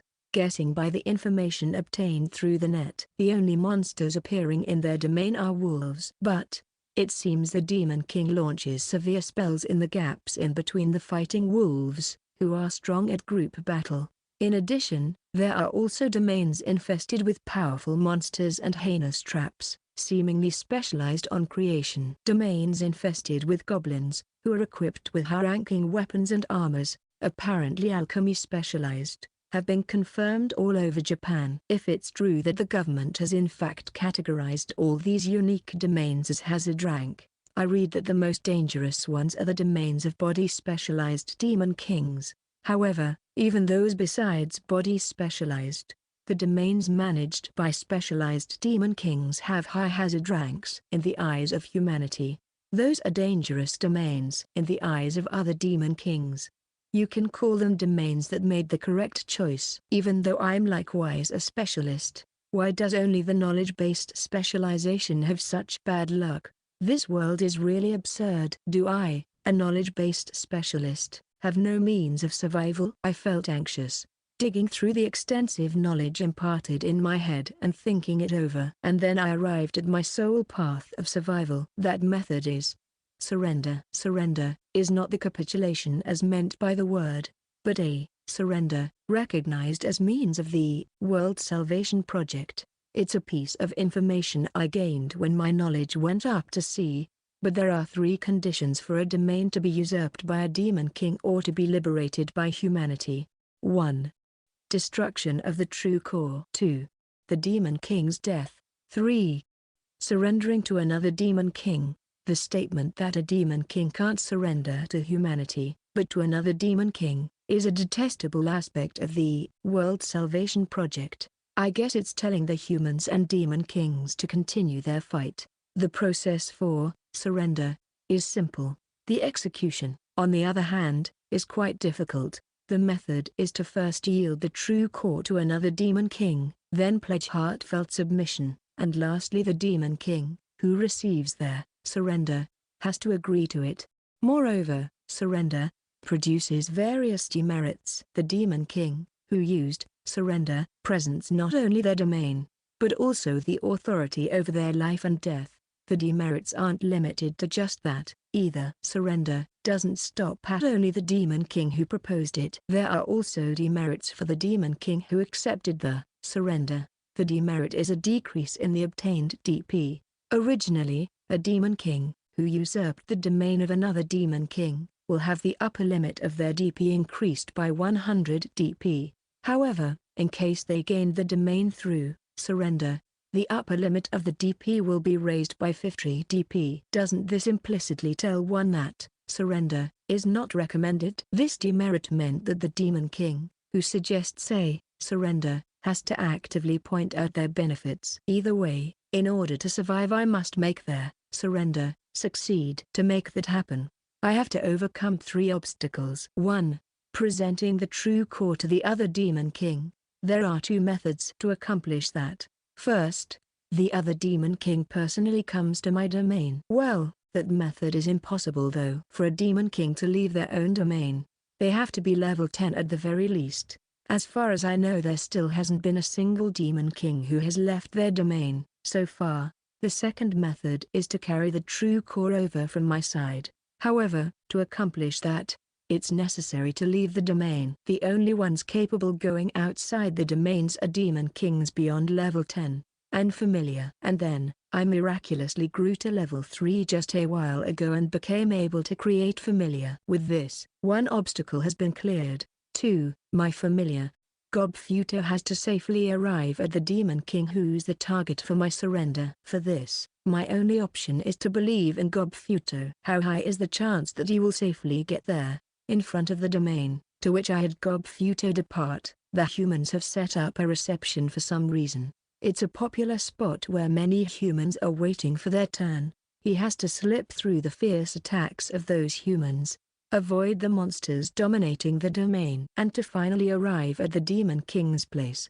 I'm about to be crushed by anxiety. 3. The other party has to accept the surrender, I guess. The other party, who is offered the surrender, is a demon king, Chaos, who loves freedom and chaos. Even here, that's nothing but a nuisance. For the time being I happen to have a trump card to be used in negotiations on hand, but that trump card is me, a knowledge-specialized demon king. My body, mana, creation and alchemy are D, but my knowledge is B. It definitely exceeds the knowledge of the demon king to whom I offered a surrender. Why can I declare it so boldly? The domain of the demon king in question is a popular spot called farm. Various information about it is available on the internet. The human party, which is brandishing its power as they currently progress through my domain, had previously obtained the silver spear they are currently using in the domain of the demon king in question. This indicates that their alchemy is C or above. Recently the news of a new monster, ghoul, appearing in their domain was publicized online. This indicates that their creation is C or above as well. Moreover, the only ones who can create ghouls are demon king, vampire. In other words, they evolved just recently. That means it's obvious that they are level 3. Going by this pattern, the highest BP one can obtain until level 3 is 20. Even if they had an additional increase by 10 BP through service, as I had, it's 30 BP. To raise alchemy to C requires 7 BP. Same for creation. Even if their BP had been 30, for example, the remaining BP would still be 16. In comparison, to raise knowledge to B, I needed 17 BP. That's why I can promote myself for having valuable information with my knowledge at B. I will advertise my qualification as strategist or staff officer. I will show you how I survive, making use of the sole weapon I possess. Knowledge section. 15 hours after Gobfuto left me, I'm standing at death's door. Even the fully equipped kobolds, my strongest combat force, have been completely annihilated. As an effect of having transported the true core outside the domain, I became unable to create or alchemize anything. Yay lol. My cute Pixie-chan, where are you? The man, who had the silver shining spear. The silver spear equipped, raises an indecent laughter. It's unbelievable, but that vulgar human is one of the city's leading humans, called Matchless Heroes. Hold it, Masakado-san, please take this seriously. Even if they look like that, the opponent is still a demon king. We have to be on guard. A woman, who had a black shining sword, a black iron sword equipped, chides the vulgar human, Masakado. I, who had evolved into demon king, fairy, have shrunk to a size of around 30 centimeters, and 2 wings grew out of my back. Freely making use of my size and wings, I ran from place to place inside the forest. Right now, I'm lurking inside the densely growing leaves on top of a tree while holding my breath. Nevertheless, how troublesome. I wonder, where's the true core? A man, who wore glasses, sighs lightly. Yay lol. Last time it was inside the washing machine. Wasn't it? True. Let's give up searching for the Demon King for now and thoroughly investigate the ruins instead. Huh? Isn't it better if we catch that Pixie-chan and force it out to her? Inside this forest? That's extremely inefficient. TSK Glasses-kun. You are too diligent. Do you actually enjoy your life? Before starting to enjoy it, I'm more frantic to stay alive first. Once Masakado and Glasses-kun finished their light quarrel, all of them moved to the ruins in order to search. I'm saved. But, it's just a matter of time, isn't it? Resignation wells up within me. If I'm going to die anyway, I want to at least drive an earth javelin into that vulgar man before my death.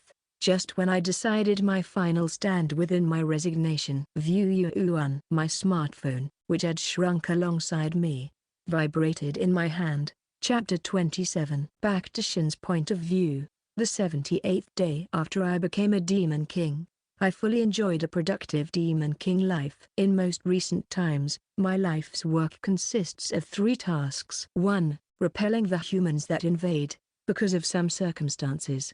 The reception, which had been set up at the entrance of my domain, has been removed, and even the humans that always lined up in front of it have vanished. Yet, seemingly unable to forget the sweetness they tasted once, humans constantly invade my domain over and over again, just as usual. 2. Observing the bloodkin that departed on an expedition. Currently, I have 4 bloodkin in total: the Dark Elf, female, Chloe; the Kobold Knight, female, Silver; the Goblin Fighter, male, Blue; and the Lycanthrope, male, Hope. In addition to these 4 bloodkin, Chloe has 1 Dark Elf, male, as her subordinate; Silver has 1 Kobold Fighter as her subordinate; Blue has 1 Goblin Archer as his subordinate; and Hope has a single Lycanthrope, female, as his subordinate. A party of 8 people, monsters, in total have gone out on an expedition. The origin of their names are: Chloe because she's a Dark Elf; Silver because of the equipment's color, Silver Series, which changed her appearance after the evolution; Blue for the same reason. I named the Lycanthrope Hope in the hope that he will become strong after he evolves. Quite simple, isn't it? By the way, Dark Elves can't set more than 1 of their own race as subordinate, but Kobolds can have 5 of their own race as subordinates, and Goblins 10. Lycanthropes? The same as a Dark Elf. I believe that he will transform into something great one day. The reason why I set a limit for the number of the Bloodkin subordinates is the balance of their equipment. At first, I assigned the maximum number of subordinates to all Bloodkin. Moreover, there was also an Orc Bloodkin besides these 4. However, the instant my Bloodkin took a step outside the domain, a hell that became pandemonium for all people awaited them.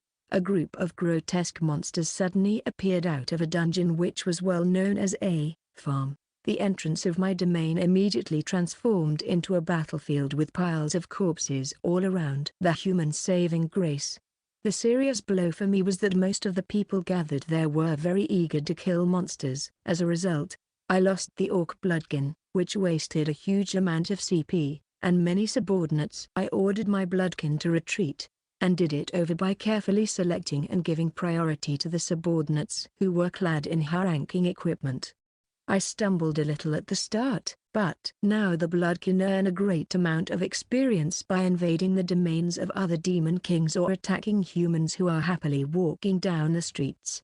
By the way, there are several new facts I confirmed in regards to bloodkin. 1. Subordinates who become my bloodkin can speak the same language as me, Japanese. Therefore, as long as they are a bloodkin, I can hold a conversation with them. And it's also possible for bloodkin to talk amongst each other as well. 2. No matter how far away a bloodkin is, I'm capable of imparting them with my intention, to the bitter end. It's one-sided without them being able to talk back. Simply put, I can give simple instructions such as fight, run away, and turn right on this path. Given that there's no reply from the other side, I can only watch the results of my instructions through the smartphone. The last of my daily life tasks is working out. You might as well replace that with training. While swinging various weapons inside the deepest part of my domain, I repeatedly had mox battles with my subordinates. Well, working out is really nice. You know, when I was still a human, I had been an indoor type. I couldn't understand the mentality of people who ran around outside during hot summer days or frolicked around on a mountain with snow falling like no tomorrow. Immersing myself in hobbies inside of my room with a comfy air conditioner installed, that was the real deal. However, it's just, what would be the best way to explain it? It's like how lessons of my favorite subjects were fun to study, or something like that. Now, with my motor nerves, reflexes and physical strength improving as a demon king, I had fun working out. Moreover, regularly changing the subordinates on whom I used absorb. I especially had a lot of fun in handling the weapons after acquiring their special abilities such as swordsmanship or spearmanship. Furthermore, even after I changed their absorb target and lost the special abilities, I somehow still remember the feeling I had when I handled the particular weapons with the skill. To begin with, I'm a complete amateur as an indoor type of person. Thus, handling various weapons and improving them to such an extent that I can actually feel it through my body is really great. 3 days ago, I also experienced my first head-on fight against humans. The opponent was level 1. It was a human who came to gain experience by fighting slimes and rats on the first floor. But since it was my first battle, I was quite nervous in the end. The result was an overwhelming victory for me, but I didn't feel even the slightest amount of guilt even after killing the terrified human. Like that, I repeatedly carried out mox battles and real fights, piling up battle experience, and not just status values. Section. Oh, I've saved up 300 CP. I chuckle as I look at the CP value displayed on my smartphone. Right now, there are countless ways to use the CP that had recovered to its upper limit. Should I create subordinates? Should I increase the number of my bloodkin? Or should I alchemize? What do you think? I asked the dark elf standing next to me. As it stands, I had used absorb on a dark elf last. In other words, as long as it's a dark elf, I can talk with them. Master, you should follow your heart's desires. The dark elf reverently bows its head. This is what I mean. It's possible to talk with subordinates, but a proper conversation doesn't take place at all. To put it simply, they are absolute yes men no matter what I say. They never speak out of their own will, though it's unknown whether they possess one and what kind. Compared to the beginning when I spoke to kobolds and goblins who didn't comprehend my words at all, it's quite the improvement, but honestly, it's still unsatisfying. By the way, there was also a time when I cornered them by saying your master desires to hear your opinion, but with them only piling up words about how inferior they are. It didn't change for the better.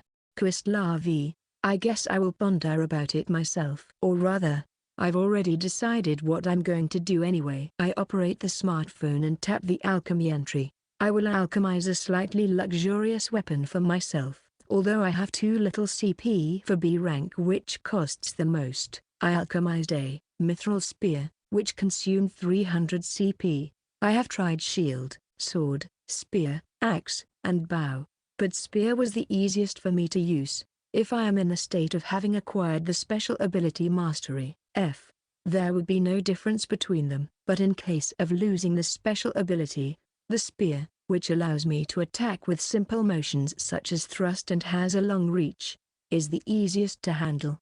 I hold the mithril spear, which emits a faint blue light at the spearhead, in my hands and appreciate its mystifying shape. It sure is lighter than it looks. I swing it vertically downwards twice, sweep it sideways once, and lastly, I unleash 3 thrusts to check the sensation. Is it soon time for me to make my debut on the second floor? The second floor debut I mentioned is a battle against somewhat skilled humans that are invading the second floor. Once I checked my smartphone, the 12 humans, who started their invasion 2 hours ago, were in the midst of a mortal combat against a crowd of ghouls.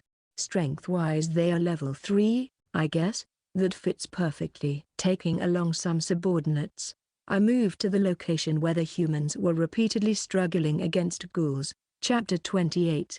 Bringing along 8 fully equipped dark elves, 20 fully equipped kobolds, 20 goblins with bows, 20 wolves, and 10 giant bats. I moved to the location of the invading humans. Over-the-top combat power with me, a demon king, going to them. The concept of over-the-top doesn't exist. Making use of my body, which had evolved after becoming a demon king, I took the shortest distance and ran towards the invaders. Found them. Humans and ghouls fought each other in a section where graveyard objects, which I created to give the whole area a proper atmosphere, were standing together in a disorderly fashion. The number of humans has fallen from 12 to 10. I draw power from my whole body and chant while focusing on blending into the surroundings. Darkness veil. Darkness covers me. I slowly move behind the humans. The humans, who are immersed with fighting the ghouls, don't notice my existence, which they could have perceived if they had maintained a close watch on their surroundings. Idiot. Don't look this way. One ghoul turns my way without understanding my will at all, and reveals a broad, eerie smile. Fortunately, the humans, who concentrated on the battle against the ghouls in front of them, didn't notice me. Once I managed to completely get to the back of the humans, I issue an order to the giant bats. Disturb them with ultrasonic waves. Kick. An ultrasonic wave attack by a group of huge bats that suddenly appeared, barging straight in the middle of their deadly struggle against the ghouls. You are aromas with these numbers. That's impossible, don't you think? Having their senses thrown into disorder by the ultrasonic waves, the humans, who were assailed by headaches, fell into a state of panic. Next, the dark elf group fires spells, and a pack of kobolds holding swords and spears close in on the humans. Did someone step on a trap? Driving the final blow into the panicked, screaming humans. Dark arrow. Several black arrows that came flying from behind their blind spot pierce the backs of the magicians with low endurance. Retreat. We are going to withdraw. WHAW. 3 humans, who had their backs stabbed by black arrows, collapse into the dirt with frightened expressions. Who are you, bastard? I suppose he's the leader? A single man among the humans, whose numbers had declined to 5, raised his voice. I quickly raise my right hand, stopping my attacking subordinates. Who? You ask. You sure act arrogantly for a bunch of trespassers that rudely entered my home. My home, he says. No way. We only came to gain some experience. Why you are, the humans, who evidently understood my words, mutter with trembling voices. It's just as you have discerned. I'm the demon king governing this domain. Unable to sense the mood, a ghoul bites a human at this crucial scene. Give me a fucking break. Ghoul, you retard. Take number 2. Cough once again. I'm the demon king governing this domain. Shin. I pull myself together and introduce myself. Fuck, you retard. Get away from him. But, the humans are too busy dealing with the ghoul that's biting their comrade's neck. resulting in no one looking at me. Damn it, I give up. Ghoul, you utter fool. Even though it was the all-deciding scene, are you saying that you don't give a flying fuck about me? Venting my hate on the ghoul, I lower my right hand. Kill them. The battle against the humans resumed. Violence in numbers is quite nice. One human after another fell to the ground, and finally, only one human is left standing. I made my subordinates stop the attacks, and ordered the ghouls with strong willpower to stay away, just for caution's sake. Kill me. The remaining man screams in despair. Now, calm down. If you kill me, all of these guys will disappear. I smile at the human. By the way, I don't actually know whether they are really going to disappear or not. Don't screw around. How am I to kill you in this situation? Being surrounded by my subordinates, the human yells in anger. Let's have a one-on-one battle? The reason why I explicitly went out of my way and came all the way here is to gain actual combat experience. Thus, I suggest a duel. Are you really fine with the one-on-one battle? Yeah, of course. I show a gentle smile. I have not a sliver of intention to keep my promise if I fall into a predicament, though. Shit. Do it. I will do it. The human, who had become desperate, closed in on me with his sword raised overhead, betting on a faint hope of survival. Section. The human approaches me with a furious expression on his face. I ready my spear and enter a thrusting stance. Before I enter the range of his sword, I thrust out my spear. The man holds up the leather-bound shield in his other hand, attempting to stop the spear thrust. That's a leather shield, right? Its rank is F. It requires 2 CP to be alchemized. On the other hand, the spear in my hands is B rank. It's a mithril spear that requires 300 CP to be alchemized. What's going to happen if an F rank leather shield is attacked by a B rank mithril spear? The outcome. The phenomenon that took place in front of my eyes delivered the answer to that question. The mithril spear easily penetrated the leather shield and stabbed straight into the man's body on the other side of the shield without losing any of its original force. What's that power? Foul play, isn't it? Throwing up a large amount of blood, he fell into the dirt just like that.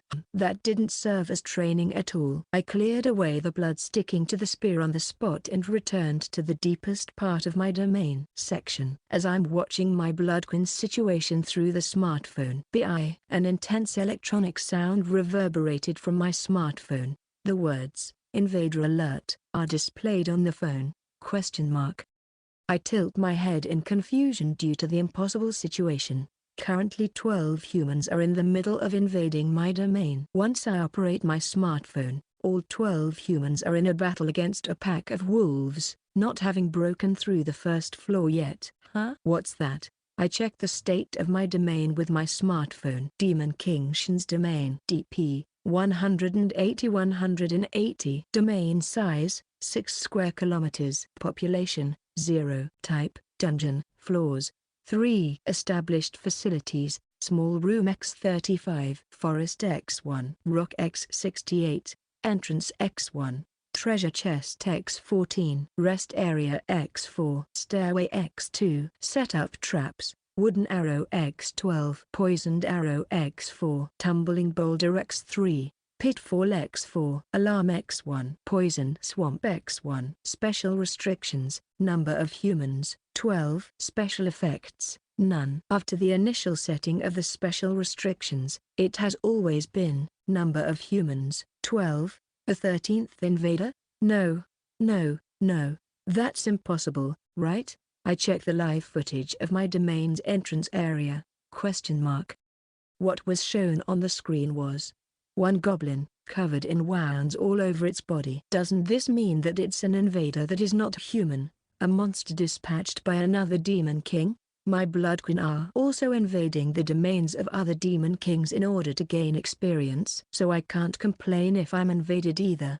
Having said that, only one unit, moreover, invading with a single goblin? On top of all that, the goblin is already on the verge of death.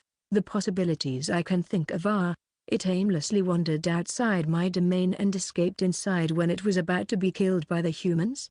Though contrary for someone trying to escape, It's trying to head deeper inside while forcing its dying body along. As I'm watching the severely wounded goblin, it encounters one of my subordinates, a slime. The goblin takes a detour in order to not aggro the slime. Then it escapes at full speed from the rat it countered next. What is it planning?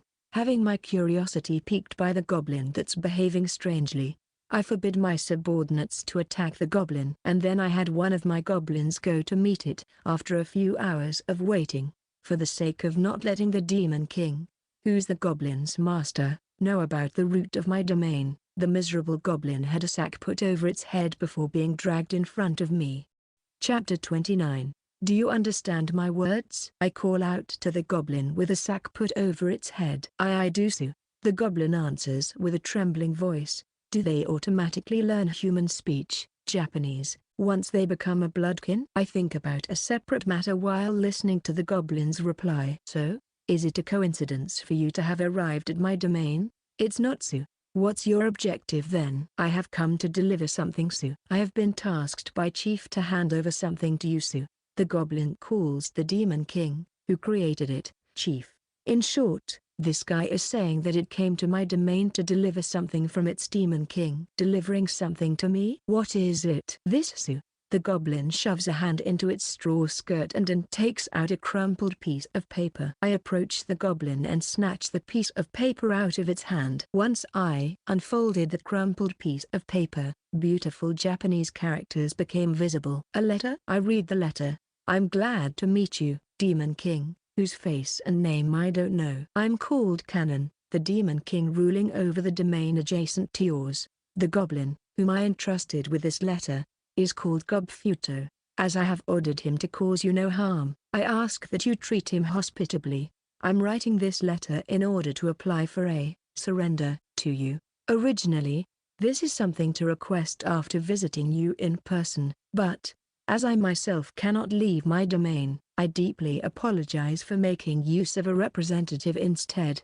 In case you are not aware of what surrender is, I shall provide a simple explanation. Surrender is an act that can only be performed between Demon Kings. The Demon King, who applied for their surrender, will dedicate their domain and the authority over their life to the Demon King whom they offered the surrender.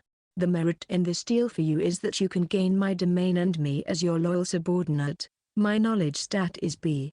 I can explain the things unknown to you. I consider this to be a huge merit. As proof of my sincerity, I shall also inform you of the demerit. If you conquer the domain of another Demon King using normal methods, the upper limit of your DP will increase by 100. However, if you obtain a domain through surrender, as it would be this time, the increase of your DP's upper limit will be 50. The glow of my life has become faint. If you consent with accepting my surrender, I humbly request you to contact me using the series of numbers written below. 080 times Kanezawa, District, Demon King Canon. The letter made use of words in a polite and formal manner with kanji that are easy to read. In short, they are about to die. Please save me since I'm surrendering, is the correct interpretation here, I guess. They have even courteously described the detailed specification of surrender. Listing the demerits does indeed give a favorable impression. The real question here is, surrender. Does this method really exist? If it is indeed as written in the letter, the gain for Canon, the writer, is survival. If it's a lie, what will Canon gain? A mental attack that's supposed to make me worry endlessly? No, that's unlikely, isn't it? Considering it like that. Are the letter's contents true? I was able to understand the merits of accepting the surrender. Even the demerit is difficult to be regarded as a real demerit for the current me. Leaving aside an opponent who's in the middle of invading, right now, the other side is waiting for my reply. Then, I should accept it. But, well, I rack my brain at the problem suddenly thrown my way. Please Su. I'd like you to save Chief Su, the goblin with the sack covering its head. Gobfuto was it? Calls out to me, who's still troubled with an entreating voice. I draw close to Gobfuto and remove the sack. I have a question. Why do you want to save her to such an extent? Why, you ask Su? Correct. For me to want save Chief is only natural, Su. Chief is my everything, Su. Natural? Your everything? In other words, you want your Chief, Canon, to be saved because she's your creator? No, Su. There's that as well, Su. But it's different, Su. See, Chief is gentle, strong, wise, perfect, Su. That's why I want to save her, Su. Goblins are generally not smart. Even the words of Gobfuto in front of me aren't quite to the point. If she was gentle, strong and perfect, there would be no need for her to surrender, right? Due to having a conversation that's not always answered with yes after such a long while, I unintentionally become slightly evil and throw a question at Gobfuto, enjoying the act of having someone to properly talk to. You be but, that is. Humans are malicious, unfair. Chief tries her best, Su. But our strength is lacking. Chief is perfect, Su. But I'm not perfect. Gobfuto frantically grasps for words that don't connect into anything but an incoherent reply. I'd like you to look at this, Su. MMH? Ha? My eyes are stolen by what Gobfuto held out in desperation. A silver shining orb, a true core? Why do you have this? I was given it, as proof of trust by Chief, Su. True core. Its details are obscure, but if it's taken by another demon king, the domain will fall into their hands, and if it's destroyed by humans, the domain will be liberated. It's the one item a demon king must protect at all costs. Is she so cornered that she entrusts such a crucial item to this frantic goblin?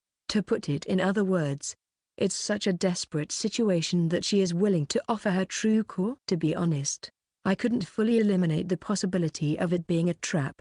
The details of the trap are unclear. But if their loss is just a single goblin bloodkin, I was about to turn it into experience points after enjoying a fun chat, is what I thought. But, if the loss concerns a true core, it changes everything. Isn't that a little bit too risky? It's not a trap. She's really offering to surrender? My thoughts shift towards considering Canon's letter to be true. Understood. That's why Chief is. It's fine, Su. Gobfuto blankly stared at me, floating an idiotic expression. It's fine as long as I call the telephone number written on this letter, right? I don't know the details, Su. You don't? I end up smiling wryly. I call the provided number with my smartphone. Tutu tutu. Per-eru. The phone call sound shifts towards a unique tone. Hello? The delicate voice of a woman can be heard through the smartphone. Hello, I'm the Demon King who received a letter from the goblin. But is that you, Canon-san? Why yes, I'm Demon King Canon from District. I'm Demon King Shin from the Times District. That is, about the letter, the matter concerning the surrender? What do you think about it? Let's see. I still haven't reached a conclusion within myself. In front of me Gobfuto is frantically imploring me.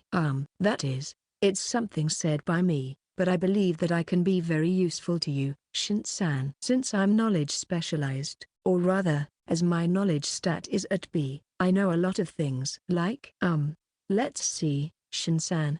You evolved to a Demon King, vampire. To raise a stat from C to B, 10 BP are necessary. And to raise it from B to A, it needs 50 BP. Also, the experience gain increases if you defeat the enemies directly. The allotment of experience gained by familiar outside the domain is small. For a Demon King, to create an underling, it becomes necessary to make the other party submit to them. Also, enough. That's plenty. I can't judge whether what you're saying is true or not, but if it's true, it's obvious that you know a lot of things I have no knowledge of. There were many things I didn't know among the things mentioned by Canon. Or rather, to grow from B to A actually requires 50 BP. Then, well, with the contents being what they are, I will carefully scrutinize. That won't work. It won't be in time then. Please, give me your reply at once. She interrupts me in a tone oozing with desperation. Are you in a pinch? Yes, I'm at the end of the line. The subordinates defending my domain are all dead. All of her subordinates are gone. I see. That's certainly a desperate situation. Understood. I will accept your surrender. What should I do? Thank you. Please take the true core from Gobfuto. Listening to Canon's words, I order Gobfuto in front of me. Gobfuto, it's an order from your chief. Hand over the true core. Rogerzu. Gobfuto gives me the true core. I got it. Thank you. Please reply to my words with the intention of acknowledging. Oh, okay. I, Demon King Canon, abandon my life as Demon King, and offer a surrender to thou, Demon King Shin. Canon announces with an intonation as if singing a song. I acknowledge. I said those words filled with emotions. Question mark. The true core I received from the goblin releases a dazzling light, and vanishes from within my hands. At the same time, the space, the domain under my feet started to vibrate violently. Chapter 30. This vibration isn't that of an earthquake. It's a sign of the domain undergoing major changes. Once I pick up my smartphone and try to check my domain state. The ground in front of me shone with a pentagram, and a small figure appeared from within the spinning light. A bug? No, a midget. The materialized small figure is a bespectacled girl with butterfly-like, transparent wings growing on her back and long, soft, lime green hair. Extremely momentous-looking lines were written on my smartphone when I glanced at it just now, and then, a little girl with mysterious wings in front of my eyes. What an overload of information. From where should I start to process reality? The girl floating in front of my eyes gazes at her extended arms as if checking herself. She means no harm, right? Postponing the girl, who restlessly surveys her surroundings. I checked the smartphone screen. Question mark. This is, I guess I was right after verifying it with the information in the smartphone. It's fine if I call it something like shyness of strangers, isn't it? How troublesome. It's not because I thought like that.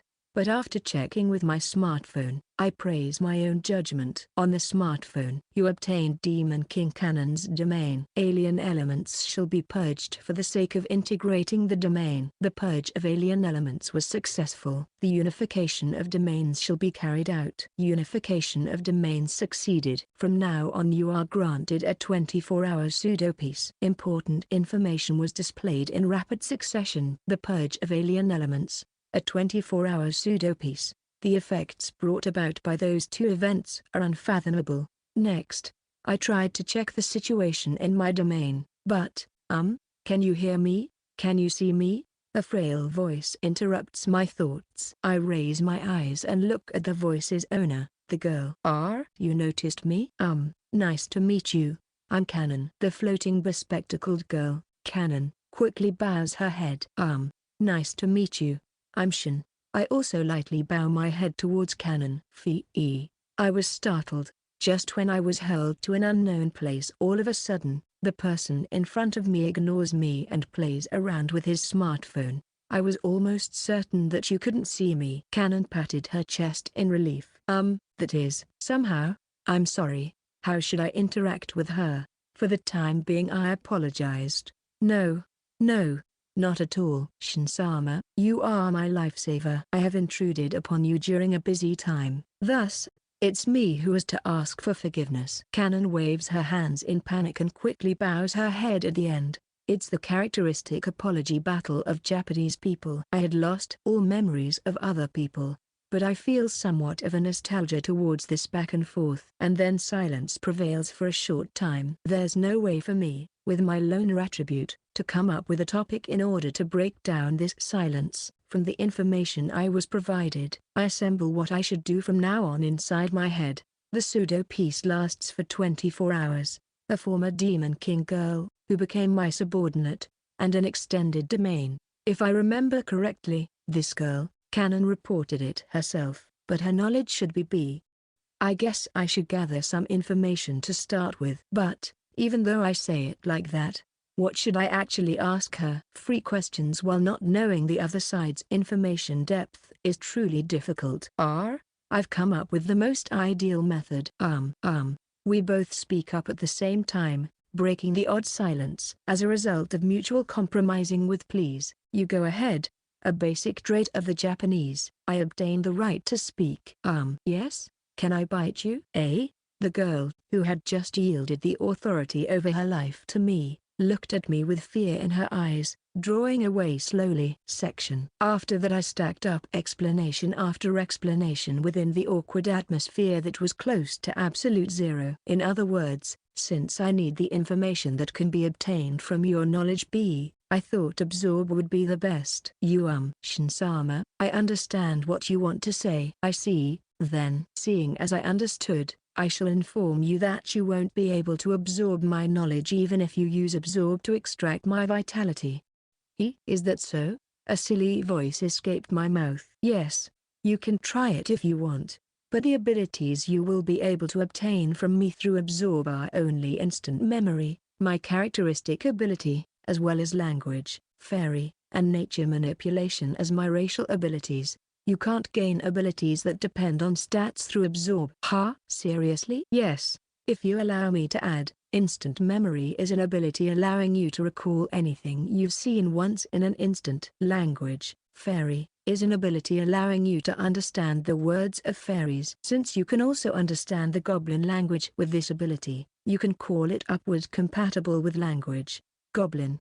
Nature manipulation is an ability that allows you to interfere with natural phenomena. But, nature manipulation, going by its name, it seems to be an extremely powerful ability. It will be faster if I show you how it works. Canon says, holds out both hands and chants, Hayu. A gentle breeze tickles my cheek.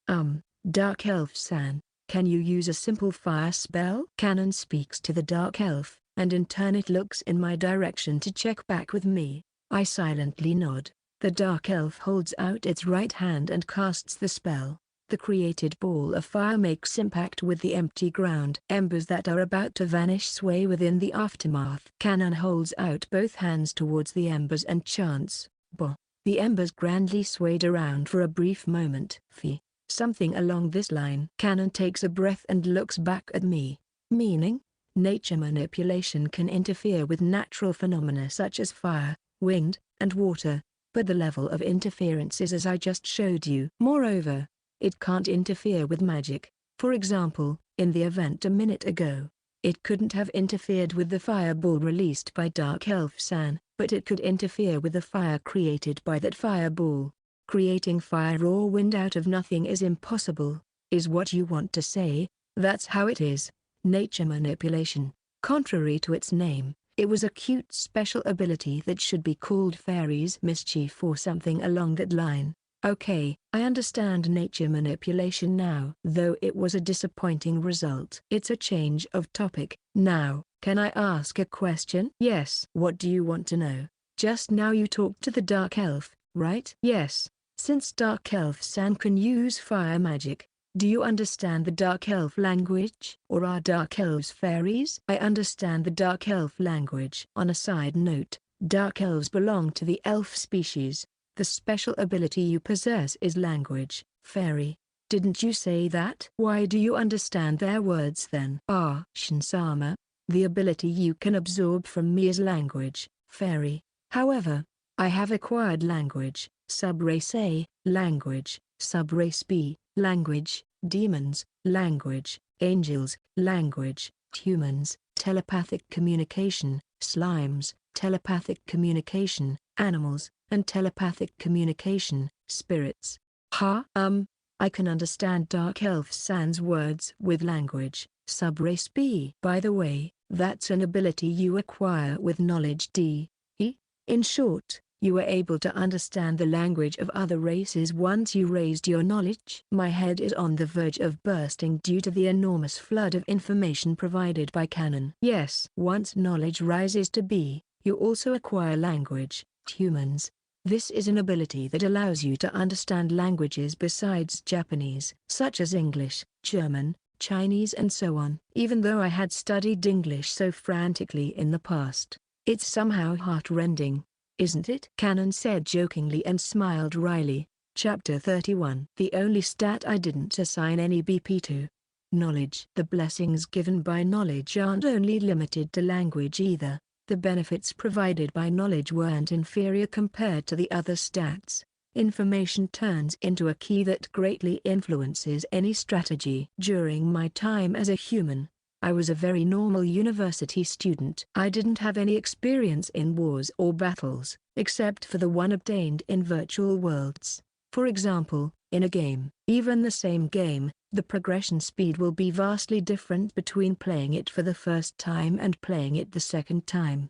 Information about player skills certainly plays a big role, but what's more important is that it influences the mastery level of the system. Canon knew a method of this world, called surrender. Canon knew that dark elves can use fire magic. Canon understood the effect of absorber better than me, who has acquired it. If you know yourself and your enemy, you need not fear the result of 100 battles. Words by Sun Tzu. It means, if you know the real state of your enemies and your allies, then you won't lose even in 100 battles. I remember that it was something along those lines. So far I have overcome every situation by repeatedly piling up guesses on guesses and using every trick in the book, but, someday I will make a huge mistake. For example, if I had assigned 17 BP into alchemy at the beginning as a result of tapping the entry like mad without knowing anything, alchemy would have grown to be, but it would have accomplished almost nothing because of my lacking CP back then. If it's now, I know that 50 BP is necessary to raise a stat from B to A after having heard the information from Canon. If I didn't know that, I might have succumbed to despair due to pointlessly spending my BP. The stat I had disregarded, knowledge, was an important stat. Having said that, what's your level? I threw a question at Canon. It's obvious that she's level 3 or above since she can create bloodkin, but it's 3. Canon averts her eyes from me and replies with a murmur. Hearing her reply, I could guess the reason why she offered a surrender. Canon's knowledge is B. 17 BP are necessary to raise knowledge to B. If it's a demon king who hasn't acquired 10 BP through a bonus, a demon king that hasn't been chosen like me, then the entire amount of BP obtainable until level 3 is 20 BP, the initial 10 BP plus 10 BP from leveling up twice. In short, at the moment when knowledge hit B, 3 BP would be left, throwing her in a situation where she can only raise one stat from E to D with the remaining BP.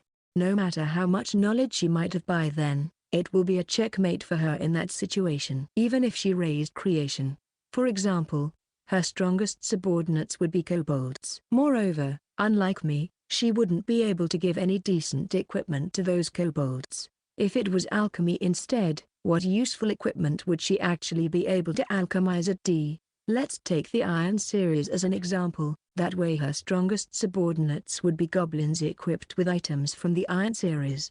If she had raised body or mana, it would have become even more disastrous. No matter the choice, it would be the end. She wouldn't have any means allowing her to defend against the invading humans. Rather, I admire her for having stayed alive until now. What stats have you raised other than knowledge? I asked her as a continuation of our light chat. I raised all stats besides knowledge to D. I still haven't assigned the BP I obtained when I rose to level 3. However, no, sorry. However, go on. Unintentionally I leaked a silly sound due to her reply that contradicted my conjectures, but Canon was still in the middle of her sentence. I urged her to continue.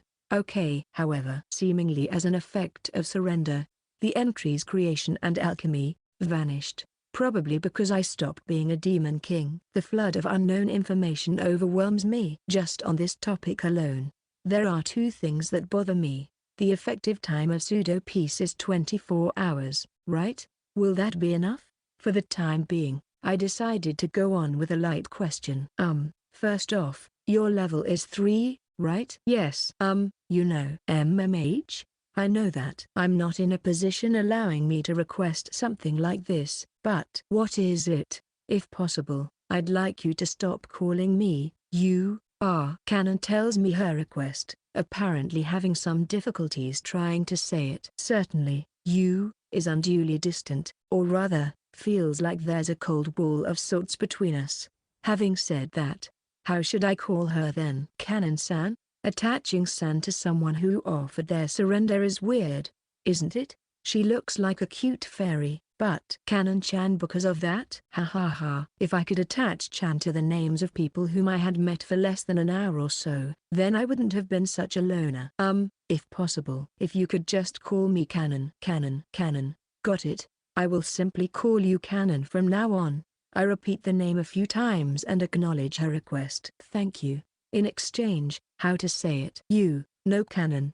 Can't you stop calling me Shin-sama? Attaching sama is somewhat embarrassing. Since it's a good chance, I tell her my request as well.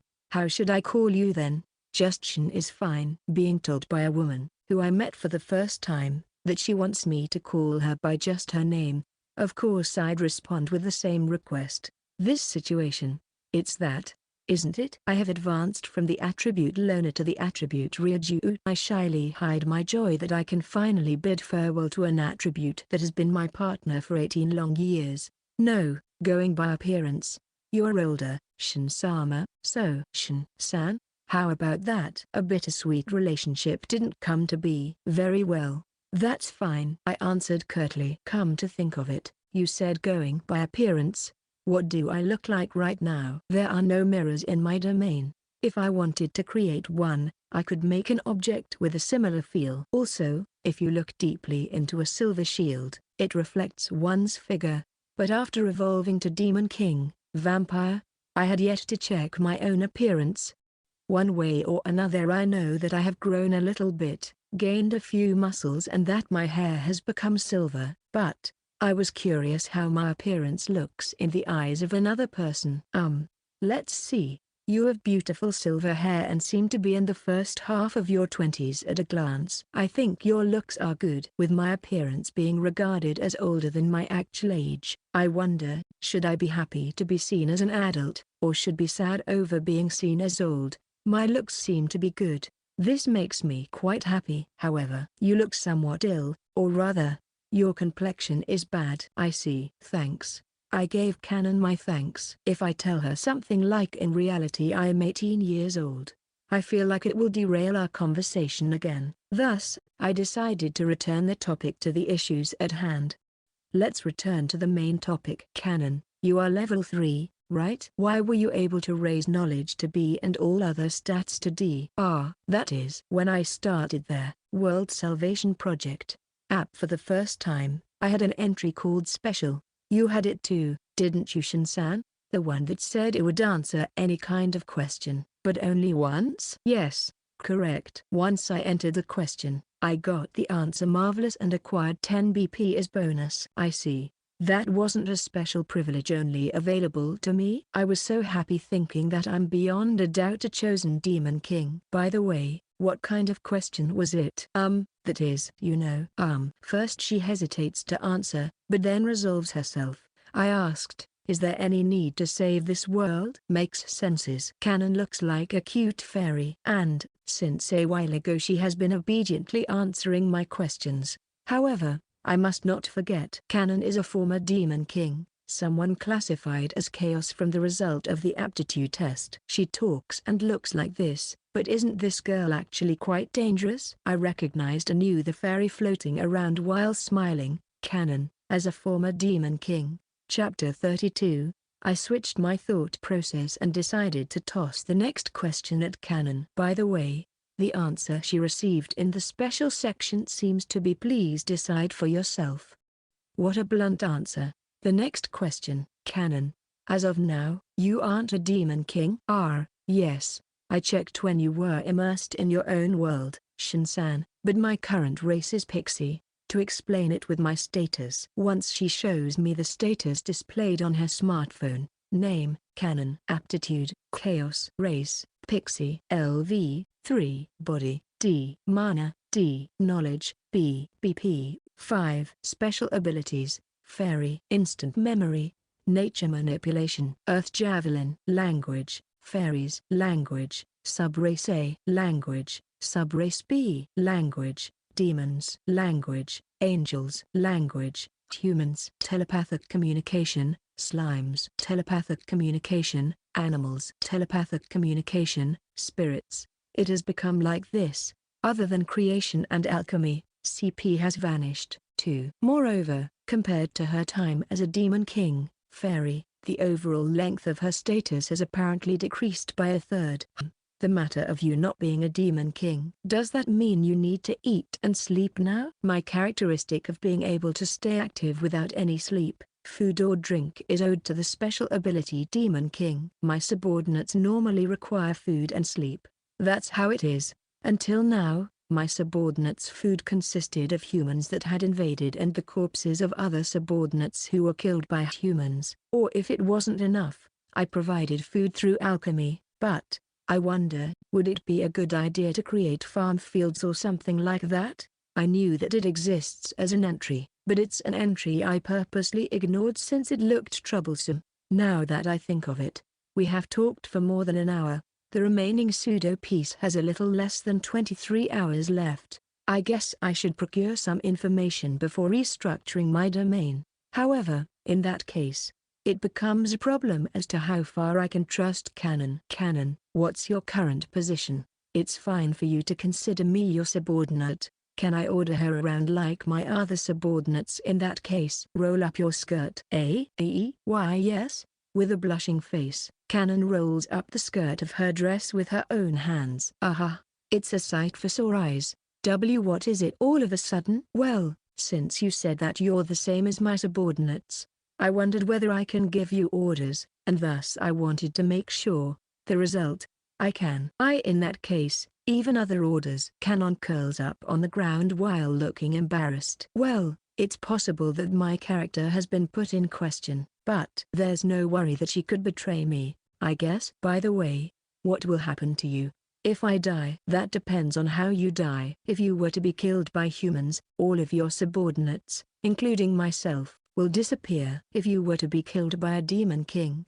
your subordinates will obey the demon king that killed you. Except me being killed by a demon king, is it possible for you to serve another demon king? Canon? If it's a nunny demon king, submission. If it's a vampire demon king, contract. If it's a dwarf demon king, drinking bout. If it's a slime demon king, absorption.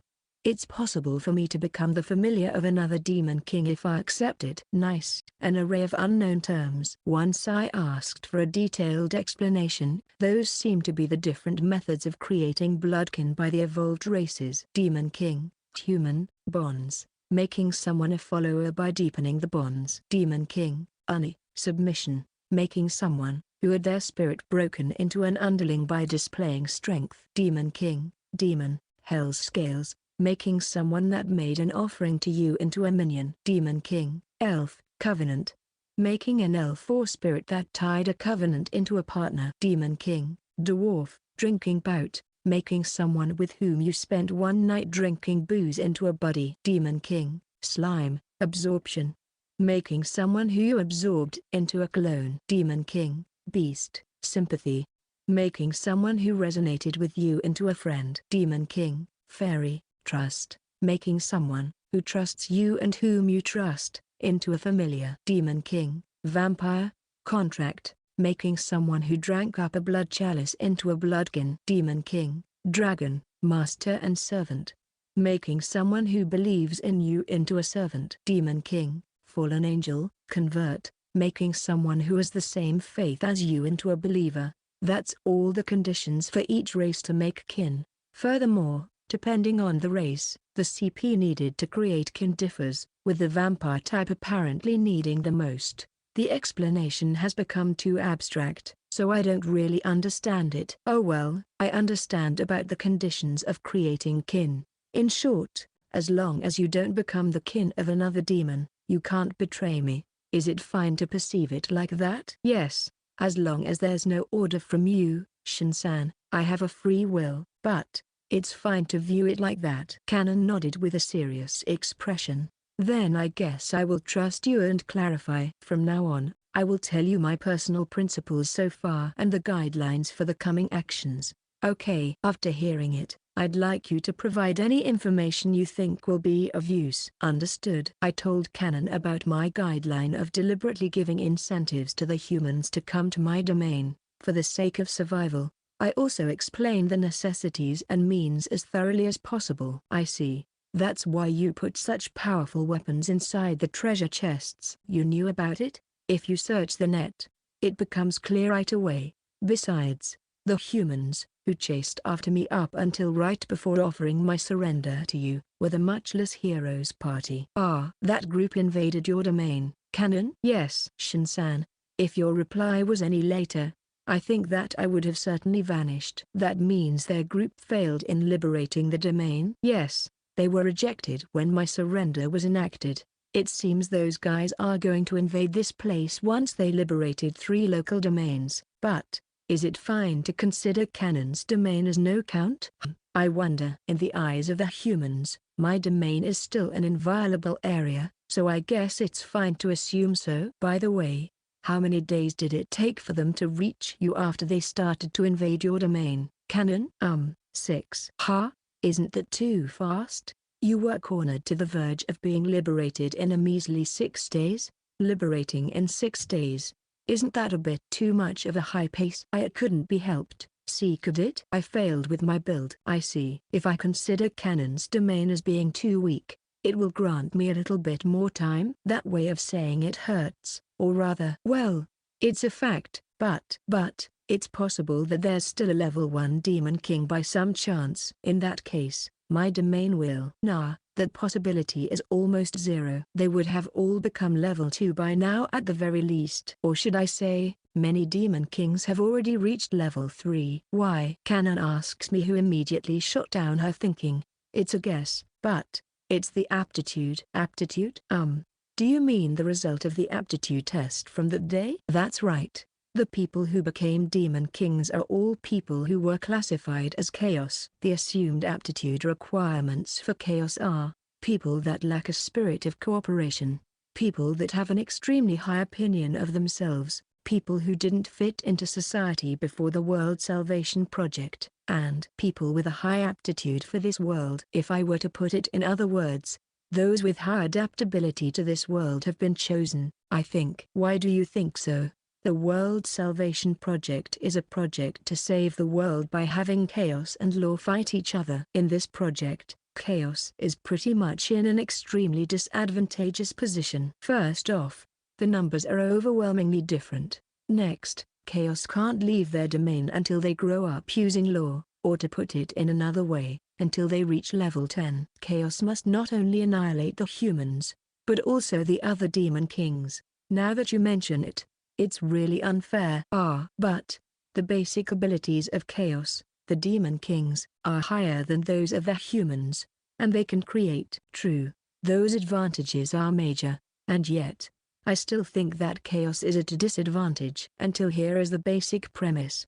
Okay, chaos being at such a disadvantage brings up the question. In the first place, if they are at this much of a disadvantage, it won't become much of a fight, right? Though it's a statistic limited to Japan, the number of inviolable areas in Japan, the number of Demon Kings, is 16,000, according to information gathered from the net. And the number of domains that were liberated until yesterday is 124. It's a rough calculation, but it means that 99.225% of the Demon Kings are still alive. Hearing that, it looks like the Demon Kings are at an advantage. Not really. The survival rate 17 days ago was 100% after all. From now on, the value of the survival rate will probably fall with each coming day. I see.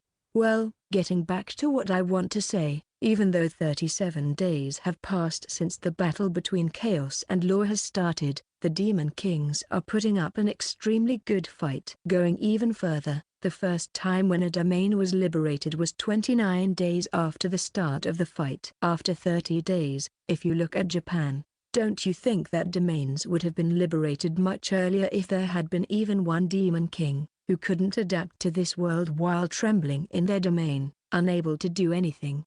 Now that you say it, that's true. It's different for Demon Kings of domains that are situated in secluded areas where no one goes to, but the normal Demon Kings have adapted to this world. To sum it up, it means there's pretty much no Demon King trembling out of fear while still being stuck at level 1. Makes sense. Well, if there are exceptions, then it's the Demon Kings who heavily invested in knowledge. If I'm told that. Once I teasingly laugh at Canon. She unsteadily wobbles around in midair like an insect that was sprayed with an insecticide. Anyway, based on that. What's wrong? Once I'm about to return the topic to the real issue at hand, Canon pressed a hand against her head and frowned. No, it's nothing. I get suspicious of Canon's behavior. Confess what you're thinking right now. I take a forceful approach and order her firmly. How troublesome. Troublesome? What is? No, I mean, Shin-san, you are smart. Is that so? I think that I simply like to deliberate and have delusions, rather than being smart, though. At this rate my plan. What kind of plan? It's a plan to install myself in the position of strategist or staff officer by making use of my knowledge, if things go well. But she can't keep a secret now that she's become my subordinate. How convenient. Strategist? You, Canon? No. Well, rather than plan, you can call it a wish, I guess. Canon answers all flustered. Let's see. At present, you are quite a good search tool, I think. Search tool, you say? Well, strategist or staff officer is all fine, but if you want to get either of those positions, you have to do your best and show me what you're capable of. You understood. Like this, I kept talking together with my newly obtained search tool, Canon, coming up with future plans. Chapter 33. 18 hours of pseudo-peace remaining. I enter the significant amount of information I learned from Canon into the memo app of my smartphone. The experience necessary for a demon king to level up once is, enemies with the same level x current level value x20. Example, to level up from 3 to 4, I have to defeat 60 level 3 enemies, 3 by 20. The experience necessary for everyone besides demon kings to level up once is, enemies with the same level x current level value x5. The experience gained from an enemy that is lower leveled than yourself is, 50% less for each level. Example, assuming your level is 3, the experience necessary to level up is 60. You gain 1 experience point per killed level 3 enemy. The experience gained when killing a level 2 enemy is 0.5, 1 by 50%, and 0.25, 0.5 by 50%, when killing a level 1 enemy. The experience gained from killing an enemy that is higher leveled than yourself is 110% more per level. The experience gained when killing a demon king will be multiplied by 1000%. Monsters have levels, too. The rough estimate is, F rank is level 1 to 2, E rank is level 3 to 5, D rank is level 6 to 9, C rank is level 10 to 19, B rank is level 20 to 49, and A rank is level 50 plus. In case an enemy was killed in a party, the experience will be assigned in proportion to the party member's contribution. The experience when an enemy was killed by a subordinate is, when inside the domain, 10% will be allotted to the creator. When outside the domain, 5% will be allotted to the creator. The experience of an enemy that was killed by a trap will be fully allotted to its creator. This is pretty much all there is about levels and experience points, which interested me the most. I think it's a well thought out specification. Experience gained from defeating those weaker than you will just keep on decreasing. You can call it a system that will stagnate level growth if humans and demon kings don't grow at the same time. Is it really like that? A devilish thought crosses my mind. But, that thought is full of holes, too. I decided to forget about it since it seemed impossible to implement. In short, in order to quickly raise my level, I guess I have no choice but to fight enemies myself or set effective traps. Learning that the outside leveling of my bloodkin isn't all that effective was what delivered the biggest mental damage to me, personally. Next, the assorted information. Once a demon king reaches level 5, they will acquire separation. Separation is the act of splitting the domain and selecting a temporary domain master from the subordinates. Figuratively speaking, I guess it's delegation in simulation games. The temporary domain master can't create subordinates, and they seem to have various other regulations as well, so it's hard to call it useful. Once a demon king reaches level 10, they will evolve. Moreover, they will acquire reign. Reign is the act of transforming human land into a part of the domain. Various troublesome procedures are necessary, but well, that's still a long way off, isn't it? Goblins and kobolds have 4 evolution stages. Dark elves have 2. Lycanthropes have 4. By the way, the one with the most slimes at 10 evolution stages. Some humans, dwarves, and elves are able to use alchemy. Dark elves are not. The rest I will omit as there was a lot of trivia knowledge like the goblins' favorite food and such.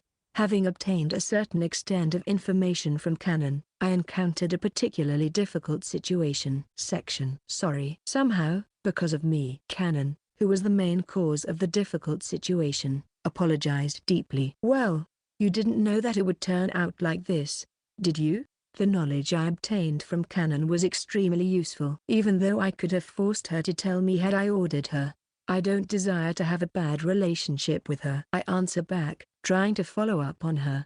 No, I knew about it in the form of knowledge, but I didn't put much importance to it at the time. Seemingly quite devastated by my expression from not long ago, Canon was still discouraged. I operate the smartphone and check the condition of my domain once again. Demon King Shin's domain. DP 284-294. Domain size 12 square kilometers. Population 0. Type dungeon. Floors 3. Established facilities: small room x35, forest x1, rock x68, entrance x2, treasure chest x14, rest area x4, stairway x4, setup traps, wooden arrow x12, poisoned arrow x4, tumbling boulder x3, pitfall x4, alarm x1, poison swamp x1. Special restrictions: number of humans 12 times 2. Special effects: pseudo peace. 18 hours left.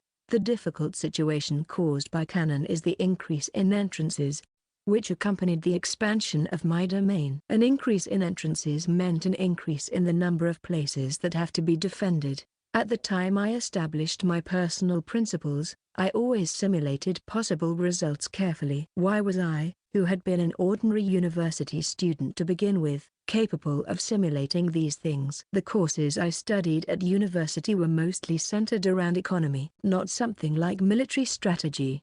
Having been born in peaceful Japan, I had absolutely no experience in having participated in wars or disputes. What someone like me used as base for his delusions, simulations, was the knowledge and experience I obtained through games and creative works such as books, movies and anime. Because I was omnivorous in my isolation, I read a large number of creative works in various genres, and meddled with a great variety of games.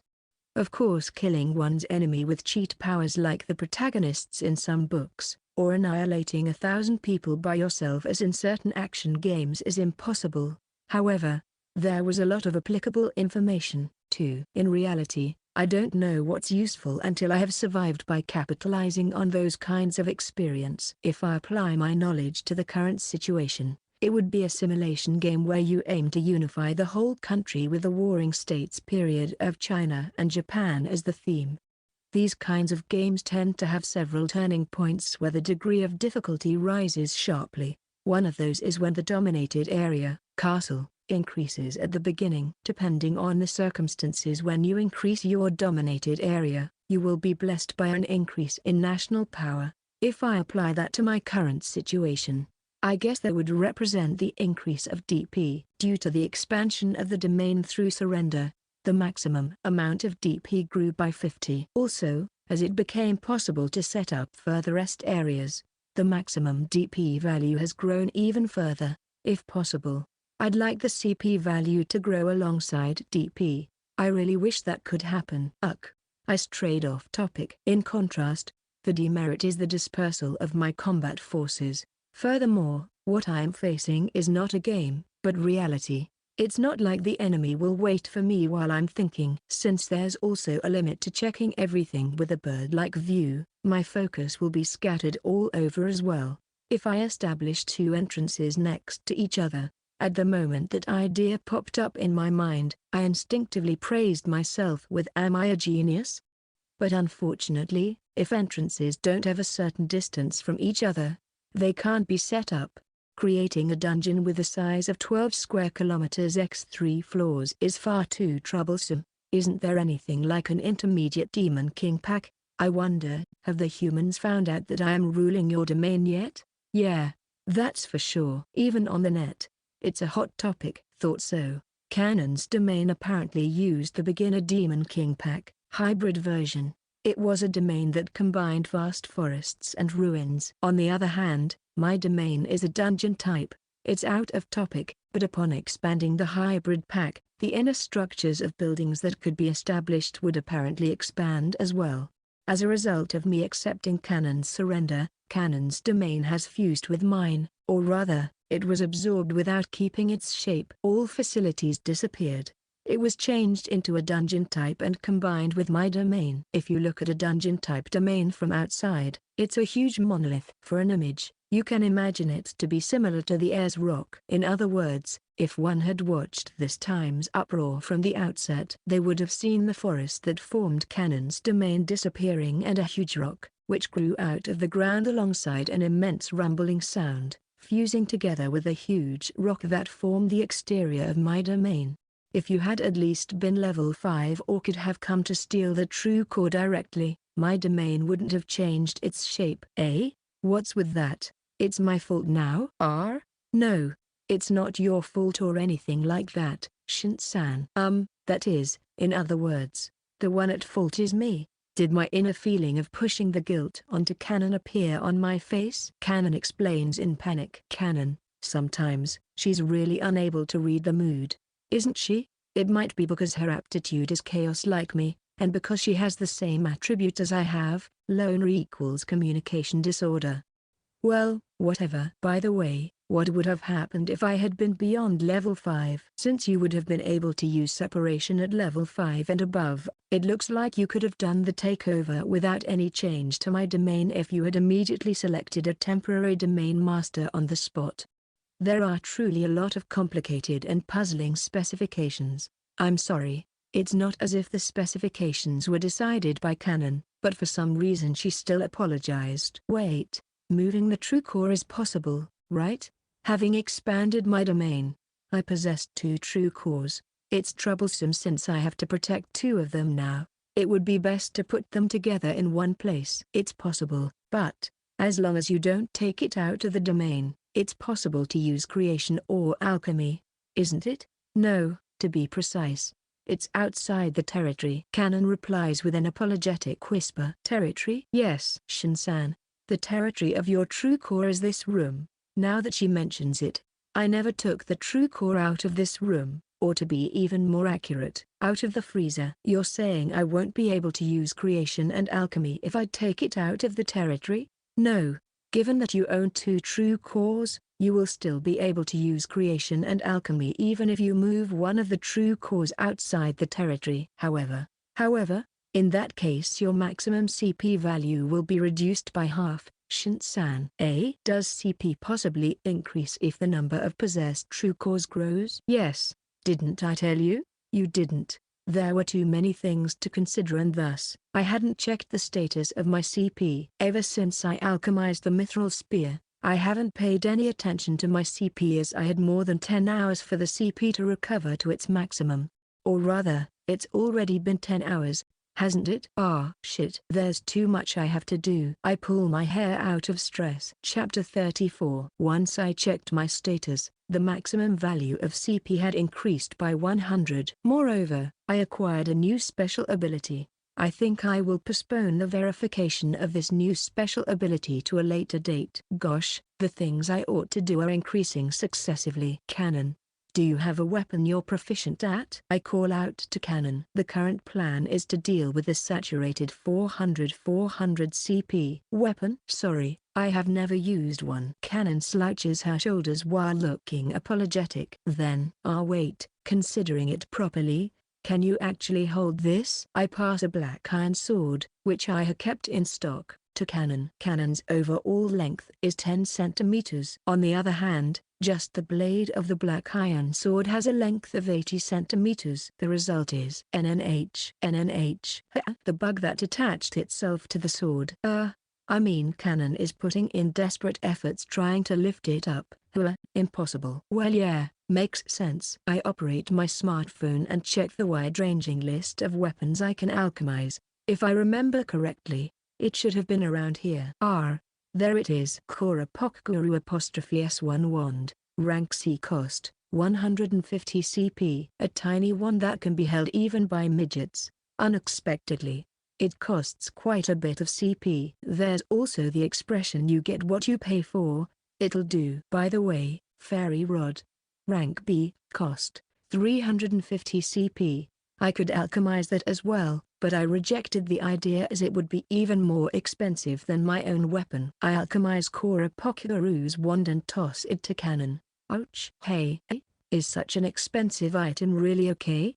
Having been tossed the Kurosaki wand, Canon is anguished in two different ways. For the record, it's only because my CP had fully recovered. Thank you very much. I will cherish it. Sure. I became bewildered by Canon, who's far more delighted than I had expected. Come to think of it, the CP limit has only gone up by 100. Yes, you get 100 CP per increase in true cause. Seemingly very happy with her Kurosaki wand, Canon answers with a lively voice. And yet the CP will halve. It will decrease by 200 if I move the true core outside of its territory. No matter how you think of it, it doesn't match up.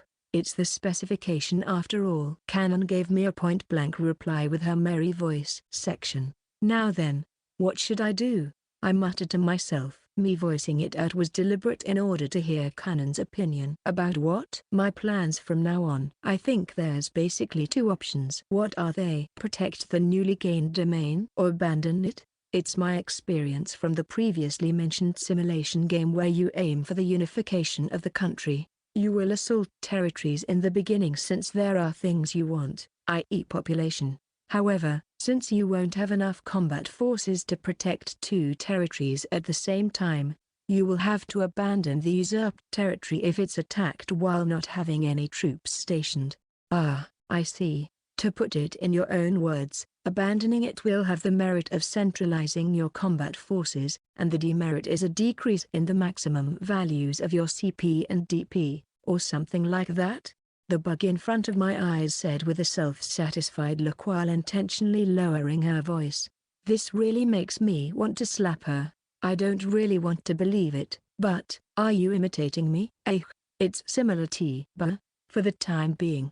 I slapped the foolishly laughing bug. Ignoring the writhing bug, I deliberate. Are those really the only demerits? No, wrong. That hurt. What's wrong? The demerits. Since the true core will be destroyed if you abandon it, your CP and DP will decrease. No, that's correct. For the sake of survival, for the sake of becoming stronger, CP and DP are essential. Aren't we on the same page then?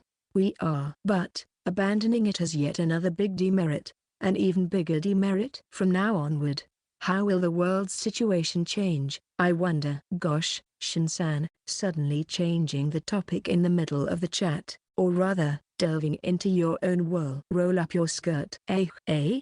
Why? Canon rolls up her skirt with a beet red face. Stress release. You're awful. It's the greatness of a master-servant relationship. Assuming I continue surviving, what do you think will happen to Demon Kings from now on? Demon Kings, you say? To me, Demon Kings are Alra. You just wasted your chance to become my staff officer, you know? I look forward to your future endeavors as Google-chan. No way. One more. Give me one more chance. Ignoring Google-chan, who's entreating me with a whiny voice, I get on with the topic. The first month after becoming a Demon King was the preparatory phase. Once that phase ended, it turned into the defense phase. I guess we are in this phase right now. You're not listening to M. What's going to happen once this phase ends? Many Demon Kings will create kin and eventually step outside their domains. And they will begin to expand their domains by subjugating other Demon Kings. In other words, it will become a Demon King screening phase. Ignoring Canon's interruption, I continue with my conjectures. Demon King screening phase? Yep. The Demon Kings will be sorted into the strong and the weak, and then, the Demon Kings who prevailed will flood various places. We will plunge into an era where Demon Kings as local warlords will strive for superiority among each other, with humanity being in the mix as well. The Demon King that survives until the bitter end will be the winner, or, if all Demon Kings are defeated, humanity will win. I'm enveloped by a feeling of satisfaction after I finish stating my conclusions. I see. What does that mean? Canon stacks her confused voice on top of mine. Which part did she not understand? Explaining has become too troublesome. Having said that, It's essential for us to share information in order to make the best use of Canon's knowledge. Listen. In short, there will be battles between fellow demon kings in a not-so-far future. Okay? Right, the demon king screening. Yeah. So what are the indispensable components to becoming a strong demon king? Level, CP, DP, an excellent knowledge B staff. CP is necessary for both offense and defense. DP is necessary for defense. Are there any methods to increase those two besides leveling? I interrupt Canon's nonsense. The usurpation of domains. Indeed. However, even though there are countless domains, they are still finite in the end, especially in the range where we can expand. The numbers fall even more when it comes to domains with a lower rank than mine. That makes sense. That's where the problem is. What do you think will happen if I abandon a domain now? It will be liberated. Yes. A liberation. Not usurpation, but liberation. Since the domain will be liberated by humanity and not a demon king. Almost but not quite. How do you usurp a domain that had been liberated? I got it. To usurp a domain that had been liberated, you have to advance your level to 10. In other words, the total share, which is already scanty under normal circumstances, will decrease even further. Correct. The biggest demerit of abandoning it is the fact that it'll be liberated by humanity. There's no problem if a demon king takes it. I won't go as far as saying that, but at least it's an adjoining domain. As far as I had investigated the net, I couldn't confirm any demon kings that tower above the rest in my neighborhood. In the worst case, I would just have to take the domain back. However, if it's liberated, I can't get it back until I reach level 10. This was the biggest demerit. Our current course of action will be defense. I suppose we will start from creating the domain and basing the setup on that. Yes. Chapter 35. 3 hours of pseudo-peace left.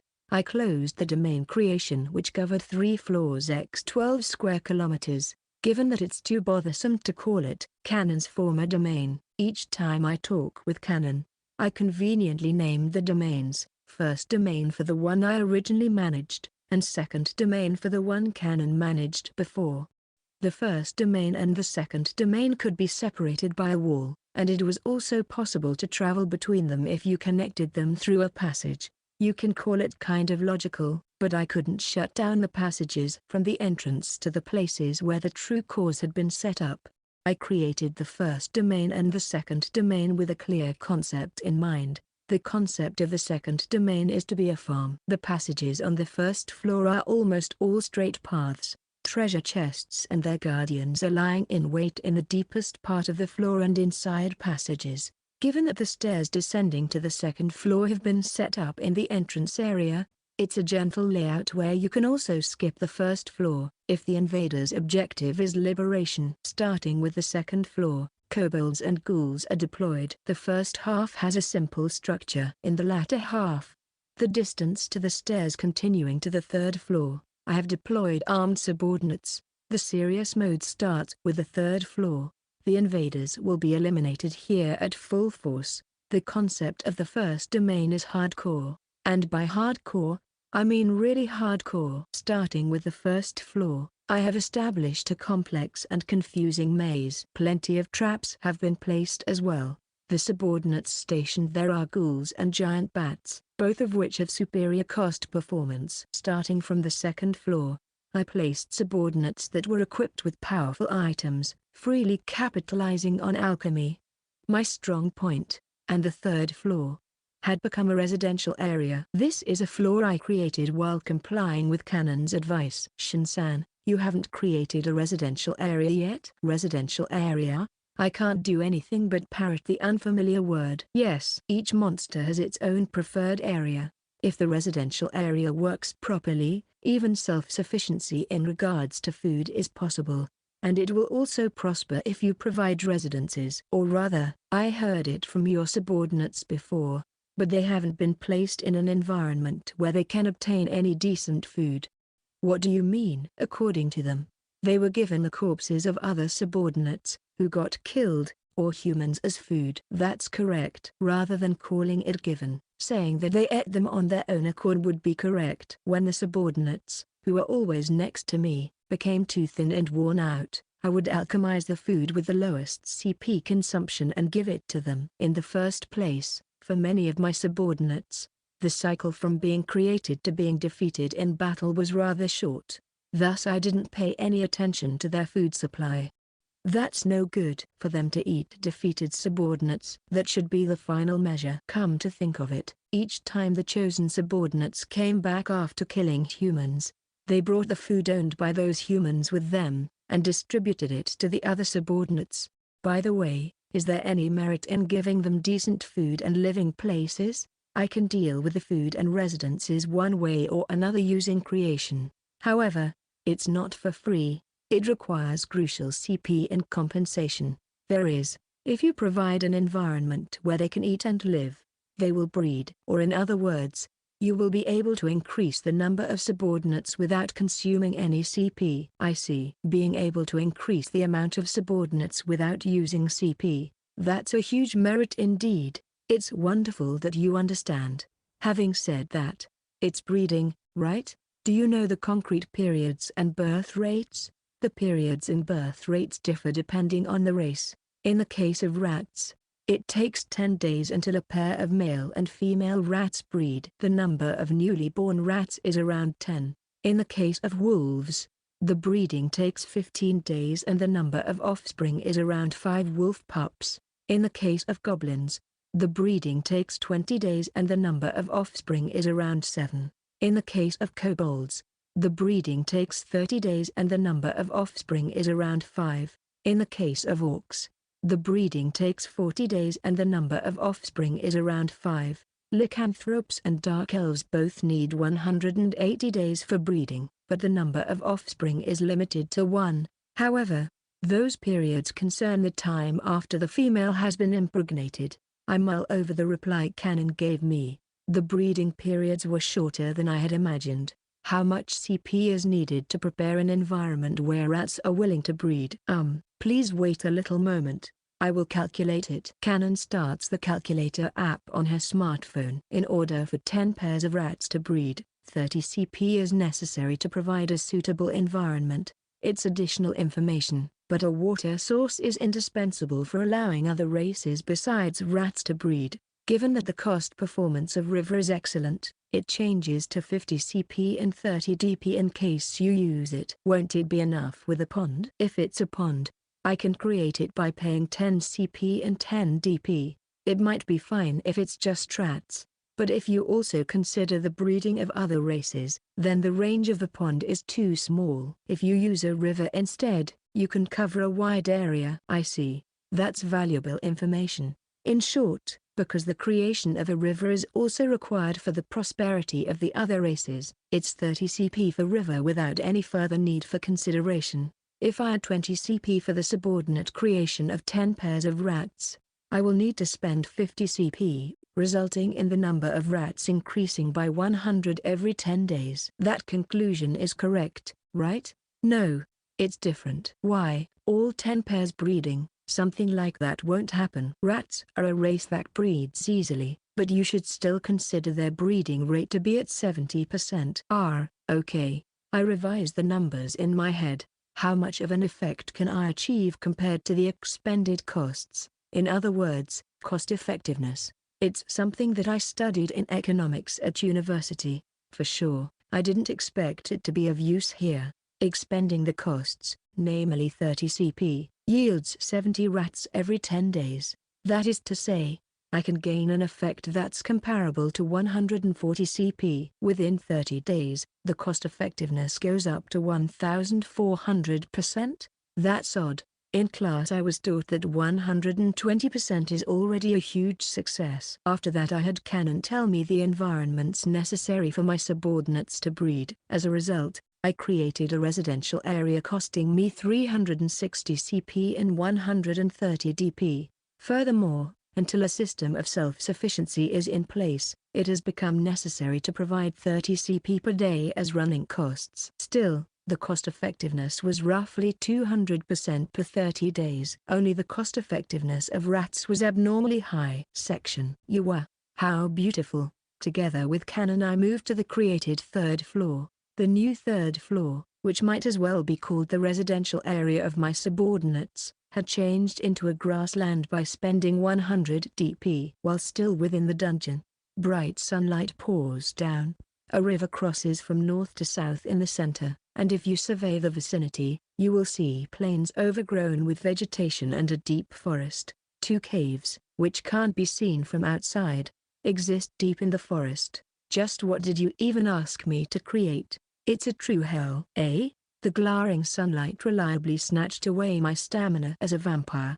Well then, I guess I will go back. Huh? Already? I returned to the cave which had become my new room. 2 caves had been set up on the 3rd floor. One is the room of this sunlight hating me. The other one was connected to the 2nd domain. I isolated the 1st and 2nd floors between the 1st domain and the 2nd domain. Only on the 3rd floors did I prepare a passage for the subordinates to traverse. For the sake of my subordinates coming and going, meaning, for me, it was possible to move through the dungeon with a different method. At the time when my domain expanded, the newly acquired special ability I gained was Transfer C. Its effect is the ability to transfer me close to my subordinates within the domain. However, if hostile elements are nearby, I won't be able to transfer over. In short, for me alone, it's possible to instantly transfer within the domain with some conditions attached. Those conditions are fairly harsh. Transfer in the vicinity of a subordinate, or otherwise. I can't transfer to a location where there are no subordinates. For example, if invaders proceeded onward while defeating my subordinates, I won't be able to transfer behind them since there won't be any subordinates left in the areas the invaders had passed, making a surprise attack from the rear impossible. Moreover, unable to transfer to a location with hostile elements nearby. In short, I couldn't use transferring as a means to escape. To make matters worse, if I use it once, I won't be able to reuse it for a period of 8 hours. I guess I can call it a cooldown time? Having said that, it was a convenient special ability despite its many regulations. But, since the only one capable of transferring is me, the subordinates need to head to their stations by foot. The route to travel for that sake is the passage prepared on the 3rd floor. Or rather, why transfer C? If it's transfer B, it apparently becomes possible to transfer subordinates, too. It's possible to acquire it at level 5. I received this as an answer from Google-chan, Canon. What about transfer A? My knowledge doesn't go as far. Canon dropped her shoulders, feeling depressed. Because I had assigned a lot of DP into the residential area, I didn't set any traps at all in the 2nd domain. In exchange, I have planted plenty of traps in the 1st domain. Anyway, the domain creation came to an end. For the sake of leveling from now on, I also plan to increase the opportunities for me to stand at the front line. I steadily continued to increase my strength in preparation for the upcoming hardcore invasion. Demon King Shin's domain DP 508. Domain size 12 square kilometers. Population 0. Type dungeon. Floors 3. Established facilities small room x50. Grassland floor x1. Forest partial x1. River x1. Cave small x2. Hut x30. Field x10. Tomb x20. Rock x20. Entrance x2. Treasure chest x28. Rest area x8. Stairway x4. Setup traps. Iron arrow x20. Poisoned arrow x20. Tumbling boulder x4. Pitfall x2. Alarm x1. Poison swamp x1. Special restrictions. Number of humans 12 times 2. Special effects. Pseudo piece. 3 hours left. Side story Chloe 1. My name is Chloe Shin, a dark elf who has the same name as my great creator. Since the moment I was born into this world, I knew my fate. My fate, in accordance with my creator, Shin-sama, is to destroy his sworn enemies. This is the very reason, the very purpose of me being alive. My creator Shin-sama is such a great person that I cannot hope to express all of his greatness with my lacking vocabulary. His appearance mesmerizes anyone, regardless of their race. His thoughts, which are overflowing with wisdom, give one the impression that he can predict the future. Even now, The sensation of when Creator Sama's fangs pierce my neck and the taste of the blood chalice, the life force of Creator Sama, stimulates my five senses.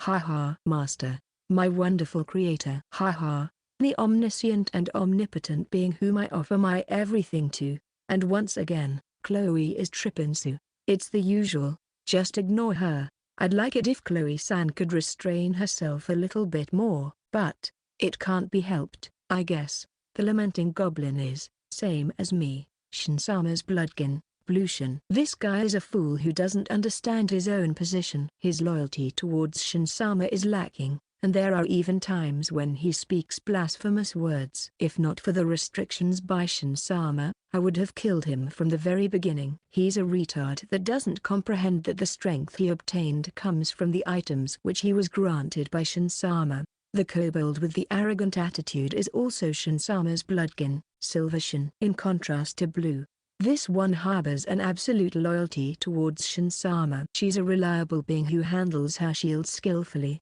The fact that she has been granted the most items among us by Shin-sama is galling, but I shall forgive it since she doesn't forget to be grateful towards Shin-sama. The lycanthrope, who repeatedly adds timid remarks, is also Shin-sama's bloodkin, Hope Shin. This guy is a small fry. He has a sword which was bestowed to him by Shin-sama, but his sword handling is clumsy and you can't expect anything from him as combat asset. It's possible to anticipate his combat prowess if it's outside at night time, but his strength is too limited. What I dislike above all is that we have been ordered by Shin-sama to give preference towards this guy's growth. Having received Shin-sama's gracious decree, us four bloodkin together with a subordinate for each of us formed a party of 8, and acted together after leaving Shin-sama's domain. Section 10 days after we started to act outside the domain. 70 days after Shin became a demon king. The most recent development is an increase of encounters with hostile forces besides the humans, the bloodkin of demon kings other than Shin-sama. It smells. Silver, who has a superior sense of smell, senses the approach of enemies.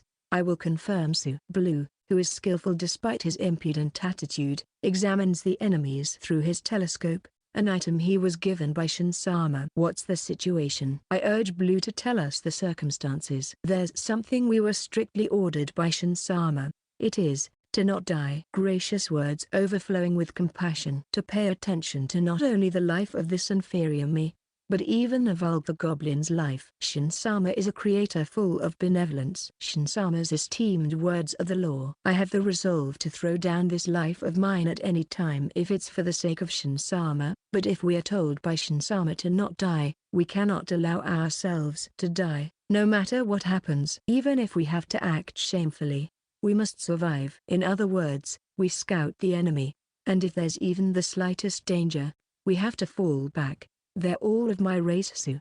10 of them in total Sue. Blue's race, or in short, goblins. Even though they are inferior small fries, we cannot act carelessly. What about their equipment? It's of a lower rank than ours Sue. Blue replies, does it look like we will win? Silver joins the conversation. With Isu. Hearing Blue's words, we shift to combat mode. Once we do, everyone, go into hiding. Creator Sama blesses us with his sacred words in our minds. Creator Sama kindly checks our situation at all times. Suppressing the feeling of elation welling up within me, I follow his words. Goblin Archer and Dark Elf, ready your bows. Creator Sama delivers his orders to mine and Blue subordinate. Chloe, prepare your attack magic. Yes, Master. I bow my head towards Creator Sama whose figure I cannot see. After launching an ambush with ranged attacks, Silver, you will step out in front of the enemies and draw their attention. Having been given orders, Silver looks towards the sky as she places a hand on her chest. Once the enemy attacks, Blue, Kobold Fighter, you two will start a pincer attack. Hope and Lycanthrope, you can join the battle as well once it's been confirmed to be safe. We were all bestowed his gracious instructions, on top of a house that had transformed into the ruin. I pour mana into the wand I was bestowed. A fire wand.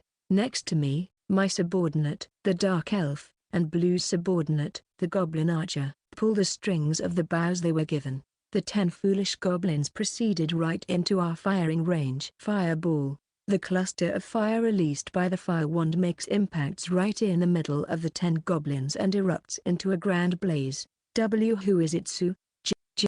One of the goblins wore an iron breastplate and was holding an iron axe. From the fact that I can understand its words, the goblin must be a bloodkin. Once it falls into panic, the goblins surrounding it start making an uproar. Arrows rain down on those goblins. In addition to a goblin which got swallowed up by the flames, 3 more goblins fell to the ground. My name is Shin. Listen up, you rabble. Silver, don't reveal your true identity. Awu. Silver, who introduced herself as she pleased, is scolded by Shinsama and lets out a miserable voice. The remaining goblins surge towards Silver, whose ears and tail now hang low. Now Sue. Woof woof.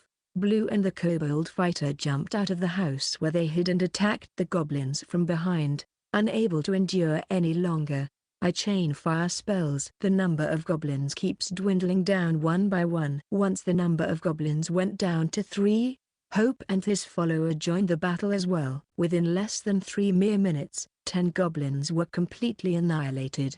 We learn how to fight from his esteemed words that are bestowed upon us from time to time. Silver, who isn't overly smart, has repeated the same mistake many times, but we continue to grow. Next time we will display the same tactic even without his commands. And there was something we, who defeated the enemies, had to do. It's looting.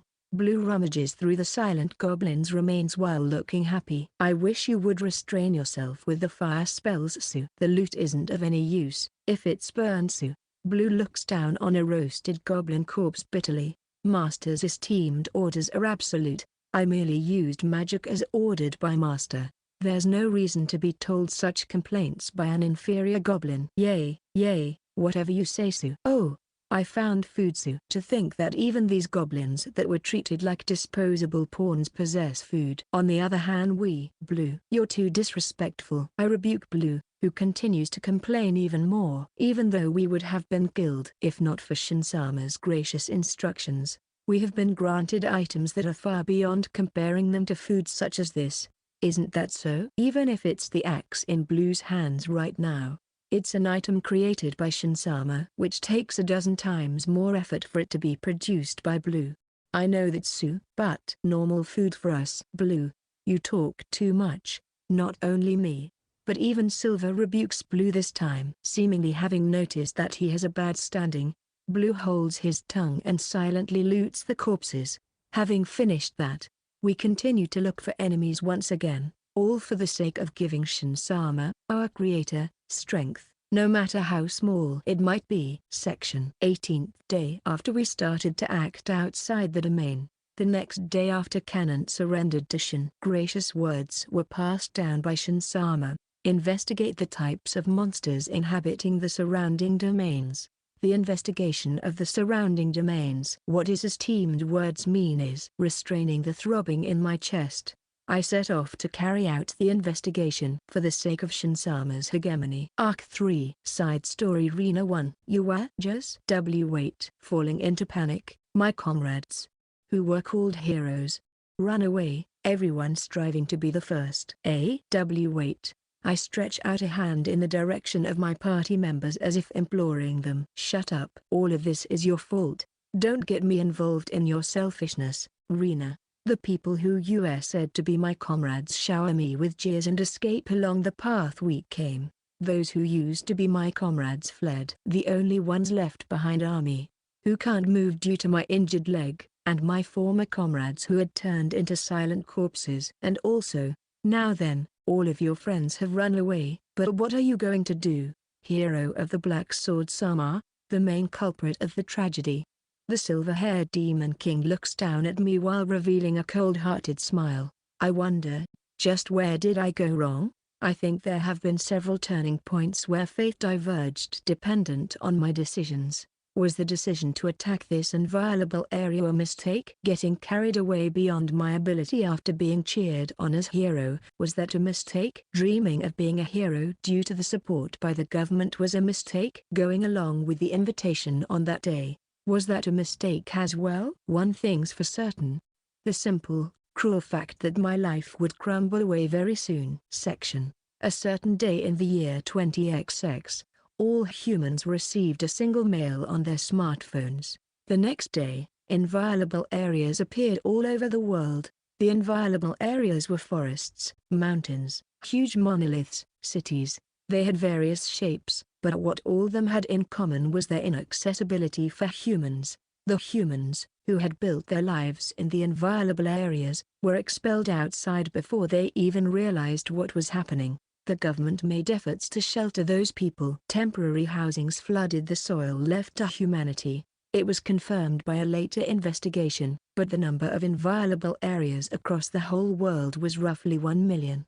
The estimated size of an inviolable area is 6 square kilometers. An area of 6 million square kilometer had become no man's land. Earth's surface area is 147,244,000 square kilometers. Going by simple calculations, the inviolable areas cover 4% of the land. However, reality wasn't that easygoing. The reason hasn't been clarified, but most inviolable areas appeared in regions with dense human populations. Around 16,000 inviolable areas popped up in Japan. The total size covered by all Japanese inviolable areas was 96,000 square kilometers. The total land area of Japan is 365,000 square kilometers. As such, 26% of Japan's soil was affected by inviolable areas. If you further break it down in urban areas, 60 inviolable areas appeared in Kanazawa, the place where I live. They cover a total of 360 square kilometers. The total size of Kanazawa is 467 square kilometers. Or in other words, 77% of Kanazawa was covered by inviolable areas. If you summarized this situation with a single word, it would be despair. Many people started to evacuate to the countryside with its few inviolable areas, but the overwhelming shortage of land wouldn't be resolved by that. Infrastructure such as electricity, gas, water supply, and telecommunication were barely working, but the shortage of living places and food had become critical. At this rate, the population will likely decrease to less than 10% of its former size in the near future. That's what the TV commentator said. In a world engulfed by such despair, Reena, who is but a mere university student, habitually went with the flow of the world. Section. 30 days after the appearance of the inviolable areas, the day of a huge turning point. That turning point swooped down on me when I was walking inside the campus of the university that's used as temporary shelter. That turning point was the suddenly announced revelation by a goddess, 10 a.m. on a certain day. Oh, my precious lost humans, my dear children. Right now, your world has been wrapped up by despair. I could hear the revelation as if it was directly transmitted from heaven into my mind. My dear children, you must not lose hope. I shall grant you power. I shall grant you the power to dispel the despair. My dear children, rise, liberate the domains, which bring despair to humanity with your own hands. The revelation continues with a mystical, solemn voice. I equipped your terminals, your smartphones, with the power to eliminate the despair. The beings reigning over the domains are mighty and fiendish. My dear children, you must not take the enemy's power lightly. Your power, science, which is the crystallization of your wisdom, won't work against your enemies. My beloved children, using the power granted by me, take back humanity's future with your own hands. I'm not the only one hearing this voice. Once I look around me, everyone in sight is concentrating on the voice that's directly speaking to their mind, all the while being bewildered. My dear children, the doors of the domains that are causing you so much grief have been pried open. I beg you, my precious children, save this world. The revelation ended. I'm totally at a loss. Just what was the voice I heard a moment ago? The people around me start to make a commotion. Reena, did you hear? The voice just now? Isn't that crazy? My friend, Kyama Saori, who walked next to me, calls out to me. Saori is a friend who has stayed with me for more than 6 years now, ever since middle school. She was bright, bleached light brown hair and wears a conspicuous, slightly revealing camisole. She's a small girl with peculiar Bambi eyes, making one recall a small animal. Up until her high school days, she was a bit pristine, but she did what's called a university debut. One. Yeah, I did. In contrast to Saori, who speaks full of excitement, I merely gave a plain reply. I wonder what that was. The voice just now, was that God? A goddess? Even though it was a really amazingly mystical voice and all that, but, mentioning, smartphone, isn't that crazy stuff? Due to Saori's words, I suddenly become curious about the powers said to dwell in my smartphone. Hey, listen, I'm going to Tenipara next. Will you come with me, Reena? Saori calls out to me, being even more hyper than usual. Tenipara is the name of the circle which Saori belongs to. It was one of those usual circles that do whatever seems fun while focusing on tennis. Sorry. I will pass. I lightly apologized to Saori and returned to the temporary room which I'm sharing with 4 other students. Currently, I live in a room of the university I attended. My family has already evacuated to Suzu, relying on distant relatives. There are 2 reasons why I stayed behind. First, the university preferentially allotted a multi-tenant room as temporary housing for enrolled students. Second, it was painful to meet my family. One of my roommates had stayed back in the room. I greeted her simply and climbed on top of the 2-staged bed, which might as well be called my private space. I operate the smartphone while laying down on the bed. An unfamiliar app has been installed on my smartphone. The app's title is World Salvation Project. I guess the goddess installed it on my smartphone. Huh. Even the gods have advanced into an age of high-tech. I opened the app labeled as World Salvation Project. My beloved child, first you will get to know your aptitude. What was shown on the display is a line that seems to be the goddess words. Once I go on, status was projected on the display. Name, Reena. Aptitude, Law. Class, Warrior. LV, 1. Body, F. Knowledge, G. Mana, H. BP, 3. Special abilities, / swordsmanship E? What kind of joke is this? I stare at the screen displayed on my smartphone and tilt my head in puzzlement. It looks like the interface of some half-baked game. I don't have any experience in games, but I at least know somewhat about them. Warrior LV? A joke. Being shown so little. Of course I'd think that it might be some ill-natured prank. But, in reality, humanity has been driven into despair by the appearance of the strange phenomenon called inviolable areas. The voice, which directly addressed my mind previously, was heard by other people besides me as well. Recently, one weird thing happens after the other here. That being the case, I think that this cliched game-like interface could be real. Be that as it may. Swordsmanship E, A? I wonder whether E is an abbreviation for something, or does it become stronger in the sequential order of E, D, C, B, and A, following the alphabet? If it's the latter, then it'd make me burst out laughing. My swordsmanship being E rank was verified by the world. I know it even without that certification. Even in this broken world, my past is still chasing after me. Sniggering at myself, I moved onwards to the next screen. Side story. Reena 2. Please assign your BP, my dear child. You must not give up hope. Continuous effort will transform into power, without fail. A cryptic sentence is displayed on the screen that followed the status screen. Once I tap the sentence away, the entries body F, knowledge G, and mana H are displayed. Please assign your BP. BP is this value that shows 3, right? I'm supposed to assign this value of 3 to body, knowledge or mana? Someone please explain. Even if I wanted to consult with her, my relationship with my roommate is only at the level of greeting each other. That's no basis allowing me to consult with her. Saori, who's my closest friend, is probably in the Tenipara club room right now, but I'm really uncomfortable with the mood of that circle. Even when I try returning, no return button is shown on the display. And when I try to forcibly shut off the screen, the smartphone doesn't even accept that command. How troublesome. If you tap on it, you will be shown an explanation of the status. Thanks. I guess she heard the sigh that unintentionally escaped my lips. My roommate provided some timely help. She informs me with a few words and hurriedly returns to her own bed. Following her advice, I checked the description of each entry. I see. The meaning was almost exactly as each word's original meaning. Solely the explanation of knowledge was limited to an abstract depth of knowledge, which made it difficult to understand what it's about. I guess the one I'm most excelling at is body. Or rather, isn't that the same for all humans? I kind of doubt that there's a human excelling in mana, which is an ability that didn't appear anywhere outside of fantasy movies in the first place. Is it a good idea to develop my strong point here? I assigned the 3 BP into body with the result of it staying the same old F?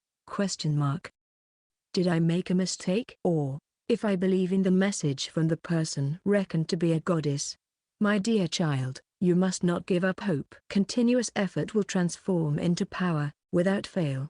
Will it rank up to E someday as long as I continue raising it? Once I finished assigning the BP, only the entry's status and advice were left on the screen. Since I have already checked status, I tapped advice. My dear child, for the sake of overcoming this world, once you destroy the true core hidden in the deepest part of the domain will fall back into the hands of humanity. If you defeat the monsters in domains, you will level up and further abilities will be drawn out of you. When all domains have been liberated, the world should be saved from despair. My beloved child, I implore you to rescue this world which lacks any hope. Domains is those inviolable areas, right? If I eliminate the monster inhabiting those domains, my level will rise. In the deepest area is something called true core. If I destroy that, the domain will stop being an inviolable area, and eventually, liberate the domains all over the world. That's all of it, I suppose. Even if I don't do it, someone else will accomplish it. I don't think it's at a stage where a student, and furthermore, a minor like me, would need to make an appearance. I'm sure the adults will deal with it somehow or other. I entrusted the future to unknown heroes and stretched out on the bed. 7 hours later, under the government's leadership, it was decided that the JSDF would start an assault into 1,000 domains. Among the 16,000 domains that appeared in Japan, the number of the mobilized JSDF soldiers is 12,000. Why don't they focus their combat power on a single domain? The answer to that was impossible to understand, but, from the results of various tests, apparently only 12 people could enter a domain. Japan is already in a state where it has been invaded by unidentified enemies. Taking the balance of personnel into account and in favor of a speedy conclusion, it was organized to assault 1,000 domains with 12,000 JSDF soldiers. And, among those 1,000 domains close to the university where I am were included as well. 1 hour later, the result was a disaster. The number of deceased JSDF members is 3,876. 8,124 more are injured. The number of liberated domains is 0. Humanity's counterattack, which was carried out for the first time in Japan, ended in a crushing defeat. Commentators that appeared on TV or on the net unanimously continued to repeatedly bashing the government with thanks to the goddess revelation. It was easily predictable that firearms won't work. The government pointlessly wasted the lives of the troops which we might have needed in the future. Albeit, they loudly proclaimed the government ought to resolve this early on or dispatch the JSDF ASAP.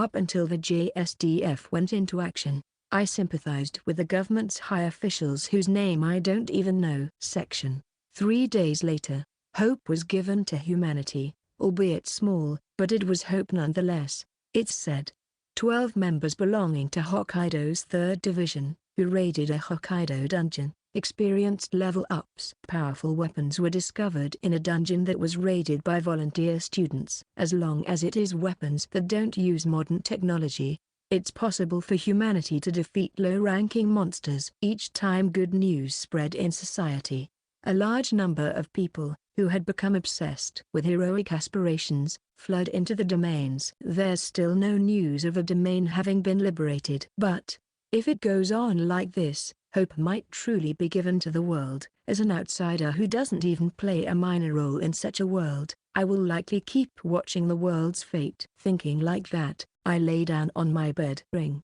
The sound telling me of an incoming call could be heard from my smartphone. The name of the caller displayed on the screen. Kiyama Saori. I grabbed my smartphone and answer the call. Hello. Oh, hello, Reena. It's me, Saori. What's the matter? Listen, there's something I want to discuss with you. Can you come to Tenipara's club room? Discuss? What is it? Well, I might not be the right person to properly explain. Sorry. But come to the club room. I'm waiting for you. Wei Saori? Saori one-sidedly told me what she wanted and hung up on me. Tenipara's club room. Huh? I really don't wanna go. Saori is my friend. Many of my friends I got to know at university were introduced to me through Saori. After becoming university students, Saori and I started to be somewhat out of sync, but that doesn't change the fact that she's my precious friend.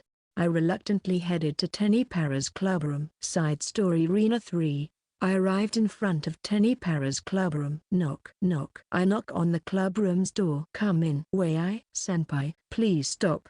The voice of a man that seemed to be joking around on the other side of the door, and Saori's voice as she holds him back. Knock, knock. Is it fine for me to come in? I knock a second time and call out to those inside. Once I do, the door opens, and a largely built man shows up. You're Saori-chan's friend? Yes, I'm Syama. And your first name? Reena. But what about it? Immediately, I feel repugnance towards the man in front of me who asked for my name without even telling me his own. Reena-chan, huh? Best regards. By the way, knocking twice is the toilet knocking, you know. It might be convenient to remember if you go job hunting, I think. The big man speaks to me in a familiar and casual manner.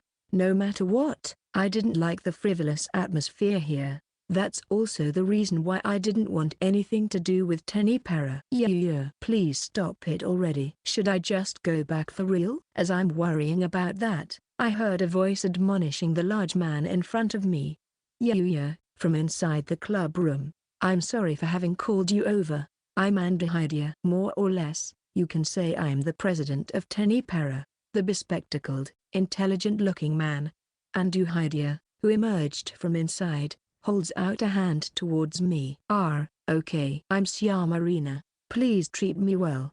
Senpai is probably a third or fourth year. As a first year, I bowed my head to show my respect. Ahaha. I look forward to working with you. Senpai reveals a somewhat awkward expression, but still bowed his head lightly. Hey, Hidea, your attempt to shake hands has been completely ignored by Reena-chan, you know. Yuya mocks Senpai. Realizing the situation, I look downwards. Yuya, please be quiet. After being warned by Senpai with a freezing cold voice, Yuya finally went silent. So, Senpai, I heard from Saori that there's something you'd like to discuss with me. What kind of business do you have with me? Indeed. I heard from Kiyama-san, but Syama-san, she says that you're an expert at kendo. Is that true? Exclamation mark.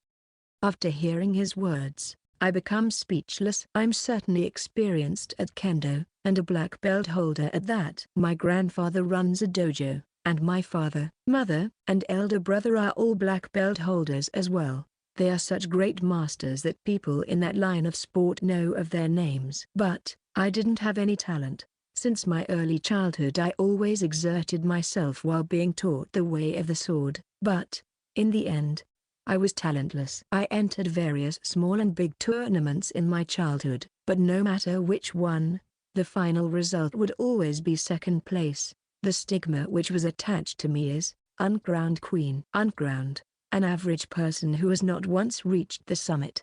The dojo is decorated with trophies, certificates, and championship pennants collected since my grandfather's generation, but there was not one among them that bore my name. That's why I abandoned the sword. It's true, Reena is amazing. She was second place in the prefectural and countrywide inter-high school kendo tournament. Saori exclaims without understanding my feelings. Senpai, I'm terribly sorry, but I have already retired from kendo. I bow and try to leave this place. Why do you say something like that? Reena, you are wonderful. It's second place in the whole country. You're the second strongest in Japan. Saori yells at my back as I'm about to leave. That's right. It's second place. I'm just second place, and uncrowned. Average person who could never win any championship.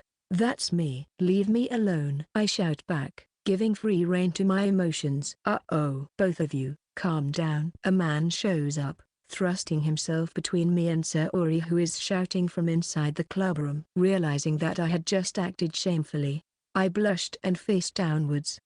Nice to meet you, I think. Tentatively. We are in the same year. Since we are also taking the same classes, I think that we have already seen each other at some point. But the one who wedged himself between us, a man with an unrefined face that still had traces of being a senior high school student, looks at me with upturned eyes. Excuse me. You. I remember having seen you. Phew. That's great. Glad to meet you. I'm Iguchi Kazuya. Nice to meet you. Having calmed my emotions, I answer back quietly. Shyama-san, you're not the unground, average person, but there, queen, right? Hee. As a matter of fact, I did kendo as well. Having said that, my best result was being defeated at the inter-highs qualifiers. Iguchi-kun smiles innocently. I stay silent as I'm troubled how to answer that. Unground. Certainly, that might have a bad image, but you know, in my eyes second place is awesome. Almost godlike. Therefore, don't belittle yourself so much. If you feel so depressed over being second place, then I, who couldn't even appear at the inter-high, will look like an idiot. Don't you think so? I'm sorry. There's nothing to apologize for. Got it? So, now that you've calmed down, I'd like you to listen to what our president has to say. What he has to say? Yeah. Well then, President, the ball's in your field now. Thanks. You were a big help. Let's change the topic. Shyama-san, what do you think about the current world? The current world, you say? Yes. The current world is overrun with despair. 25% of Japan's soil, and if you limit it to urban areas, 75%, has turned into inviolable areas. I think that at this rate, humanity will decline in the near future. Decline? It is? Indeed. The current world, which has our sphere of daily lives drastically reduced. According to some researchers, the world's population will become 10% of what it is now within less than 10 years. 10%, or in other words, 9 out of 10 people will die within 10 years. What do you think is the method to break out of this hopeless situation? Method? The Goddess Revelation, World Salvation Project. You mean that? Yes. As you say, there, World Salvation Project. Strange powers granted to us, humanity, by a goddess. I believe that this is the very means to break through our current situation. For example, Suzuki-san and Tanaka-san over there can use the unscientific, unknown ability called magic. Ahead of Ando-senpai's look, two women are smiling. In the same way, I also acquired a special ability called Analyze. Its effect is to know a target's details. It's still an unverified ability, though. Furthermore, the goddess has bestowed yet another two big powers upon us. Level and status. Ando-senpai's speech has a tinge of zeal. Level and status. Completely like a game world, right? Ahaha. If we had been sent to a different world, we could have retorted with what's this, a fantasy novel? But this is Earth. I believe that level and status are key points to surviving and overcoming the current situation. Key points? The existence of the concept of level indicates that we will continue to grow stronger. Yet, that produces a question. Is it only us who will become stronger, or could it possibly be that even the monsters inhabiting the domains will gradually become stronger with the passage of time as well? Or, does the concept of level not exist for monsters? Or, there is an urban legend circulating on the net, but demon kings live in the deepest part of the domains. Those demon kings might be able to level up as well. Demon kings, you say? I end up dumbfounded because of Ando-senpai's crazy hypothesis. In other words, what I want to say is, it's obvious that we need to raise our levels in order to survive. Promptly adapting to a quickly changing world is a crucial trait for being able to survive. According to the information I've investigated, it's possible for humans to win against monsters. In reality, reports about senior high school students, and what's more, junior high school students having defeated monsters are popping up all over. Hi dear, your preface is too friggin' long. Yuya makes fun of Ando-senpai's fervent speech. Humphrey. This is why men with nothing but muscles in their brain are, well, whatever. In short, what I want to say is, Syama-san, will you invade a domain together with us?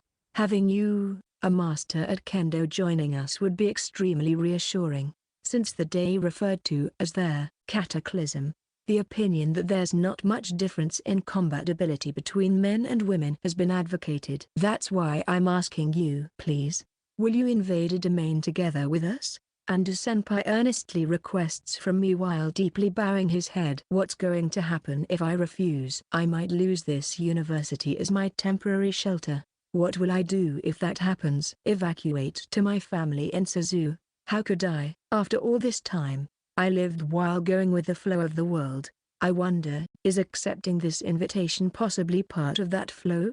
I nodded while showing a vague smile. Side story Reena 4. As I was unable to decline, it resulted in me joining the raid of a domain in the end. For the first time in a long while, I clad my body in the Kendo uniform my mother forced me to keep, and linked up with the Tenipara members while holding a shinai. Aha! As expected, a Kendo uniform suits you, Syama-san. Right? That appearance of Reena is so cool. Kazuya-kun and Saori praised me extravagantly. I felt somewhat embarrassed. Nonetheless, it's really been a long time since I last held a shinai and wore a Kendo uniform. I felt uncomfortable. My body is light. Since that day, when their World Salvation Project app was installed on my smartphone, my body has been strangely light. At first I thought that it might just be my imagination, but I realized after doing some practice swings with the shinai in my hands, my physical ability has been enhanced. Is this also a blessing from the goddess? I was perplexed by the change in the sound of the wind audible during my practice swings. This time, 12 people are participating.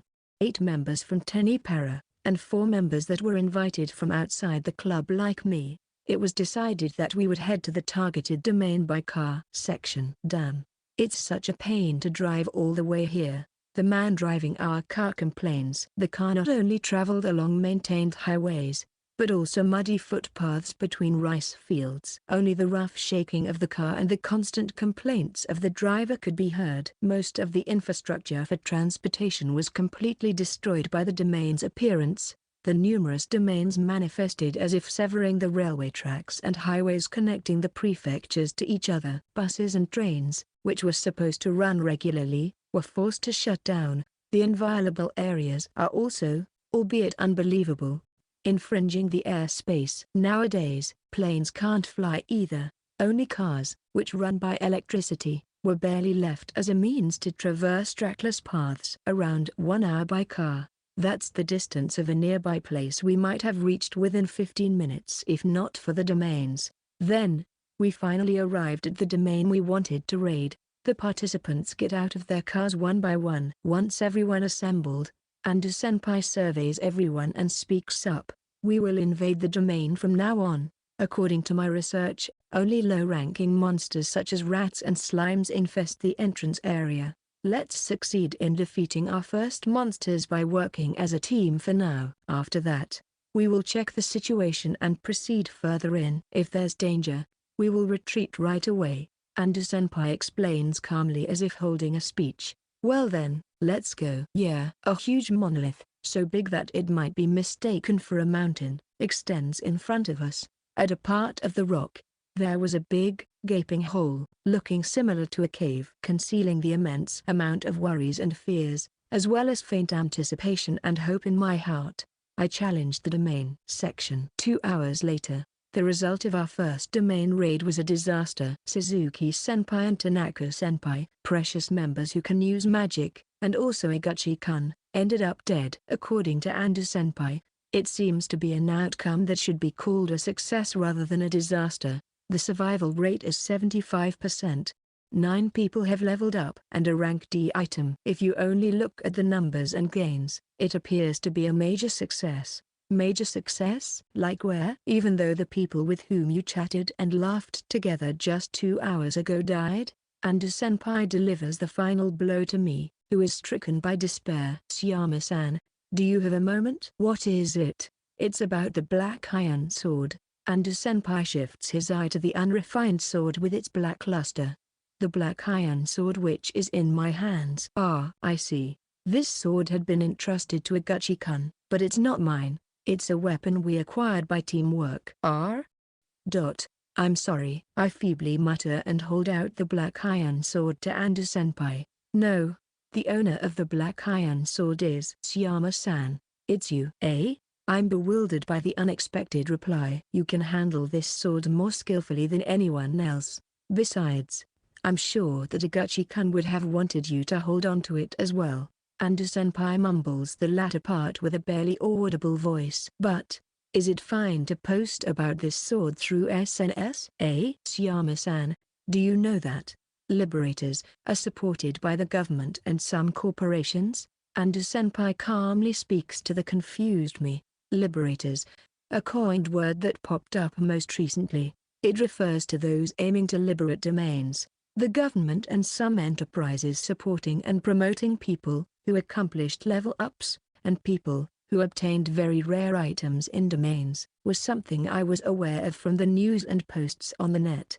In that case, if we carry the black iron sword to the municipal office, I think that's a stupid idea. We are young. Although we are already adults, we are still students. It's possible that they will take advantage of us. Therefore I believe that it's a good idea to wait for offers coming from their side instead of going to them. Offers? Yes, by waiting for their offers, we will be able to suggest better terms. Receiving support from the government or some enterprises will be a plus for our future activities. Future activities? Yes. Right now there are probably companies that will give offers to level 2s. But, if this was 1 month later? What if it was 2 months later? Very likely, the standard level for receiving offers would be higher. For the sake of survival, we need to constantly enter better environments. That's why I want to post it on SNS at this time and wait for offers. How about it? I'm troubled. If I accept his proposal, it will spell my fate of daily domain invasions from now on, whether I like it or not. Gah,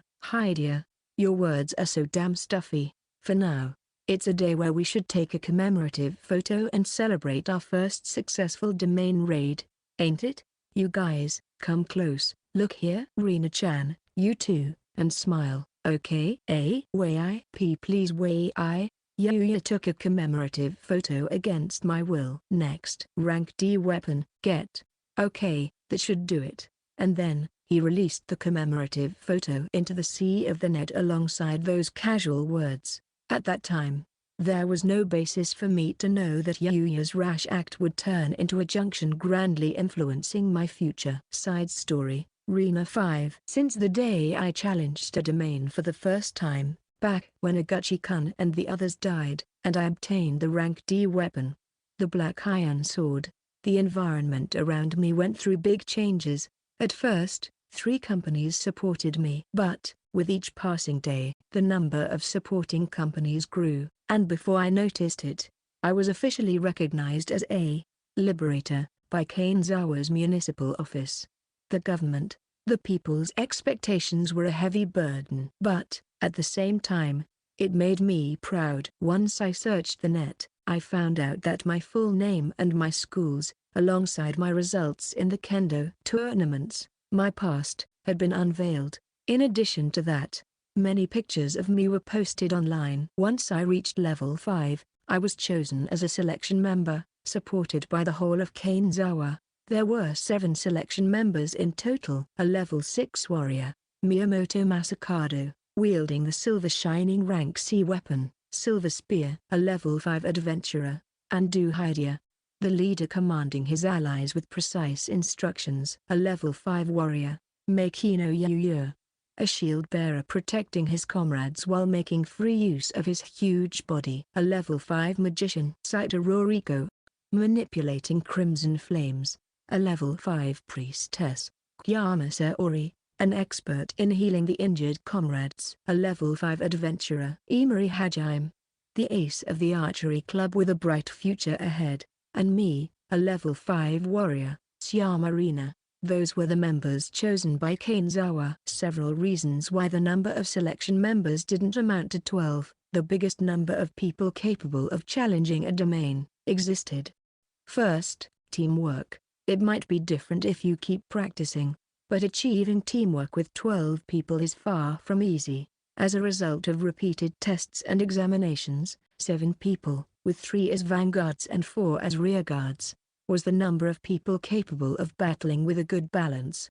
Second, efficiency. In the course of researching after having finished the tests, their mutual relation between the amount of experience and the number of participating people was discovered. In short, it was a theory stating that the obtainable amount of experience per person will grow higher with a small party. Third, support. This was the most important reason. It's only natural in this world, but an item box like an infinite inventory doesn't exist. Food, spare equipment, medical supplies, it's necessary to take all of these along.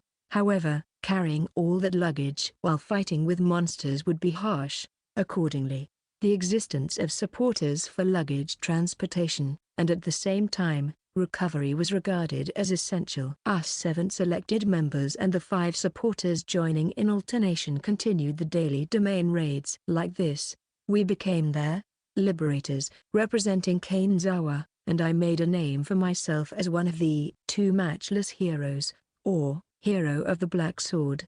Section. The 20th day after starting the liberation of a domain as a selection member. At last, the liberation of the first domain in Kainzawa was right in front of my eyes. In regards to combat prowess, I had nothing to criticize about the comrades forming a party with me. They killed monsters without hesitation and remarkably improved their techniques. However, there are a lot of times where our natures as human beings were incompatible with each other. Miyamoto Masakado, their silver hero and one of the 2 matchless heroes, like me, I believe that his hair, which has grown down to his shoulders, is quite long for a man. According to him, it doesn't look like a natural perm and it's a hair type that would be damaged in the ocean. I guess you could classify his looks as good-looking these days. His character is that of a playboy. Even though I'm put on par with him as one of the 2 matchless heroes, he is so frivolous that it makes me almost barf every time. His favorite phrase is "yay lol." Even more so when he's 4 years older than me, at an age of 22. Unbelievable. Next, Makino Yuya, a comrade who has stayed with me since I challenged a domain for the first time. This guy is a senpai too, but I don't have the slightest desire to call him one. In a certain way, that's a talent as well, I guess. Seemingly being on the same wavelength as Miyamoto, these 2 cause a stressful environment for me, who is the 3rd member of the vanguards. And a senpai. He's extremely clever and the brain of our party. There are times when he makes cruel decisions, but compared to the Miyamoto Makino pair, he is a comrade whom I can rely on.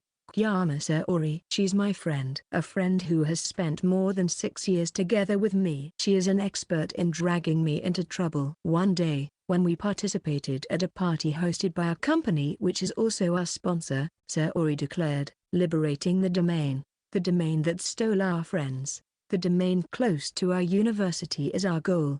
After being asked about our future objectives, then she looked at my face and bluntly asked, "Right, Reena?" Later on, Saori's declaration was transformed into being a declaration made by me, who enjoyed a high popularity on the news and in the net. As I couldn't fix the excessive fixation on me by society, I was swept along by the media. As a result of that, I turned into a tragic heroine aiming for the liberation of the domain that stole my friends. The 20th day after I started the liberation of the domain together with my comrades who are reliable as combat assets, but still untrustworthy as for their human natures, we arrived in the deepest part of a domain where we were awaited by an enemy calling himself Demon King. The one awaiting us there was a man in his late 30s who seemed to be rather unhealthy.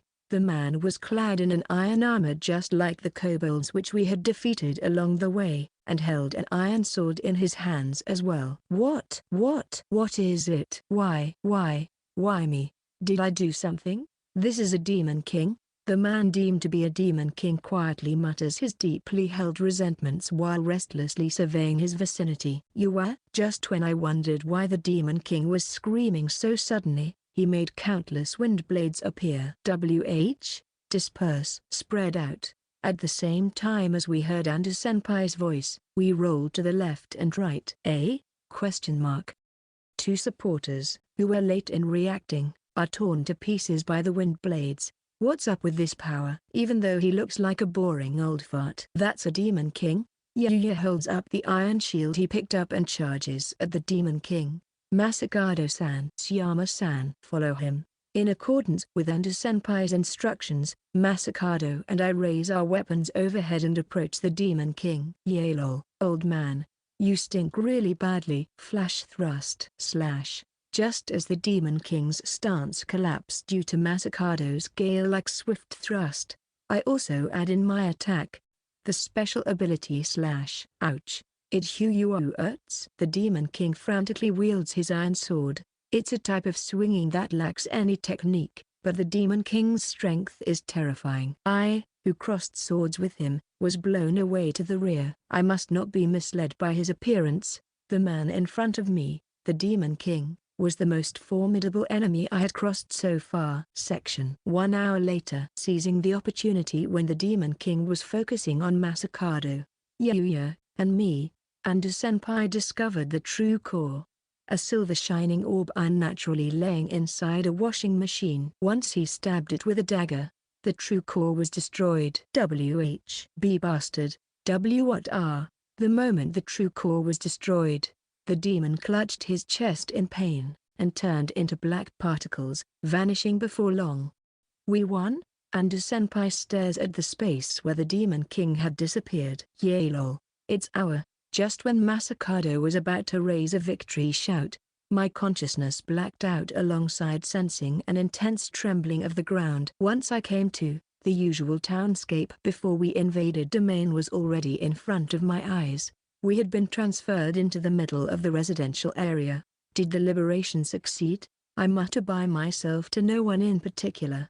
Probably. Saori replies to my monologue. It was liberated. We liberated the domain. Yay lol. We did it. For once, Ando-senpai let his emotions burst forth, and Masakado and Yuya follow up in delight. With a delay Saori, Ruriko, Imri-senpai and I let free rein to our feelings of joy. 2. Section. After liberating a domain in Kanezawa for the first time, our fame skyrocketed even further. We, who received support from companies, the government, volunteers, and various organizations, invaded one domain after the other. We also failed by being one step short of defeating the fairy Demon King, but 43 days after we liberated our first domain, we succeeded in liberating our fourth domain in Kanezawa. The next day, we set out to liberate the original target, which I had supposedly declared as such, even though it was actually Saori, my very first domain. Extra. Timeline. Chronological order. Year 20XX. Number of days since Shin became a Demon King in July 15th. A mail for an aptitude test is simultaneously sent to all of humanity. Chapter 1 to 2. July 16th. The Mastermind lectures about the World Salvation Project to Chaos. Chapter 3. July 17th. The humans chosen as Chaos become Demon Kings. Chapter 4 plus. First day. Domains, inviolable areas, appear all over the world. Popular name, Cataclysm. August 16th. The pseudo-peace of all domains comes to an end. Chapter 11. 30th day. There, revelation of the goddess, to the humans chosen as law. Side story Reena 1. August 19th. The university students led by Amdo invade Shin's domain. Chapter 12. 33rd day. August 23rd. Shin's celebration of his domain being constantly full. Chapter 15. 37th day. September 6th. Shin's level goes up to 2. Chapter 16 plus. 51st day. A part of his subordinates evolve. Monsters appear outside the domains. September 17th. Kanezawa's selection members liberate the domain. Side story Reena 5. 62nd day. September 18th. Shin's level goes up to 3. Chapter 20. 63rd day. Evolution to Demon King, Vampire. Chapter 21. Birth of the Bloodkin Chloe. Chapter 26. October 3rd. Canon surrenders to Shin. 78th day. October 25th. Start of Chapter 36. 100th Day. October 30th. Kanezawa's selection members liberate their fourth domain. Side story Reena 5. 105th Day. October 31st. Kanezawa's selection members invade Shin's domain. 106th Day. Chapter 36. 100th Day. After becoming a demon king, I spent my days diligently preparing for the looming attack by the heroes. Seriously though, isn't the human side too unfair? Chaos is at an overwhelming disadvantage, right? What is it? All of a sudden I gripe after I finish browsing the net for news. My daily routine. Did you see Yalol's SNS? That guy's already at level 13, you know? By Yalol, you mean their silver hero? I mean, didn't you also get to level 4 the other day? Shin-san? Yalol, who frequently updates his SNS, always posts about his level and the progress of his domain raids. No, wait. This ain't even in the range of being double my level. We're apart by more than 3 times the level difference. Well, humans level easily after all. By the way, what's your level, Canon? Once I ask her about her level, she quickly averts her eyes. Roll up your skirt. Kaya. Wait, I will talk. I will tell you, so please stop. Canon screams as she's rolling up her skirt, all the while blushing. So, what is it? Even though you can check the levels of your subordinates yourself. Roll up your skirt. I will say it. It's 9. Hey, please cancel the OA order. Still lifting her skirt, Canon tells me her level and raises hell more than twice of mine. I feel slightly depressed over the fact that my subordinate surpassed me in level so easily. That's the result of Shin-san working me to the bone. Not, it's only inevitable that as Demon King, you will have difficulty raising your level. Well, I do know that, but Canon, you defeated the same number of enemies I did, didn't you? Don't you think that's unfair? You say so, but me and the humans receive 1 BP each time we level up. Don't you get 5 BP because you're a demon king? If I consider it like that, my level converts into 20 human levels. Now that you mention it, you're right. Not to mention there are other growth factors besides levels, too. I felt better. Oh? You mean the special abilities? Shin-san, what's the rank of your spearmanship? I think. Recently, I grasped that the special abilities related to weapons such as spearmanship grow through training. As a result of piling up on training, I acquired spearmanship, without taking anyone's ability through absorption. Rank E, huh? It looks like you will obtain a new special ability once it becomes rank C. Huh? Really? Yes. Didn't I tell you? Canon, the self-proclaimed strategist, or as I call her, Google-chan, has an extremely high knowledge stat. There was a lot of knowledge unknown to me that she revealed piece by piece after the topic about it crops up accidentally like this time. Definitely not. Well, it's fine. Anyway, according to Yalol's SNS, they seem to have high chances to liberate the domain they're currently tackling. Yalol's group, the party of Kanezawa's great hero Sama, has the achievement of having liberated 3 domains so far. So that means, ultimately, Canon swallows and mutters with a nervous expression, it means that the great hero Sama party will attack my domain very soon. The hero party declared that they would liberate my domain once they liberated 3 domains other than the one they had freed at the very beginning. If possible, I wanted to raise my level to 5 before their attack, but, I wonder, is it impossible after all? Man, what a pain in the ass. While reproachfully muttering this about the hero party that's liberating domains at a high pace, which goes beyond my original expectations, I personally headed out to repel the invading humans. To do all I can right now. Section. Most recently, 1 out of 5 parties among the invading humans were annihilated. Those dead parties were the humans that had the bad luck of facing me personally. Basically, I have no intention of allowing any human that sees me return alive. In modern society, where information spreads so easily across the net, a slight information leak can prove to be fatal. If you put together the information circulating on the net, you will find that the weak points of Demon King, Vampire, have already been exposed. Some retarded Demon King, Vampire, fought the humans on an outside type terrain during daytime, and was utterly defeated. Why battle on an outside-type terrain? Just be a good boy and seclude yourself indoors. In the end, the humans speculated him to be a vampire and ran tests with weapons made out of silver, which is considered a vampire's major weakness.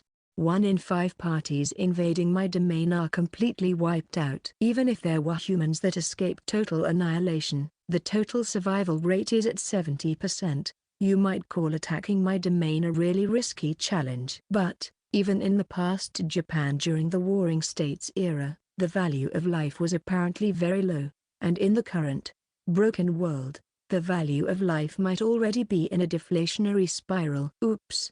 I suppose the invaders will show up any time now. The intruders appeared in front of the stairs leading to the 3rd floor, where I'm awaiting them. Since I ordered my subordinates to go easy on them, all 12 intruders were still safe and sound. Welcome to my domain. I undo darkness veil and greet the invaders. It has no particular meaning. It's just an act! Exclamation mark.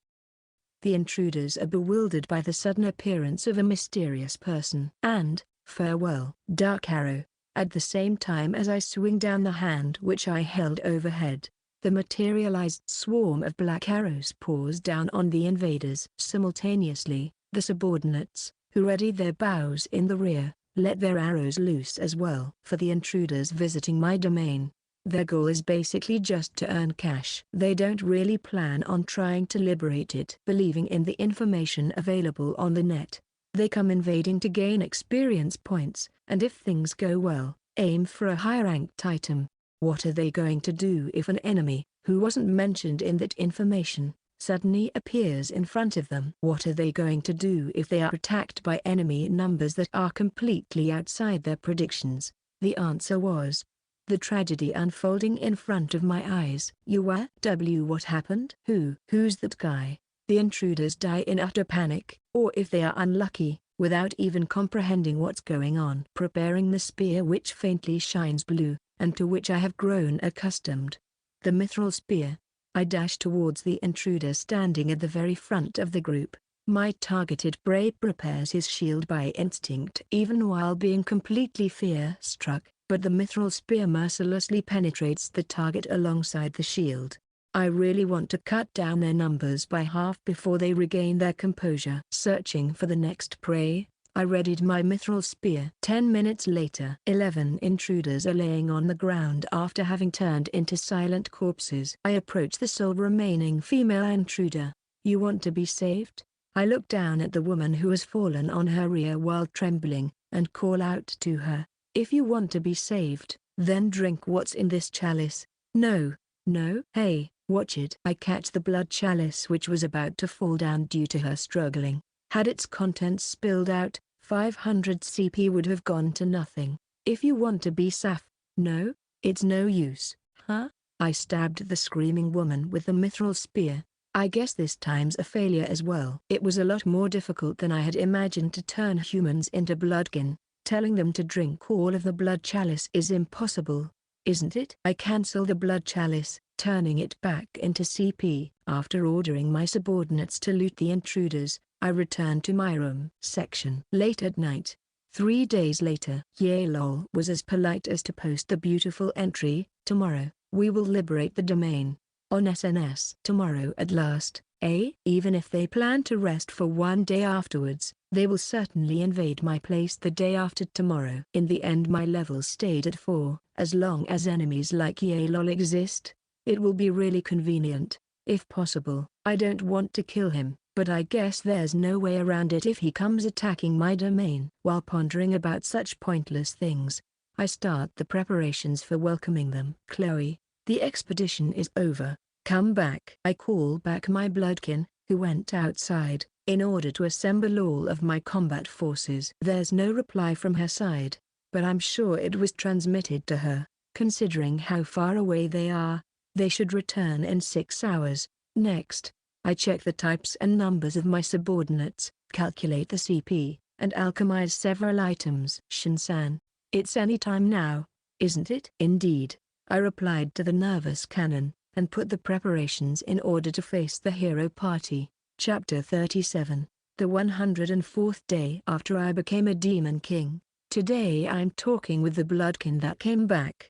Having returned deep in the night yesterday, what surprised them the most was the major transformation of the domain. There's decent food, Sue. Is this a dream, Sue? The one that's shocked like that is Blue, a goblin fighter who wears a crude, blue-dyed helmet. A senior subordinate. Even Silver, the kobold knight, whose whole body is clad in a full set of the Silver series, feigns taciturnity, but her tail energetically swung left and right. Master. Such kind treatment for us lowly creatures. I'm truly a really blessed person. Chloe, a dark elven beauty that thanks me with tears streaming down her cheeks while looking at crude huts that seem extremely close to falling apart at any time. Her belief in me is somewhat too much to bear sometimes. Even Hope, the remaining bloodkin, let his emotions show by smiling happily. I guide my bloodkin, who had achieved considerable accomplishments, to a shabby hut with 4 stories in the residential area. Seeing as my subordinates offered me their cultivated food as means to show me their appreciation, it appears the result was tremendous. According to Canon, something similar to loyalty also exists among the subordinates who are monsters. They will never betray me, but since I heard that they will work beyond expectations if their loyalty is high, I pampered them while keeping it at a level where they won't get attached to me. Well, there's also the example with Canon's former bloodkin, Gob Futo. If I compare him to Blue, who is also a goblin. Blue. What? If I was to be in a critical situation, would you sacrifice your life to save me?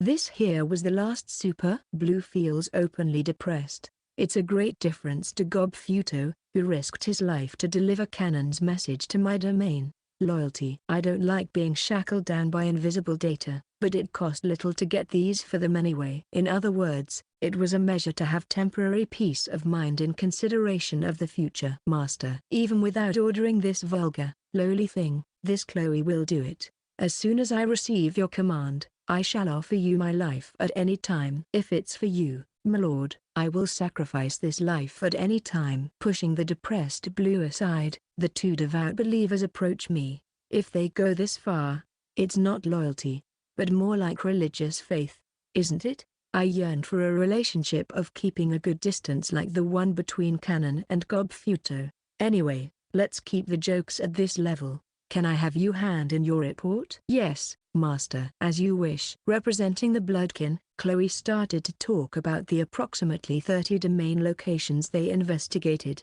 There are 55 domains left in Kainzawa, including mine. I will guess the type and level of the Demon King based on the types of enemies that had appeared.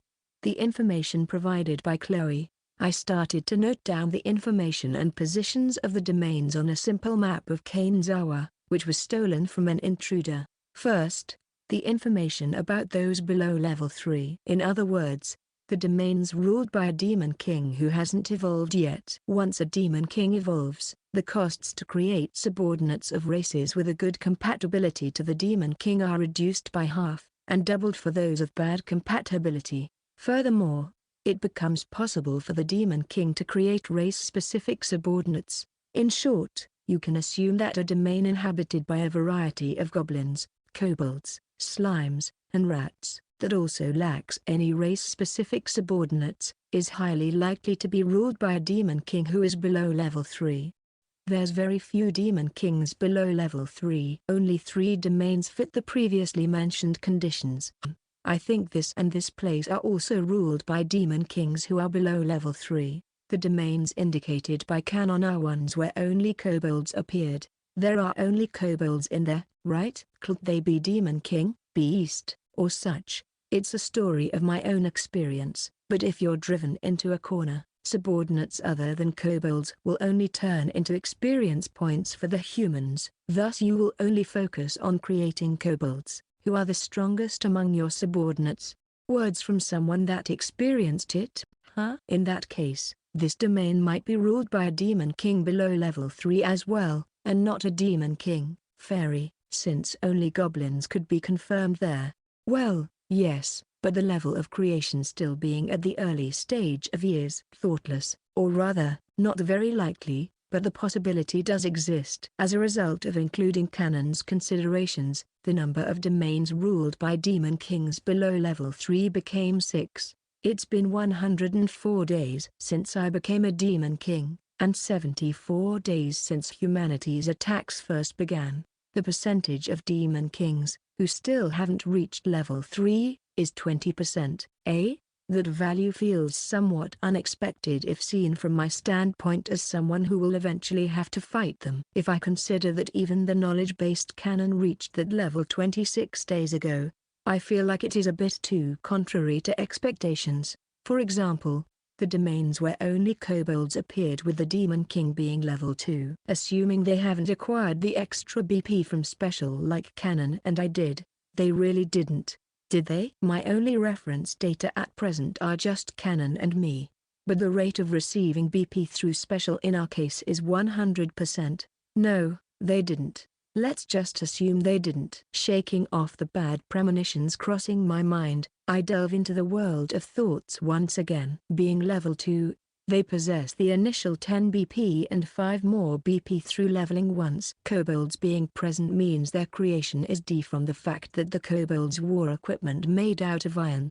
It's clear that alchemy is D or above. In order to raise a stat from E to D, you need 2 BP. In summary, with just those 2 stats they have already spent 4 BP. Chloe, were the kobolds appearing in this domain fully equipped with iron items? Yes. In front of the stairs continuing towards the second floor, there were 3 kobolds equipped with iron items with the same composition as Silver's equipment. I linked together the information provided by Chloe inside my head, the same composition as Silver's. In short, a set consisting of weapon, shield, helmet, and armor. If all of the items are made out of iron, it has cost 40 CP to alchemize them. When it comes to subordinates that are important enough to be given a full set of equipment, wouldn't you at least give them a little better items? At Alchemy C, there's the Black Iron series for 50 CP, and at Alchemy B the Silver series, as worn by Silver, which cost 100 CP. These options exist. In the first place, 105 days since becoming a Demon King have already passed. For the only decently equipped subordinates to be kobolds, and for the alchemized items to only be of the Iron series, aren't they too wasteful with their CP then? In short, I can assume that these demon lords have kobolds as the strongest subordinates they can create, and the Iron series as the strongest items they can alchemize. I guess that makes it clear that their creation and alchemy are both D. What can they do with the remaining 11 BP, then? To level up a stat from E to C, you would need 7 BP. In other words, the most natural outline would be to raise one of body, mana and knowledge up to C, and raise the remaining 2 entries to D. I continue guessing the other party's abilities from the obtained information. Next, I started deducing the Demon King's races based on the appearing monsters. This part is simple compared to the previous assumptions. You might as well call it confirmed information rather than deduction. The knowledge-specialized canon knew the specific subordinates that can be created depending on the evolution race of the Demon Kings, although only up to C. Demon King, human, nun. Demon King, Ani, little devil, ogre. Demon King, demon, imp, gremlin. Demon. Demon King, elf, sylph, dryad, elf. Demon King, dwarf, gnome, troll, dwarf. Demon King, slime, poison slime, magic slime, metal slime. Demon King, beast, saber-toothed tiger, werecat, hellhound. Demon King, fairy, red cap, pixie, dryad. Demon King, vampire, giant bat, ghoul, lycanthrope. Demon King, dragon, lizardman. Demon King, fallen angel, gargoyle. The trend is for the race-specific subordinates to have outstanding abilities in comparison to the consumed CP. If one possesses a normal thought pattern, they will release a great number of them into the domain. I add the races of the Demon Kings at the domains noted on the map based on the spawn information obtained by Chloe. As a result, the breakdown of the 24 domains that were investigated: 0 Demon King, human, 4 Demon Kings, Ani, 5 Demon Kings, demon, 3 Demon Kings, elf, 2 Demon Kings, dwarf, 3 Demon Kings, slime, 3 demon kings, beast, 3 demon kings, fairy, 1 demon king, vampire, 0 demon king, dragon, and 0 demon king, fallen angel. Unexpectedly, the distribution is all over the place. Or rather, what's the evolution conditions for the dragon and fallen angel types? Those are the only 2 races I can't help you with either. According to the information I heard from Canon, the evolution conditions are, Demon King, human, none. Demon King, Ani, body must be C or beyond. Demon King, demon, mana must be C or beyond. Demon King, elf, knowledge must be C or beyond. Demon King, dwarf, alchemy must be C or beyond. Demon King, slime, must have created more than 100 subordinates of the slime type. Demon King, beast, must have created more than 100 subordinates of the beast type. Demon King, fairy, must have created more than 100 subordinates of the fairy type. Demon King, vampire, not allowed to take a single step outside their own room for more than 30 days. Demon King, dragon, unknown. Demon King, fallen angel, unknown. In that case, the troublesome ones are the Ani and demon domains. I think Chloe's party departed on an expedition for an extended period of more than 30 days, but not all of the participating subordinates returned alive. All of the 4 bloodkin returned safely, but of the subordinates they took along, 1 kobold, 1 goblin, and 1 dark elf died on the way. All of their deaths were caused by attacks from demon kings who came attacking while they were in the middle of investigating a domain. The goblin and the dark elf were killed by a demon king who evolved into a Nani. The kobold was killed by a demon king, demon. The former very likely has body at B, the latter mana. Both of them were demon kings that specialized in strengthening themselves. It looks like the abilities will be drastically enhanced per rank up. Come to think of it, 17 BP are necessary to raise a stat from the initial E to B. Just raising it from C to B requires 10 BP. In other words, it produces the necessity to spend 2 level ups worth of BP on it. The monsters that spawned in their domains were weak. The equipped items were lacking, too.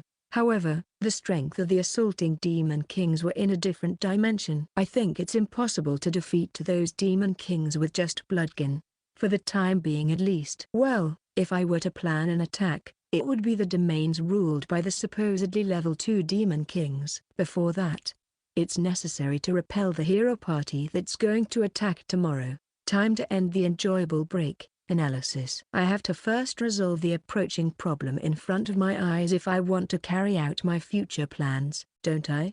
I informed my subordinates about the strategy to face the hero party. Section. The 105th day after I became a demon king. Just moments ago, the hero party, which is officially recognized by Kainzawa, liberated their 4th domain within the city. The humans held a liberation celebration on the freed soil. Starting tomorrow, we will begin the liberation of our 5th domain. All of our followers, please root for us. Yelol. Miyamoto Masakado posted the above-mentioned words on SNS together with a picture of him looking very triumphantly. That means we're safe for today, huh? If they launched a surprise attack today, with this SNS post actually being an ingenious trap, I would need to reassess Yelol, but I'm pretty sure it won't come to that. Our side's preparations are in order. As lead up for tomorrow, I decided to grant the key subordinates plenty of rest, not needing any sleep or food. I continued simulating tomorrow's interception in my room. Chapter 38. 106th day after I became a demon king. Just as they had declared, Kainzawa's officially recognized hero party appeared in my domain. The heroes began their invasion from the entrance of the 1st domain. At present, my domain is composed of 4 floors. However, given that the 4th floor, underground floor 4, is set as an outside-type terrain and residential area, it's only possible to repel invaders until the 3rd floor. I have specifically transformed my domain into a special anti-hero party dungeon to welcome them. The concept of the 1st floor is exhaustion of the mind. The deployed subordinates are just giant bats and rats, whose numbers have been increased excessively. Half-baked combat forces will be no more than a waste of CP. Furthermore, It's quite possible that it would instead boost the hero party's confidence. Giant bats that actively unleash ultrasonic waves from the sky. Swiftly moving rats that focus on running around meaninglessly on the ground. And traps that were set up in great numbers at surprisingly low costs while freely spending DP and CP. Wooden arrows that don't have the aim of causing injuries or casualties, but only exist as harassment. And I believe that the poison arrows traps that have been laid out with a rate of 5% will wear down their mental durability at an even better pace.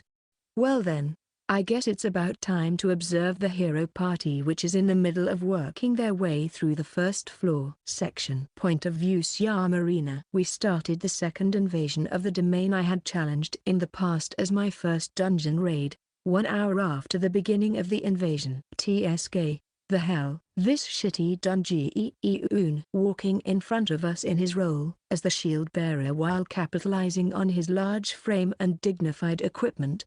Yuya angrily shouts out of irritation.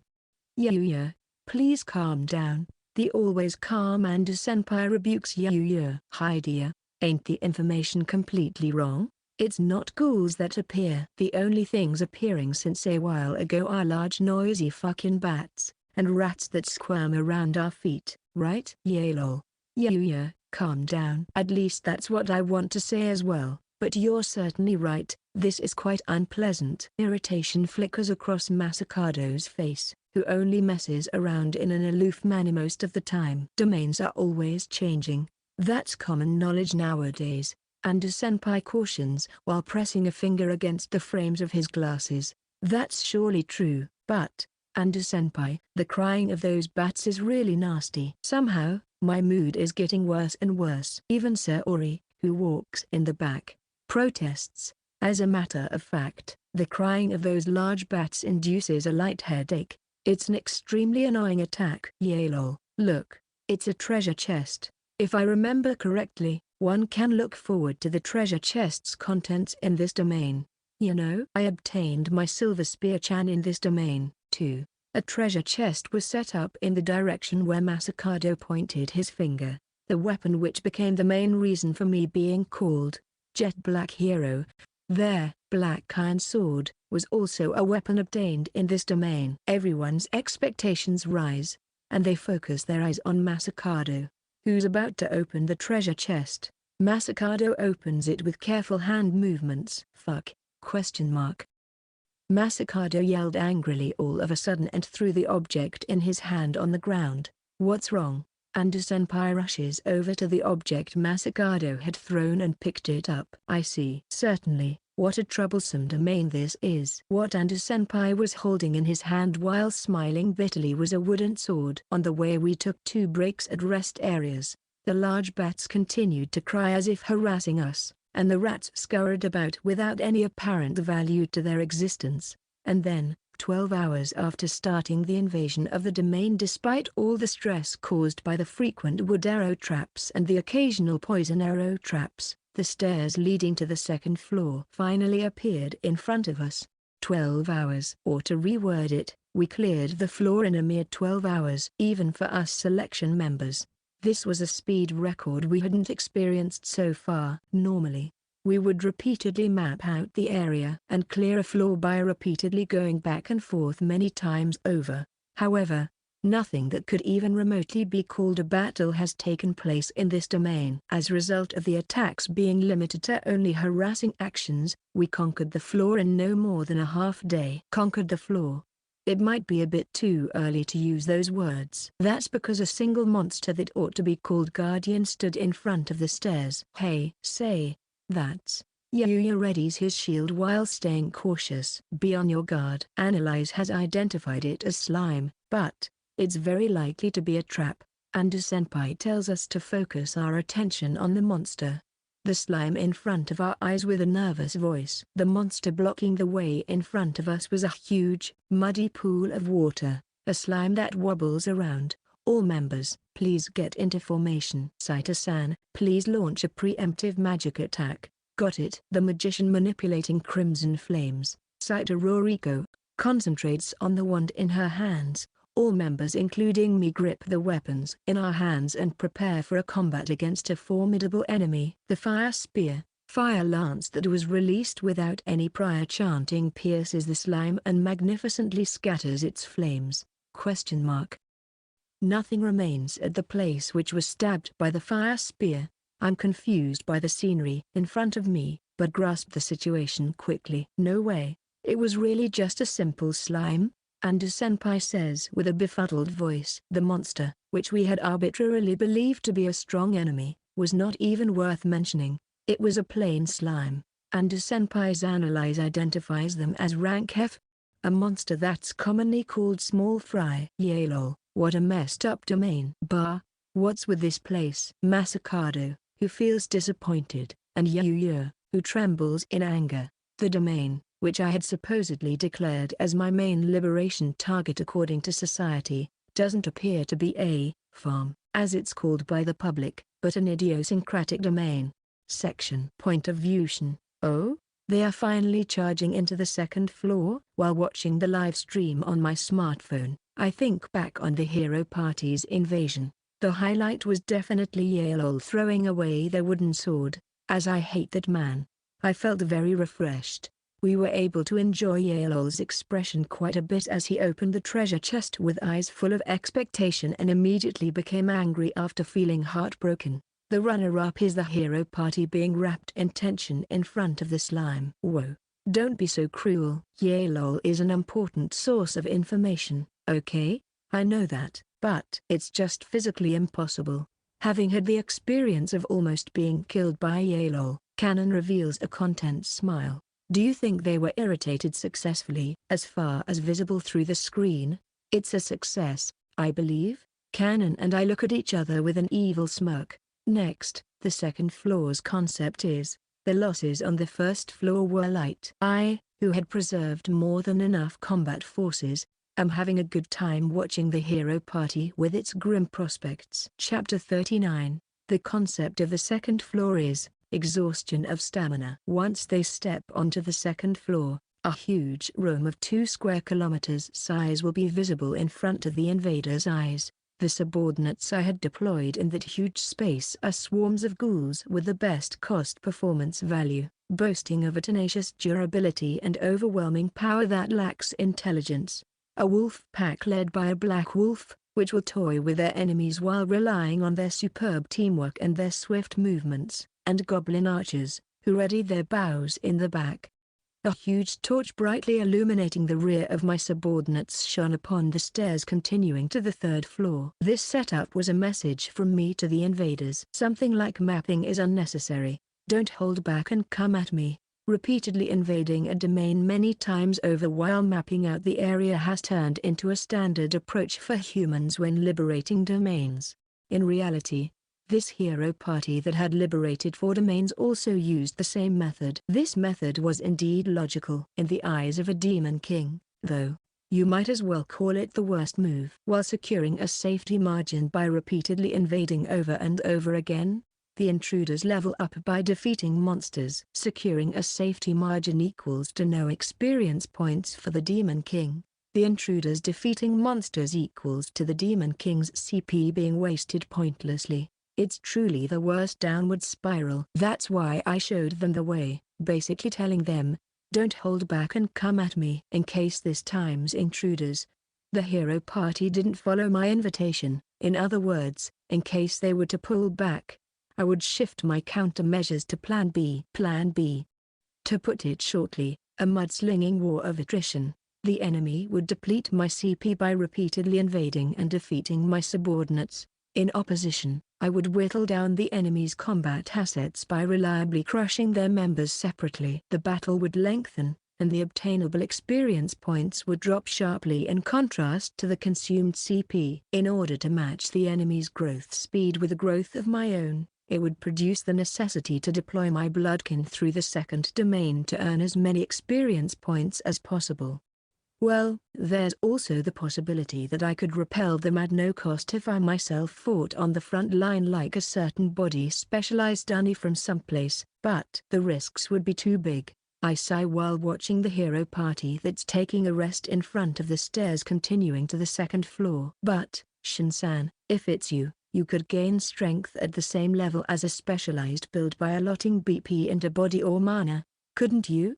Canon asks me. Yeah, but if possible, I'd like to keep saving my BP to raise creation to rank B, you know? I have saved up the BP I gained when I reached level 4. The reason is to raise creation from C to B. Well, depending on the situation, I guess I might have to raise body. Stopping the idle chat, I return my focus to the live stream of the hero party reflected on the smartphone. The path. Kane's hours officially recognized hero party chooses. Section. Point of view Siam Arena. After we took a short break, we descended the stairs leading to the second floor. Huh?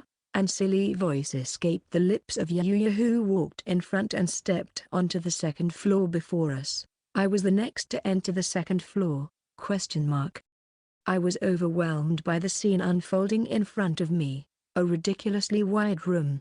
I wonder, what's its width? Once I look to the left, I can faintly see the wall in the distance. I think it easily surpasses 1 kilometer in distance. Even when looking to the right, it's the same. The length is even bigger. 2 kilometers? No, it's probably a little bit more. Countless monsters wandered around within this overwhelmingly vast space that lacks any obstacles or passages.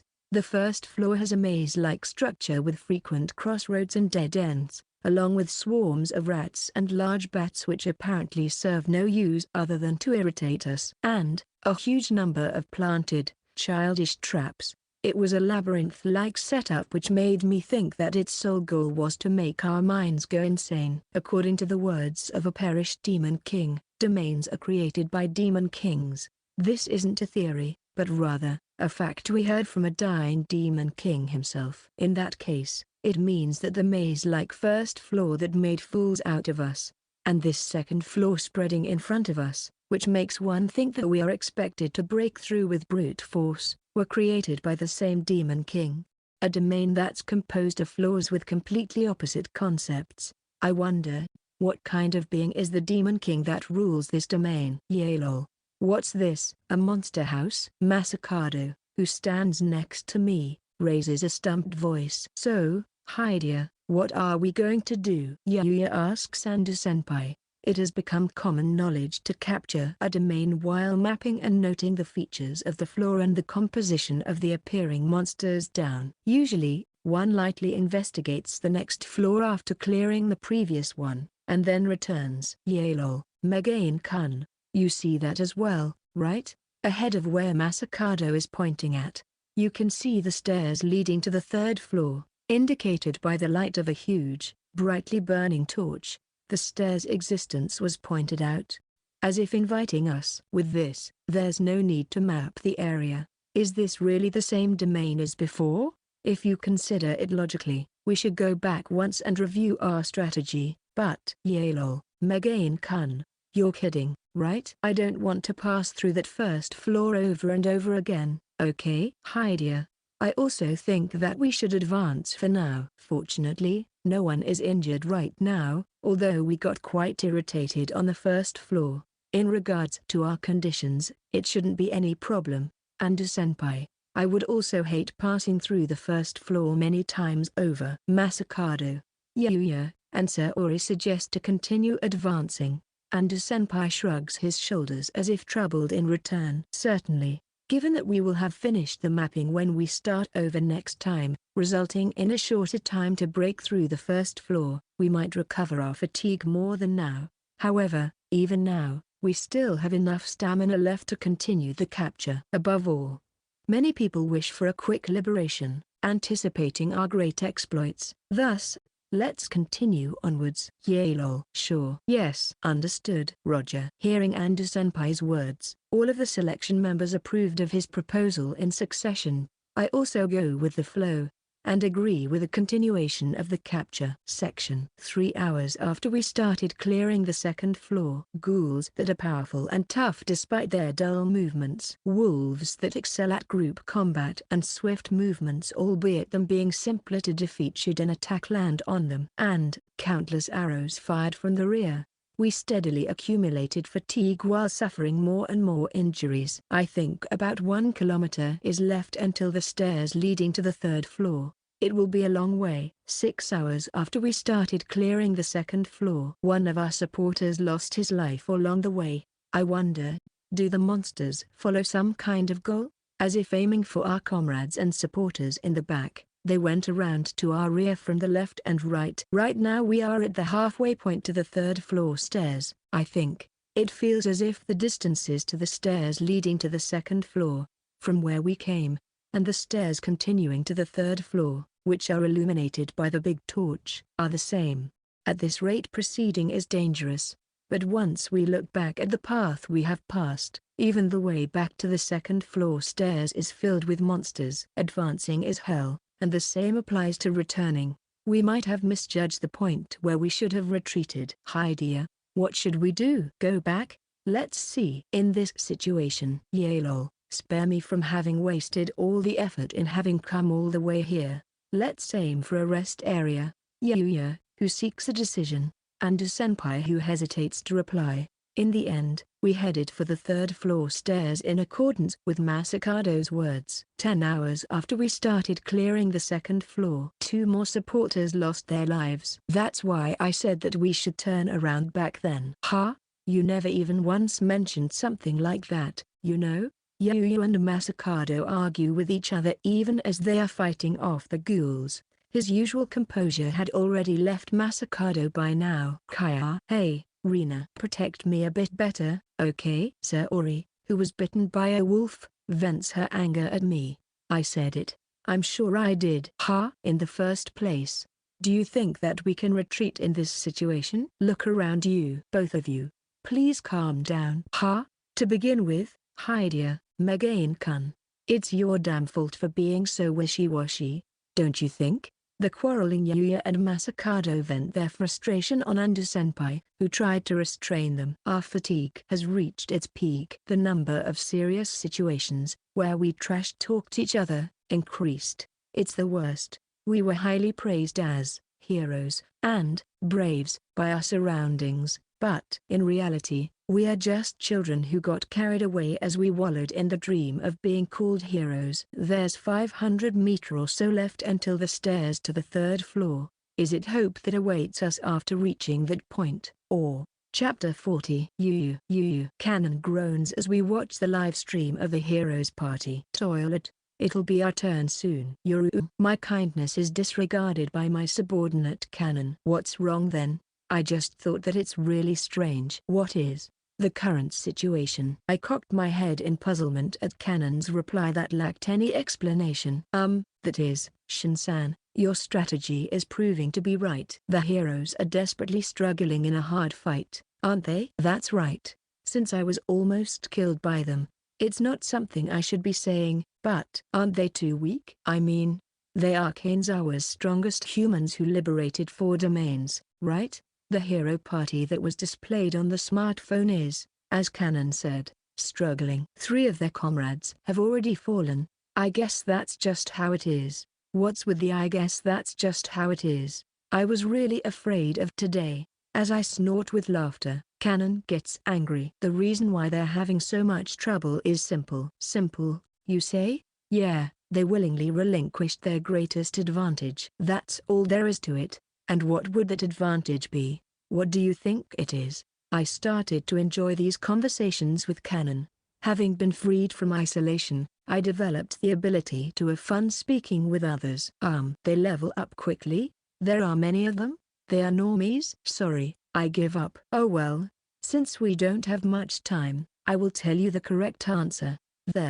Humanity's greatest advantage lies in their multitude of options. I think. Options, you say? Canon tilted her head in contemplation upon hearing my words. They have many alternatives. For example, it would have been possible for them to decide to withdraw from my domain. Even if I held them back with don't go back, they would retreat, right? After all, the option of retreat doesn't exist for us. Yes, it doesn't. Furthermore, they get to choose the domain which they will invade, and they can do so whenever they like. In contrast, We can't choose the humans that are going to invade. Once I shift my eyes towards her while telling her the correct answer, Canon completes the words I wanted to say. Correct. In other words, we can't do anything but wait for humans to invade. When? How? Who? How many? We don't even know whether they'll come. We can only wait. Moreover, the source of our combat assets, CP, is limited. Now that you mention it,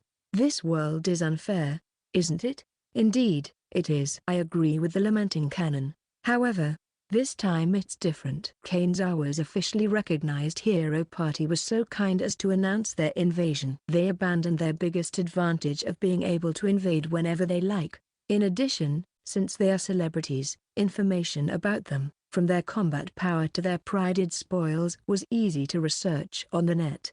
I wonder, wouldn't it have been better for the humans to confiscate all net devices from Yalol, who diligently updated his SNS? But, as long as there are companies, or put another way, sponsors, that support the other members as well, an exposure beyond necessary would be demanded. In short, as long as you can grasp their combat power along with the date and time of their invasion, it's just about preparing countermeasures, right? As a matter of fact, had the hero party come invading without warning, I think many of my subordinates would have become their experience points, and I would have suffered serious losses. I see. Oh, the hero party will be arriving at the 3rd floor any time now. Canon, begin the preparations. Yes. There's around 500 meters left until they arrive at the stairs leading to the 3rd floor. I think it will take them approximately 1 hour. I start the preparations to greet the hero party section. Alongside the deployed subordinates, I'm silently laying in wait for the hero party that will appear in a little bit. The concept of the 3rd floor is surprise attack. What awaits the hero party that will proceed into the 3rd floor is a long passage wrapped in silence. At the end of the passage lies a small room which uses a floor material that's obviously different from the other places. A rest area. A taboo place for those of us belonging to chaos. A place that we can't enter had been set up there! Exclamation mark. The echoing voices of people reach my ears. Yalol, look at that. Hey, that's a rest area, isn't it? I can hear the voice of Yalol who kicks up a fuss with an excited tone. So we can take a break at long last? Let's reorganize our plans at the rest area. I'm bummed out. What's audible afterwards are the mixed and tired voices of men and women. Their delighted voices get closer together with their running footsteps. Alongside a careful selection of subordinates, I hide in a side passage extending to the left and right, which are created slightly in front of the passage continuing to the rest area. Teams A, K and X get ready. Team A, a range assault unit composed of only goblin archers. Team K, a range assault unit composed of dark elves, who specialize in magic, led by Canon. Team X, the priceless unit composed of dark elves, who specialize in archery, led by Chloe. Fire. I have instructed Teams A and K to randomly shoot at the hero party without discrimination. Yalol, let me reward your achievements so far with my strongest combat asset. 10 dark elves belong to Team X. All of them made an effort to practice archery every day. The name of the arrow, which all of them hold in their dominant hand, is Lunatic Arrow. The order I gave Team X is to snipe Yalol. While countless arrows fired by Team A pour down and countless spells unleashed by Team K sweep over the hero party, the 10 arrows filled with bloodthirst pierced into Yalol, who's running at the front. It's very likely an overkill. The 10 released A-rank arrows easily snatched away the life of the hero, Yalol, that held a silver spear which threatens my existence. Exclamation mark. What happened? The hero party falls into panic after being struck by despair, right in front of hope. The rest area. Teams B and S, Assault, Team B. Elite subordinates equipped with high-grade items and led by Blue, and Team S, Kobold Knights equipped with high-grade items and led by Silver assault the hero party. Team H, a group of ghouls led by Hope, has been instructed to defend the rest area to the last. The panic of the hero party gets worse upon being attacked by a group of monsters who wore higher ranked equipment than themselves. Only I conceal myself with darkness veil and slip through the hero party that had been forced into a melee. Darkness veil doesn't have a stealth ability that completely erases my presence. At most its effect was to make my presence exceedingly thin. However, because they'd succumbed to panic, they never noticed my existence. I easily made my way to the back of the hero party. I put strength into my dominant hand that's grasping the mithril spear, and stab it into the heart of my target. The female intruder casting fire magic from behind. With a line of blood flowing down from her mouth, the woman slowly looked over her shoulder and then collapsed on the spot. Kyra, the female invader specialized in healing magic, notices her fallen comrade and the being that defeated her, and screams! A man, who had readied his bow, falls onto his backside while trembling once he meets my gaze. The last two supporters attempt to escape in panic. I focus my attention on the man who had fallen down, and snap my fingers. Dark induction. Once the man's head is covered by a black fog, he stands up with vacant eyes and shoots an arrow, piercing the right leg of the woman resolutely wielding her black iron sword. There, hero of the black sword, with her right leg shot. There, hero of the black sword, looks at the shooter as if she'd seen something unbelievable. Just what did I? That man who'd recovered his sanity, throws away the bow in his hands while trembling all over his body. It looks like dark induction takes effect easily if the target is ruled by fear, but its duration is short if the other party is a human, I guess. While disappointed at the effectiveness of dark induction that came to an end quicker than imagined, I stabbed the man, who threw his bow away while screaming as if he was broken, with my mithril spear. The battle has been decided. Wait. The hopes of humanity referred to as heroes, escape towards the stairs returning to the second floor, all striving to be first. Wait. There, hero of the black sword, who was delayed in her escape because of the leg injury, stretches out a hand, asking for help from her comrades. Shut up. All of it is your fault. Don't get me involved in Reena's selfishness. Cheers were held at the hero of the black sword. In response, my subordinates are scrambling forward to deliver the finishing blow while keeping my eyes on their hero of the black sword, who had resolved herself for death. I pondered how I should deal with the hero party that escaped.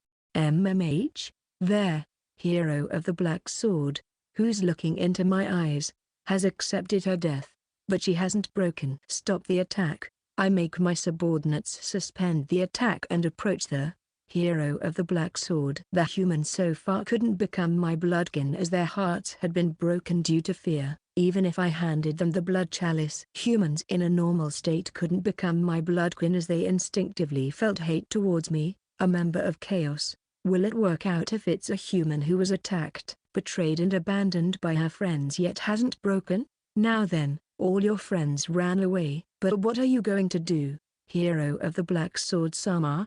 I smiled while looking down at her. Chapter 41. The woman in front of me. There, hero of the black sword, who's trembling while holding her right leg, glares at me. Didn't you hear me, hero of the black sword, Sama? Your friends ran away, so, what are you going to do? Kill me. Here? Are you a female knight? No wait, that's for when the opponent is an orc, aka pig, right? What? I'm a vampire. I unintentionally raise my voice with an angry yell! There, hero of the black sword, shivers, startled by my abrupt shout. Oops, sorry. Kill, you say? In other words, you want to die? Demon King, you bastard, what are you trying to say? What do I want to say? That I want you to become my bloodkin for the sake of my future endeavors. Attacking the domains ruled by other demon kings, I need bloodkin that can serve me as combat assets. Bloodkin are, in a certain sense, subordinates. Canon's actions proved that subordinates are unable to disobey me. That's exactly why I genuinely want to add the woman in front of me. There, hero of the black sword, to my combat forces. However, even if I tell her all that directly, my wish likely won't come true. Those eyes of yours haven't given up on survival. What do you, who's been seized by despair and anger. Desire revenge against your comrades who betrayed you, revenge against your comrades who abandoned you, or revenge against me who killed your comrades? It would be ideal if her reply is the former. If it's the latter, I will try a different approach to persuade her. What do you want me to say? Isn't it you guys' objective to destroy humanity? In that case, hurry up and kill me. You just have to accomplish your objective by killing me. I ponder about the meaning behind the words spit out by the hero of the black sword. My objective is the destruction of humanity. My objective, according to the mastermind, my goal isn't just the destruction of humanity, but also to overthrow all the other demon kings. But, to be precise, that's not my objective. It's the objective of the mastermind's world salvation project. My objective is to survive. If possible, I want to survive while enjoying my freedom. Well, I won't deny that destroying humanity is a method to accomplish that goal. But my objective is survival. Aren't you misunderstanding something here? What are you saying? Survival as a goal. Are you in any position to say that while stealing the lives of so many people, there, hero of the black sword, roars, while stealing the lives of so many people? Yeah. If I include those I ordered my subordinates to murder, I'm sure it easily surpasses 100 people. Having said that, I have an objection. I won't deny that I stole the lives of many people. However, that was legitimate self-defense. Self-defense, you say? Indeed, with a certain day as the turning point. I was locked up inside this domain. I can't go outside my domain. And every day humans are invading in order to kill me. I killed the humans for the sake of my own survival. This is legitimately called self-defense, isn't it? There, hero of the black sword, stays silent. I didn't go to the humans to kill them. I killed the humans that came to kill me in order to survive. Am I not even given the right to live? Hero of the black sword, what would you have done? Would you sacrifice your life to an enemy that has come to kill you without even knowing the reason? That's even we, for the sake of surviving. Doubts start to color the eyes of the hero of the black sword. Chance Canon, make their hero of the black sword feel pity for you. Having received my order, Canon's body suddenly trembles and she approaches their hero of the black sword. Do you remember me? Canon calls out to the hero of the black sword while smiling awkwardly. Wow, a monster talked? There, hero of the black sword is surprised by the Japanese words coming out of Canon's mouth. I'm a former demon king who ruled over the domain in the district. You don't remember? The one we invaded? That fairy demon king? But your appearance has been cornered by the heroes. You guys. I resigned from being a demon king and sought Shin-san's protection. My ordinary life of happily living together with Goblin-san, Kobold-san, and Wolf-san was ruined by you guys. Canon spins her words while making sure to speak with a feeble voice. Even us demon kings were originally humans, just like you guys! Hearing Canon's statement, there, hero of the black sword's eyes widen in shock. Humanity doesn't know that us demon kings are former humans? So that's what was meant by the memories of all humans being erased. However, Canon is really skillful at enticing sympathy, coupled with her cute appearance as a pixie. There, hero of the black sword, is on the verge of giving in, isn't she? One day, I suddenly became a demon king after waking up and was locked up in a domain. There I quietly lived together with unique creatures, the ones scorned as monsters by you guys. What's so wrong about that? I killed the invading humans for the sake of saving all the monsters. My friends, if you apply the humans' laws, that's probably a crime. However, I don't regret those deeds. Even as a former human, if I remember correctly, a demon king we defeated said, "We're all humans, aren't we?" while he was on the verge of death. However, I believed it to be an unsightly way of pleading for his life. There, hero of the black sword, mutters with a fading voice to no one in particular, "Does it look to you as if we are currently begging for our lives?" That's. Then I want you to tell me. Vampire Demon King, what do you want me to say? What do you desire of me? Who's going to die? There, hero of the black sword, asks me while shedding tears. Oh? Her way of addressing me has changed. 1. Is it the finale of the persuasion at last? The words I'm going to say to her from now on are really crucial. Do I pull her in as bloodkin while lining up one lie after the other? Or do I demonstrate my sincerity by telling her the truth? If you believe that you're going to die, how about making a fresh start in life while believing that the old you died here? In order to gain some time to think, I hurl a frank statement at her with the intention of it being a light jab.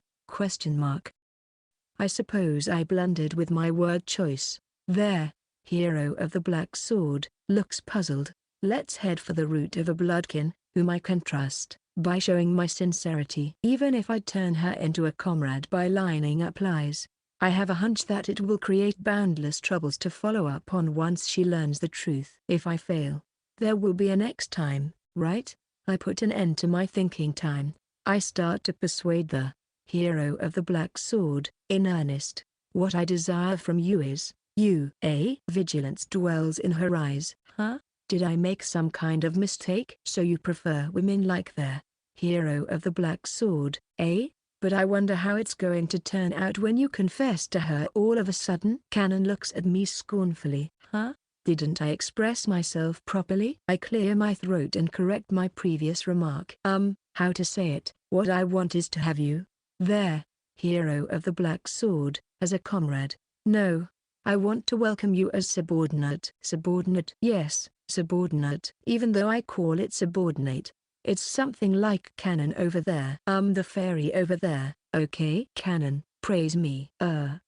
Shin-san is gentle. If you ask him, he will even give you a home. It's close to self-sufficiency, but you won't lack food. He wrecks his brain a bit too much, but you can rely on him. However, skirts. Be silent, Canon. It's just my imagination that her way of praising feels somewhat out of place, even though an order from a demon king to a subordinate should be absolute, right? It looks like it's necessary for me to have a proper talk with Canon. Well, that's the kind of frank relationship it is. The wariness doesn't disappear from there. Hero of the black sword's eyes. To be honest, once you become my subordinate, it will definitely result in occasions where you will have to fight. Kill humans. In addition, I also plan to ask you to invade other domains. By no means can you call it a safe environment. To show my good faith, I talk honestly about the demerits. However, neither I nor my subordinates will stab you in the back. My subordinates won't run away while leaving you behind. That much I will promise you. A precious bloodkin for whom I expended all my CP. Moreover, I will never forgive a subordinate who escapes while abandoning the hero of the black sword, whose turning into a bloodkin is so difficult. I sincerely tell her the truth. There, hero of the black sword, twists her face in pain. How about it? Won't you help me? Won't you help Canon who was persecuted by you? If you're going to help us, I'd like you to drink up all the liquid inside this chalice, I tenderly say, squatting down in front of her and handing her the blood chalice. This is. The eyes of the hero of the black sword focus on the blood chalice she took from me. However, you won't be able to go back once you drink this. You will become my subordinate and humanity's enemy. If she throws away the blood chalice which I created with all my CP, I will give up on her becoming a bloodkin and kill her, and I will also stop trying to turn humans into bloodkin for a while.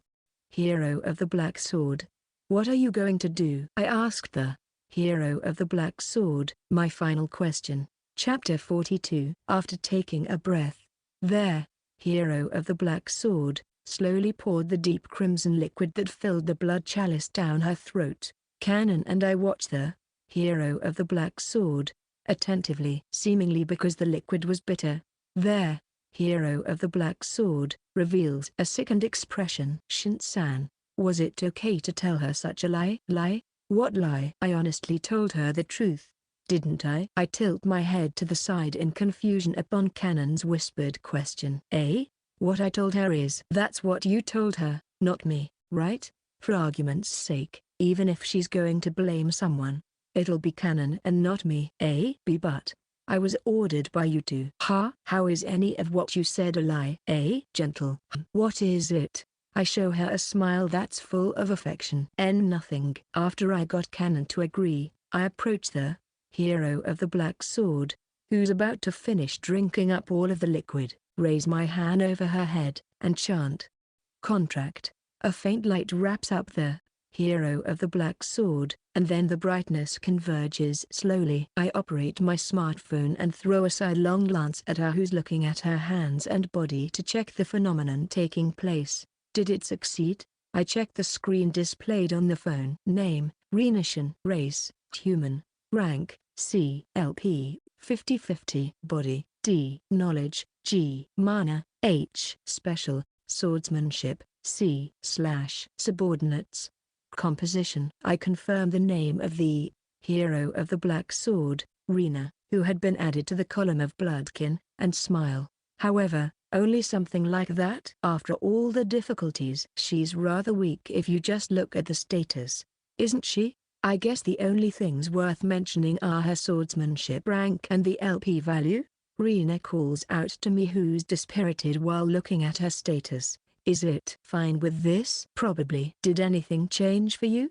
Let's see. If I must say, I feel like my hatred towards you, a demon king, has faded. Reena answers carefully, obviously groping for the right words. According to Canon, humans instinctively harbor feelings of hate towards demon kings. I guess it's some kind of brainwashing initiated by the mastermind. Did that feeling disappear because she became my bloodkin? Having said that, what interests me are the words "has faded," as it seems that she has said that unconsciously. It looks like her feeling of repulsion towards me isn't completely gone either. She's someone I turned into a subordinate at great pains. I think I should build a friendly relationship with her. The first step towards the goal is an introduction, I suppose. Once again, or better yet, nice to meet you. I'm Shin.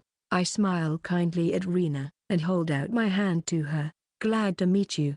I'm Reena. Going by my standing, I'm to call you Shin-sama. Even while being bewildered, Reena grabs my hand and squeezes it. Just call me Shin, or like Canon, Shin-san. Whatever you like. No need to speak formally either. Okay. Then I will call you Shin. I don't mind if you call me Reena. Best regards. Reena. The woman formerly known as Hero of the Black Sword showed me a smile for the first time. Huh? I feel like your attitude is completely different from the time when I became your subordinate, but that's just my imagination, right? Someone who applied to become my subordinate on her own accord, and someone who became my subordinate because I wished for it. It's inevitable that there will be a difference in treatment. I splendidly ignored Canon's voice coming from behind me. Having exchanged light greetings with Reena, I recall there's still some loose ends. What happened to the members of the hero party that ran away? After excusing myself from Reena, I operate my smartphone and check the live stream. There are 3 survivors in the retreating hero party, with the largely built man in the lead.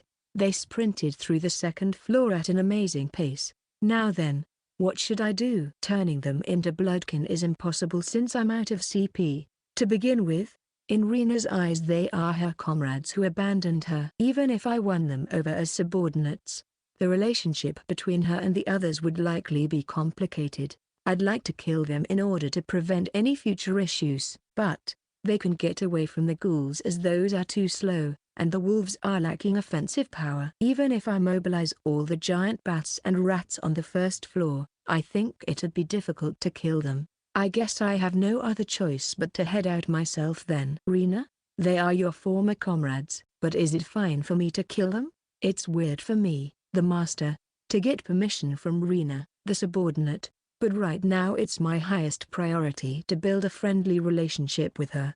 That's having become a subordinate, I can't really say anything. I entrust it to you, Shin. Reena mumbles her answer with an expression full of mortification. I see. They're enemies who trespassed into my domain. I will kill. Wait, you won't give those people the option to become your subordinates? I was about to transfer after informing her of my decision, but I'm held back by Reena. Theoretically I can do that, but in the end it's impossible right now.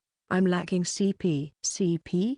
Okay, I don't get the meaning behind your words, but I comprehended that you can't offer those people that option. Sorry for stopping you. Being seen off with Reena's powerless voice as she looks down. I transferred. Section.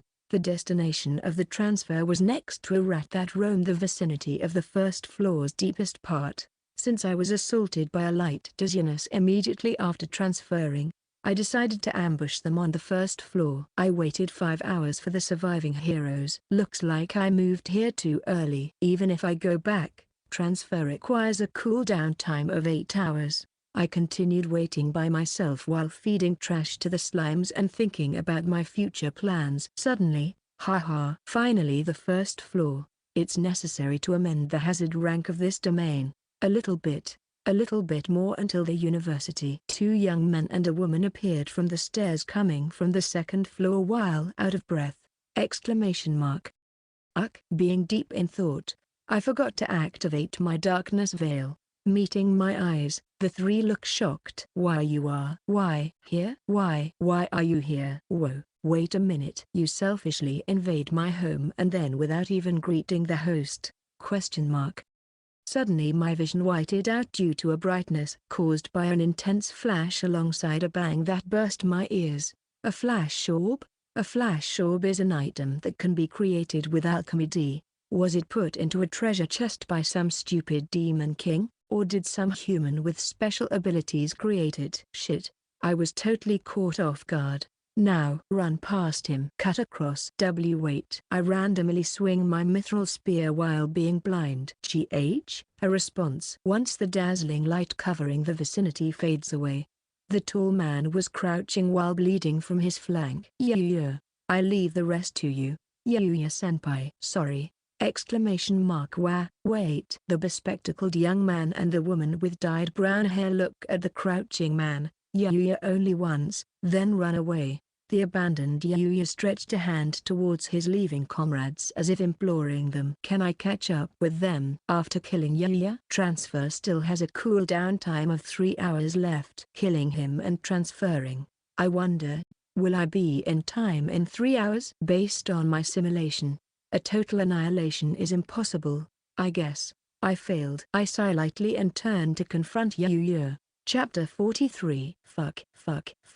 I won't die. Definitely not. I'm a hero carrying everyone's hopes. The hero who was left behind alone. Yuya stands up and roars at the same time. If you're a hero, then don't abandon your comrades and run away. Well, you were discarded as well, though. I laugh, obviously ridiculing Yuya. Kill. I will beat you to death. Yuya, who transformed into a frenzied warrior with bloodshot eyes, rushed at me while swinging the spear in his hand. An exchange of blows from the front is dangerous, isn't it? Dark arrow. Several darkness arrows that appeared in front of me rained down on Yuya. Tsk. Yuya readies his shield and defends against the downpour of arrows. Yuya is heavily equipped. To express it in Western terms, a knight. If it's gaming terminology, then a tank. As might be expected of a hero officially recognized by Kanezawa, his equipment is fairly extravagant. What a troublesome enemy. Yuya makes some kind of noise in his heavy armor and charges towards me with his shield at the ready. The opponent's body value is likely D. In contrast, mine is C. Is it going to work? I put strength into my arms and thrust the mithril spear at the rushing Yuya. Clang. Gaha. A sound of metal clashing reverberates. My hands become numb from the recoil force holding the spear and Yuya is blown backwards. That's quite the nice shield you got there. It's the inheritance of a friend of yours. A friend? I suppose he means the demon king of another domain. This world has an annoying drop rate of 100%. If you want to call that a natural phenomenon. It sure is. It wasn't my friend though. Fire Lance. I unleash a spell which I absorbed from a dark elf while denying Yuya's words. The magic lance, which was formed out of hellish flames, directly impacts on Yuya's shield. Release ultrasonic waves. A flock of giant bats that was hidden in the vicinity releases ultrasonic waves at Yuya, who totters after receiving the flame lance. That's dirty. Are you an idiot? We are in the middle of killing each other. I dash towards Yuya, who reveals an anguished expression, and thrust my mithril spear at his neck! Exclamation mark. Yuya twists his body, evading being directly hit by my thrust by a hair's breadth. I unleash a chain of thrusts. Yuya's whole body is gradually being dyed by the color of blood. Go! A rat jumped from the side at Yuya, who's completely focused on my spear, and bit the hand holding the shield. NH. That friggin' hurts. Small fries are a nuisance. He blew away the rat with his shield out of irritation, allowing me to stab his unguarded torso with my spear. WH? Yuya lowers his eyes full of disbelief at the mithril piercing his body. It's the end. I put strength into the hand holding the spear and make it rotate. Gaha! Yuya vomits a large amount of blood, and lets his shield and spear fall to the ground. I delivered a final thrust at Yuya, who had become defenseless. Ring. A simple sound similar to the male ringtone from the smartphone could be heard. Oh?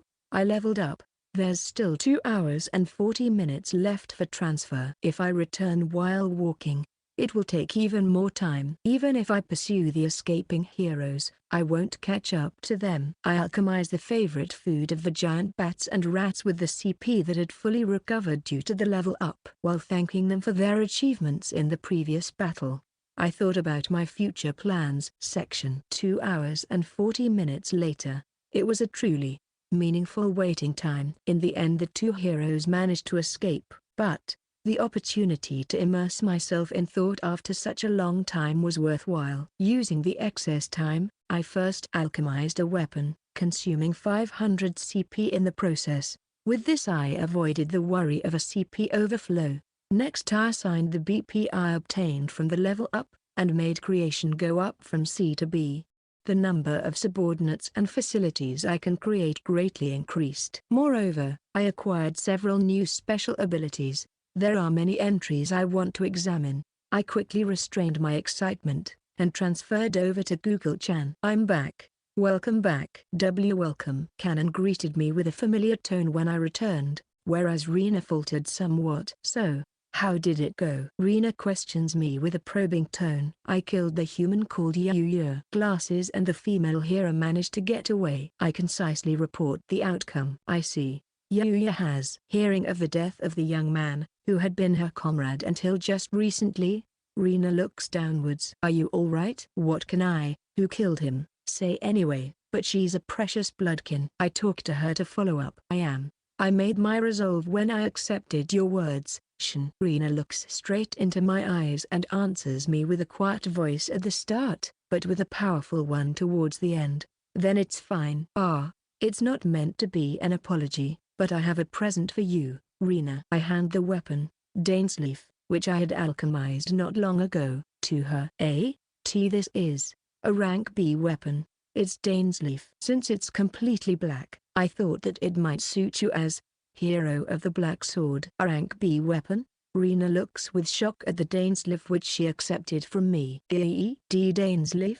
Isn't that a 500 CP weapon? And Canon raises her voice in surprise as well for some reason. Did you know about it, Canon? I do. Isn't it one of the unique items? Unique items? Yes. Unique items are those items that you can alchemize only once.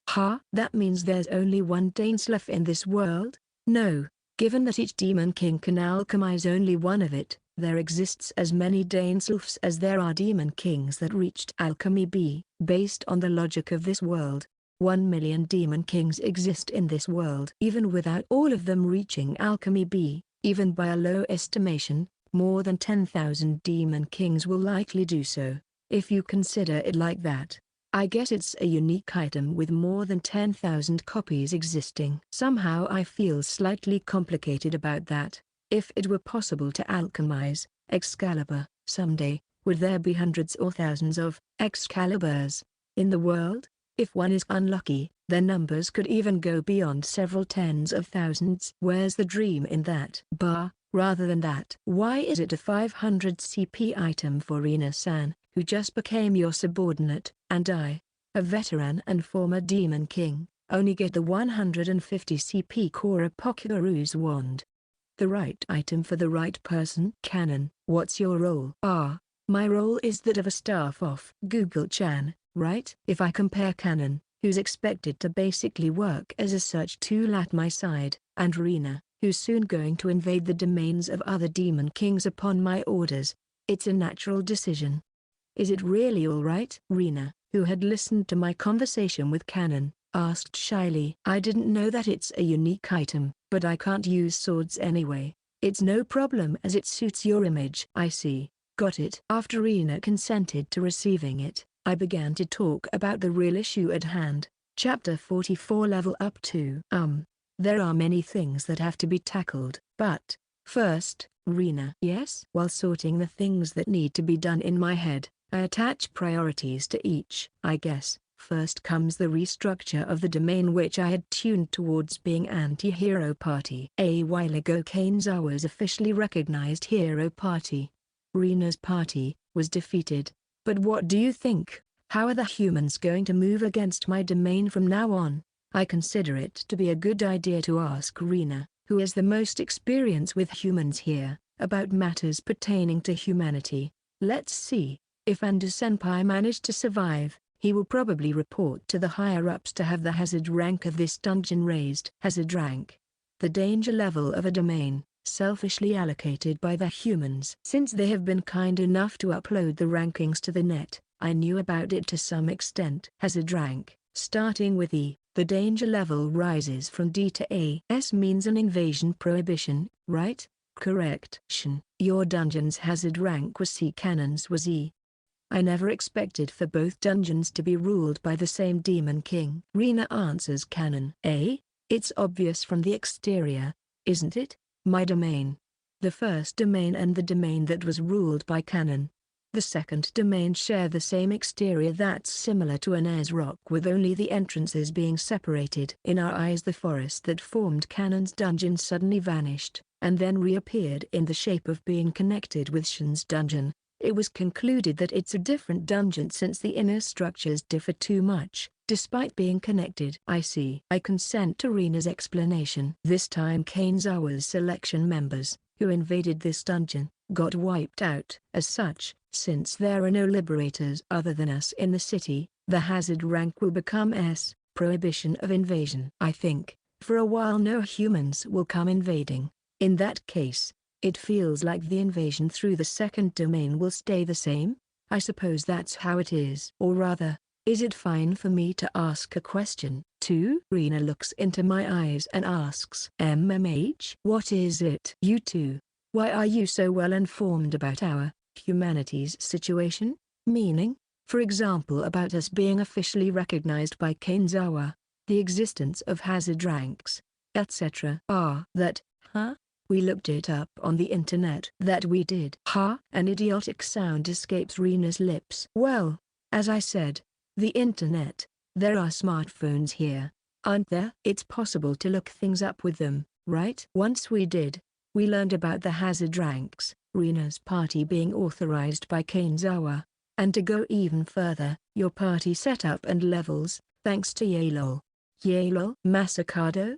There, Silver Hero. So Masakado, eh? Reena sighed very deeply. After hearing Reena's story, I ordered the swarm of ghouls on the second floor of the first domain to move to the first floor. For caution's sake, given that there are no particular issues with the second domain, I left it as it is. Or rather, humanity didn't know that we can use the internet. After all, there were rumors that a part of the Demon Kings are posting on blogs and forums, but who would believe in such gossip? Something like strange kings that rule over monsters gathering information through the internet. Truth is stranger than fiction. Modern Demon Kings are high-tech, or more precisely, originally we used to be humans, you know. Canon and I replied nonchalantly to the dispirited Reena. Now then, before we talk about our future plans, I will run several tests. Tests? That means, congratulations, understanding the meaning behind my words. Canon clapped her hands. Tests? Congratulations? Sorry, but I'd like to get an explanation. On the other hand, Reena, who had just become my subordinate, is only baffled. To put it shortly, I leveled up. The level having risen means an increase in the things he can do. Shin-san is a demon king who loves analyzing. His favorite phrase is, in contrast to the consumed CP, The effect is, but since her tone irritated me somehow, I slapped her towards the ground with a karate chop. In other words, because Shin's level went up, he became able to do more things. Because of that, you're going to test those new abilities out. Is that what you mean?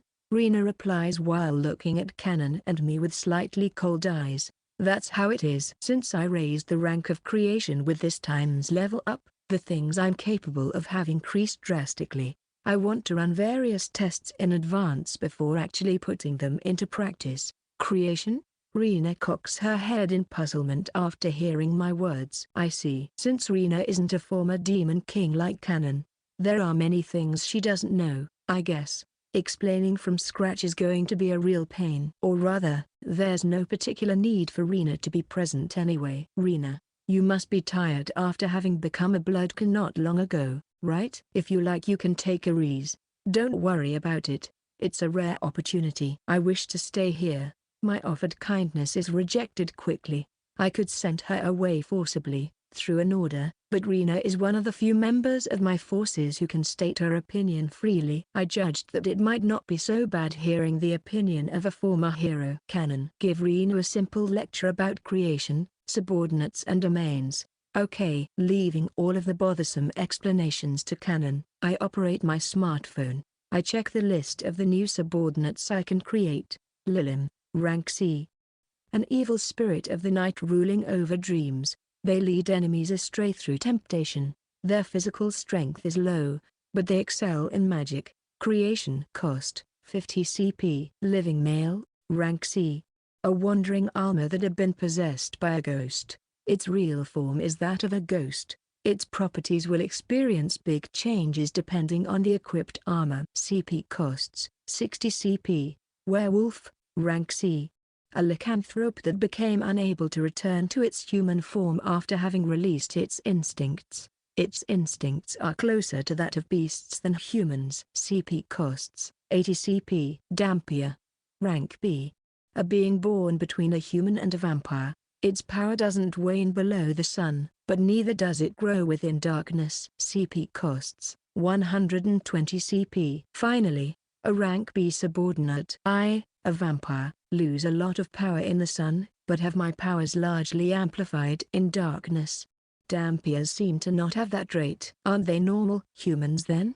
Well, they are rank B and it costs 120 CP to create them. Let's believe that they have a fitting strength. Don't tell me, it's not going to be lycanthrope all over again, is it? Speaking of lycanthropes, aren't werewolves creatures that evolved from lycanthropes? If that's the case, making them earn plenty of experience points becomes completely pointless. Additionally, I pin my hopes on living males with their explanation of its properties will experience big changes depending on the equipped armor. Is it going to become powerful if I give it a higher ranked, alchemized armor? Lilims are certainly that. They are probably just as imagined.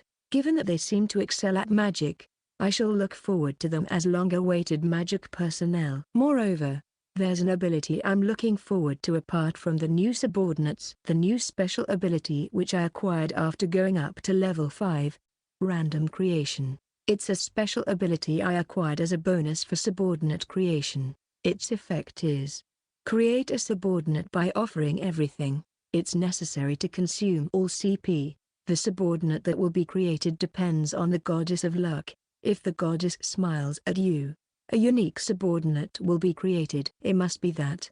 No, rudely said, it's subordinate gacha, right? Does a or exist? I mean, it surely won't be C if you offer all your CP, right? R equals rare, equals ultra rare and C equals common. There are many things I want to test besides the stuff related to subordinates. I continue to impatiently wait for Canon to finish her lecture to Reena. End of Volume 1.